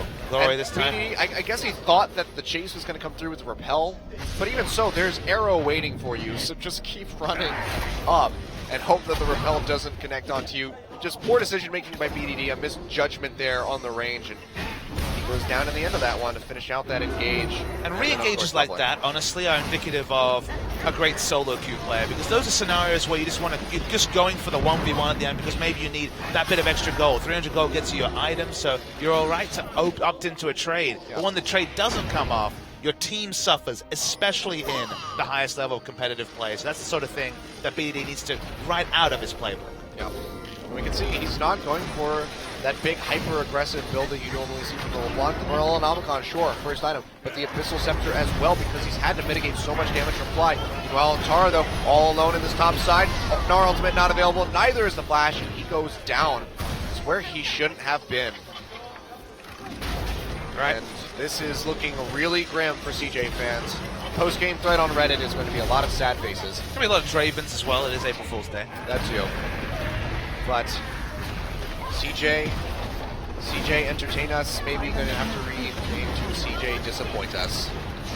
I mean, there was 2 years for them to go for that one. They seem to want to stick to the more positive, glass half full approach of entertain us. Because remember, entertain us doesn't commit to win. That's true. Just means entertaining games. I mean, have you watched CJ the second half of the season? They've been winning a lot, but is entertaining the word you'd use for the 45-minute, 50-minute stall fest? It's not the word that I would use for the 70 minutes fest that we saw. So the sweet spot is 50 minutes for a game of League of Legends. Yeah. I don't know about that. I mean, the Abyssal Scepter, the reason, to touch on that, the reason he's had to pick it up is that it's against a Maokai. He will take guaranteed magic damage because he will be Twisted Advanced. He will take targeted CC. If he just goes full Glass Cannon, he'll die under even the 1 second CC duration that he'll be under. So doesn't have the ability to just go full Glass Cannon, and the result is the damage isn't enough to get the full-on deletions. If you're against a Zilean, either you instant delete someone or we're going to see the ult come through with great effectiveness. So a LeBlanc pick largely neutered, and kind of wondered why they went for LeBlanc last. A lot of good answers to it on the side of KT. Yep, we can see the Dragon getting ready to respawn already in a minute 40. Mad Life in a really bad spot. Might have to use the ultimate or the flash. This pillar just seeming to last forever. Will be able to keep himself alive without expending any of those big spells, but still not a good look for CJ. Bubbling, the bombs come through, gets the double stun as he gets the dash away. He will be able to stay alive, but takes a hell of a lot of damage on the backside of that trade. Wave crashing up into this bot side. KT maybe looking to get their second tier 2. See in the top. Someday effectively out-pushing Na, despite it's famously being a matchup that Na usually excels in. Convinced of Antara's Na, that's for sure. Mad Life, oh, uncharacteristic miss by him. Flashes in for the Pulverize, unable to connect. That is going to be down. Fate's Call used to drag him to safety. Let's see. CJ return to lanes and farm. Take that at least. KT, looking good, looking strong, making the Zilean pick work. Yeah. KT have these pocket picks, Zilean and Malzahar, that really no one else is playing. The only team that we've seen play the Zilean outside of KT was CJ, and they certainly didn't convince with it. It was back in the days of Sky as well in the mid lane.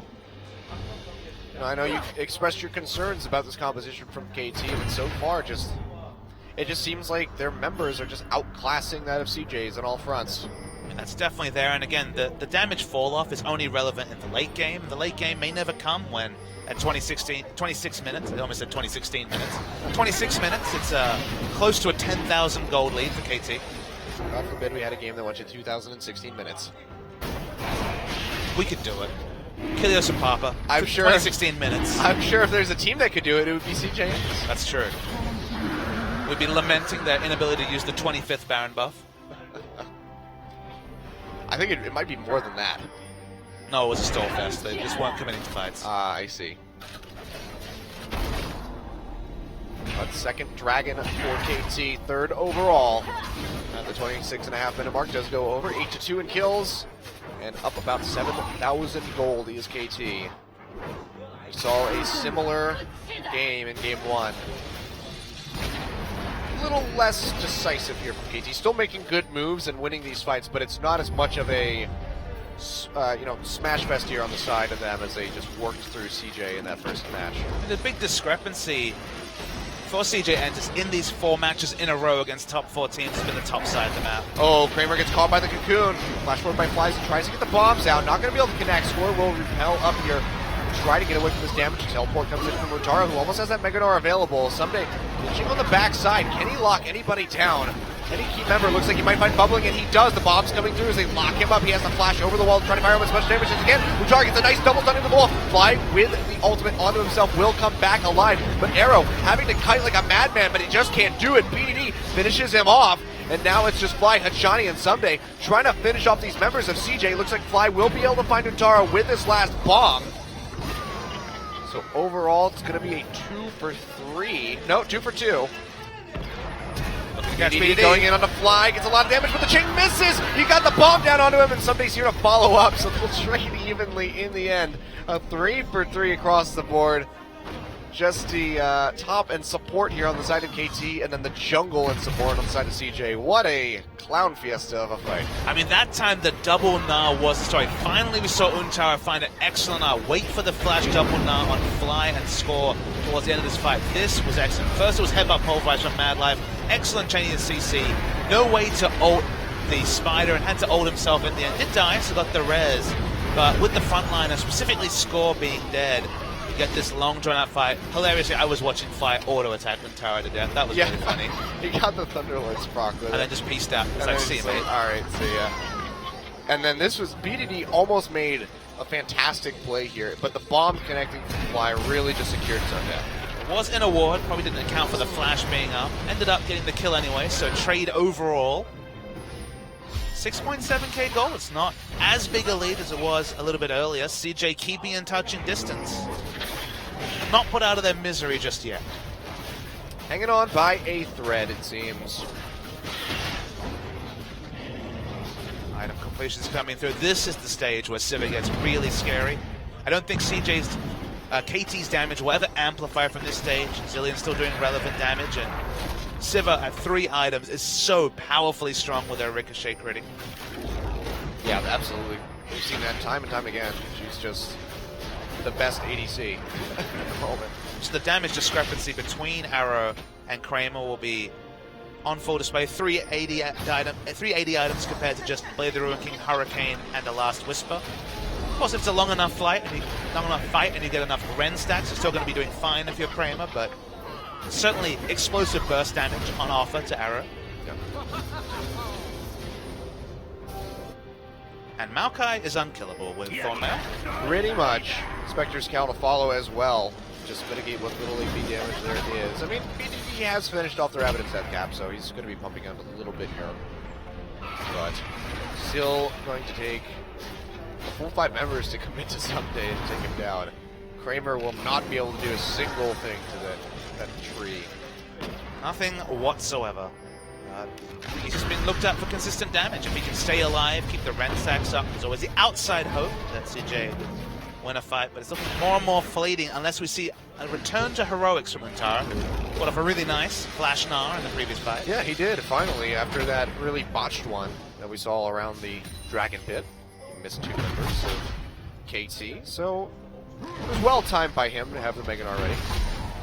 Gnar is just one of those champions where it'll be 1 out of X times that you pull off the big engage, whereas Maokai, there is no skill cap involved in Twisted Advance, so the reliability of the Maokai, even with the rough laning phase, is why a lot of people will be happy to opt in to say Maokai versus Gnar, or be happy to see the counter pick, because, again, the percentage chance you get that engage with someday is so much higher than what Antara can hope to put out. Yeah. Random thought. Does Maokai doesn't have any max amount of saplings that he can output, does he? 60-second duration, so 40% CDR, you could pump out quite a few. I'm just thinking, imagine if there was Earth mode right now, and you just output all of those saplings that lasted 60 seconds. Yeah, just like Jack in the Box. You could stack so many brushes at the same time to just blow people up with an AP Maokai. Was done in last Earth. You are not the first man to think of it, but with the 60-second duration buff, we're talking some serious damage. My favorite Earth champion is Jace, because you can double shock blast through 1 XL. You see a fight coming through. We saw both top laners fighting in the bot lane. Top lane does get the red. Yeah, gets caught by that Cocoon. No, takes a bit of damage, but like you said, red does get taken away by him. So, small battle 1. DD going in. Not going to be able to find too much damage on the fly as he just throws out the Sigil, and this is going to be 3rd Dragon getting ready to spawn here in 3 seconds for KT, and they are well postured to be able to take this one away.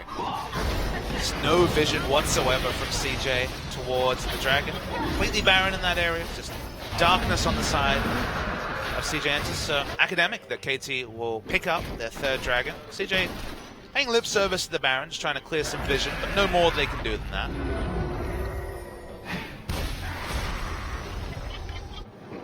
Still posturing up and getting vision control over this side of the jungle of the river here is KT. Don't think they want to start this up anytime soon here. At least not without a pick. Their Baron damage is really, really low. Only Arrow on Civa can put out any consistent damage. They can tank it up for days, but no real way to rush down Baron, so playing around Baron rather than necessarily baiting it is what KT want to do. Antara has bought a 2nd Hex. He has double Hex Drinker. That's not good. Okay. Good job, Antara. Wonderful. The only argument to build that is to items to use. Maybe you're sitting on and fight straight away. But I don't think that there's much of a. I'm not trying to justify it. I'm just thinking of anything you get out of buying 2 of them. You get a mistake. Slot efficiency, but then he doesn't have a pink ward slot, so That's just a mistake. Yep, just flat out bad decision. Tara thinking that he didn't have a Hex Drinker because he's been getting killed so easily in these fights, says, oh, you know what, a Hex Drinker will keep me alive. Completely not realizing that he already has had one. Still waiting for the League of Legends memes. Bad decision in Tara might be one of them now. Could be. Johnny taking a lot of damage here. But look at all of that sustain. Minions dying around him, plus Relic Shield. Score walking so aggressively into the enemy jungle just to put down a teleport flank ward. You can see, putting that brush right at the top side of the jungle. So all they're trying to do is they're prepping for what is inevitably going to be a Baron fight in the oncoming minutes. Yep. Oh, and there we go. Spirit Visage completed for someday. That much more unkillable, that much more heal coming through on a Sap Magic passive. 18 maybe trying to bait out around this Baron, stacking up in this brush. No vision bubbling, will throw out the smoke bomb, double bomb, not going to connect on the Kramer. Teleport coming in as well. TP coming in here from Untara to follow up. No Narbar here though. Mad Life has to get dragged out by the Fate's Call, and they're just engaging onto Bubbling, who's already taken a hell of a lot of damage. Johnny, a very tanky front line, and Kramer looking like he's going to go down, and he does. Arrow finds the kill. Mad Life gets locked up. Someday going to kill him. Untara finally gets the Mega Narc, throws out onto Arrow. Will not take him down as a Zillion ultimate is there to follow up. Tara falls. Double kill coming over for Arrow. Johnny almost falling to BDD, but he will stay alive. And someday, the unbreakable wall just going to tank up and fight against Bubbling underneath the tower, and he's going to win that exchange. Fly here, no ultimate. Double bomb misses, has to run away from BDD, who's on the chase. Can he get it? The Ignite and the auto attack will finish it off, but BDD is the only living member on the side of CJ. And they are going to break this inhibitor line here at 35 minutes. Really nice. LeBlanc Mechanics gets 2 exit kills, but that's all they have to show. They will certainly lose their mid lane inhibitor. BDD probably did enough to keep the game alive for CJ, keep the season alive, but it's on the barest of threads at this point. Mad Life coming up, Kramer to follow in just about 3 seconds. Let's see if KT can stick around for this inhibitor. Likely just going to be the towers as they back off. Wave slow pushing in the top side. They could just pull out of here and maybe go for a 4th dragon, as that will be spawning in just a couple minutes. Someday just had so many different options to teleport flank. We saw Score put down those wards. You just compare the effectiveness. Malphite is able to come in just a direction. There's nowhere for Kramer to go. He'd already used Fate's Call at this point. No flash available, so will die just doing his best to do as much damage to Arrow as possible. Yeah. If Arrow falls, the damage at this point is not there for KT. That's why the flash Gnar came in from Untara, but Zillion ult riding means he's going to live. And it's only BDD's flashing mechanics that give up them any real hope in this game, and probably not going to be enough at this point, as Someday gives no mundos. No cares in the world. Nope. Doesn't give a good golly god damn. Takes out Bubbling. All on his lonesome underneath of the tower. Fly falling in the end, a little bit comical, but BDD keeping some of their hopes alive. But, you know, that fight could have been much different if Untara was actually prepared for it. No Mega Narc coming into that one at all. Double Hex Drinker. It looks like Untara is really just playing off of a build that he found on Mobifire right now. He's like, oh, this website says that Gnar is good into Maokai, and double Hex Drinker is how I should build. Well, let's just pretend it never happened. He doesn't have it in his inventory anymore, so it never happened. Sold it and got them all Malmortius. Worth. April Fools, guys. April Fools. CJ enters in the playoffs. April Fools, they're not. Yeah, not quite. Bubbling, though. Getting engaged on by that Twisted Advance. Somebody does get locked up from the chain by LeBlanc.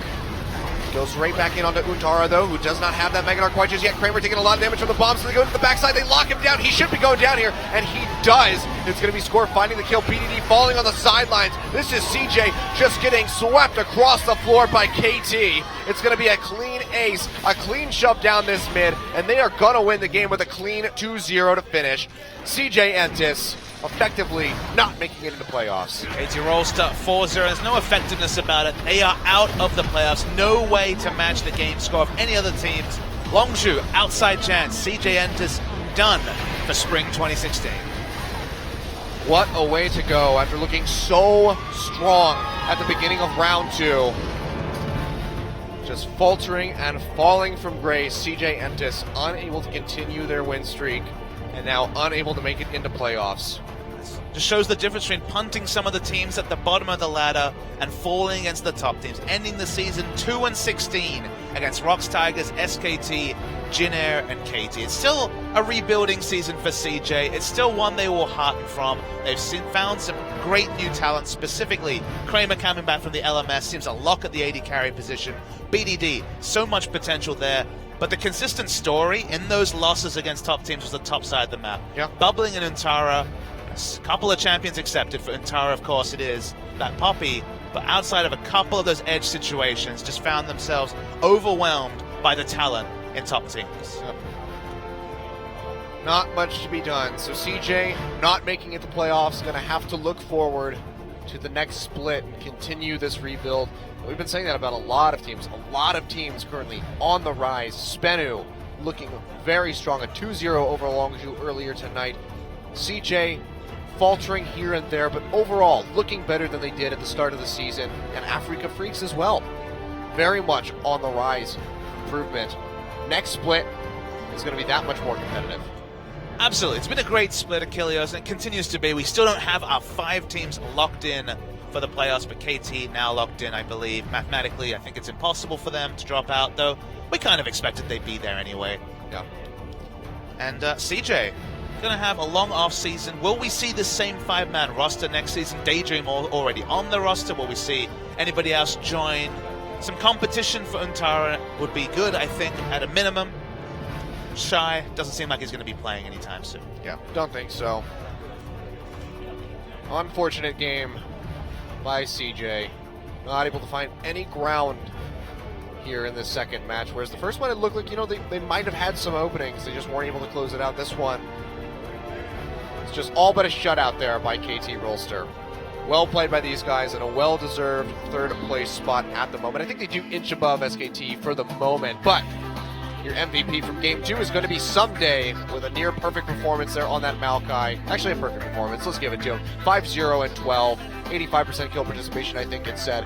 And he is maintaining a tie for second place against Peanut and Iksu there, and our top MVPs for this split. All about top laners and jungles in the top 5. 3 top laners and 2 junglers. And you talked about KT inching ahead of SKT. The telecom war is coming up soon, Achilles, which may actually settle who is the second strongest team in Korea. I can't be biased, man. I have KT internet and SKT phone service. All 3 casters do. That's how we can get away with broadcasting such a massive, famous old esports rivalry. Someday was on form, moves to 20-4 since the start of 2015 on the Maokai.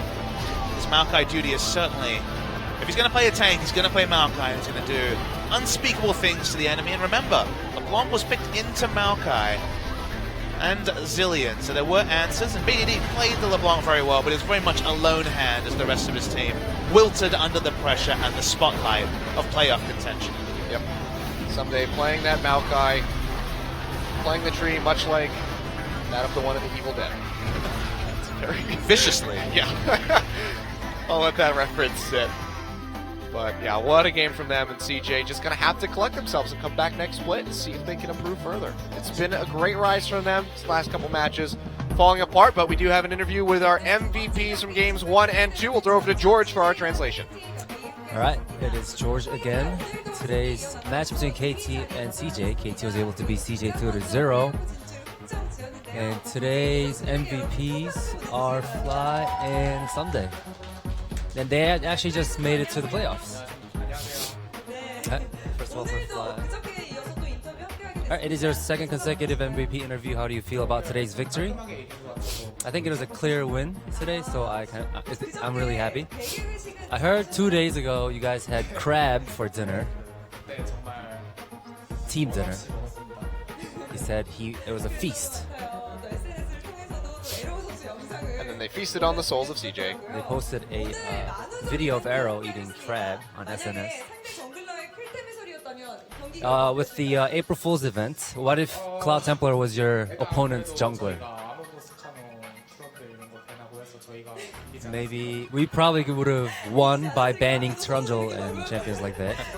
The Cloud Templar specials, Trundle, Amumu, and friends.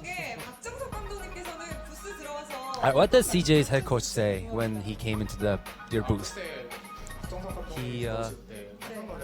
I was really surprised that he walked in. because he was really handsome looking head coach. He said, don't play your best. That's what he said. You picked Zillion for both sets. It seemed like your crowd control skills was almost like targeting skills. Were you surprised? Zillion is like my arms and legs for me, and I'm very confident with it. I know there were Rise was also open for a pick. So was there a reason why you picked Zillion? But yes, like I just said, Zillion is like my arms and legs. All right, please say something to the fans. You guys are so sweet for cheering for me. Thank you. Alright, next up is Someday.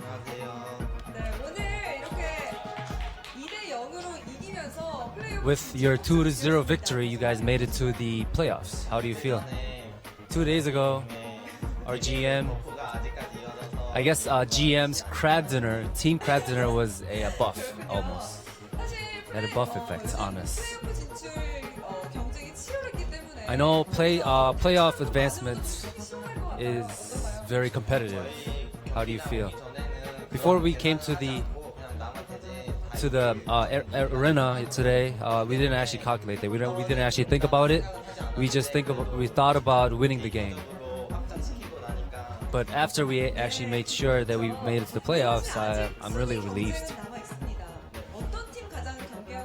Who is your most fearing opponent?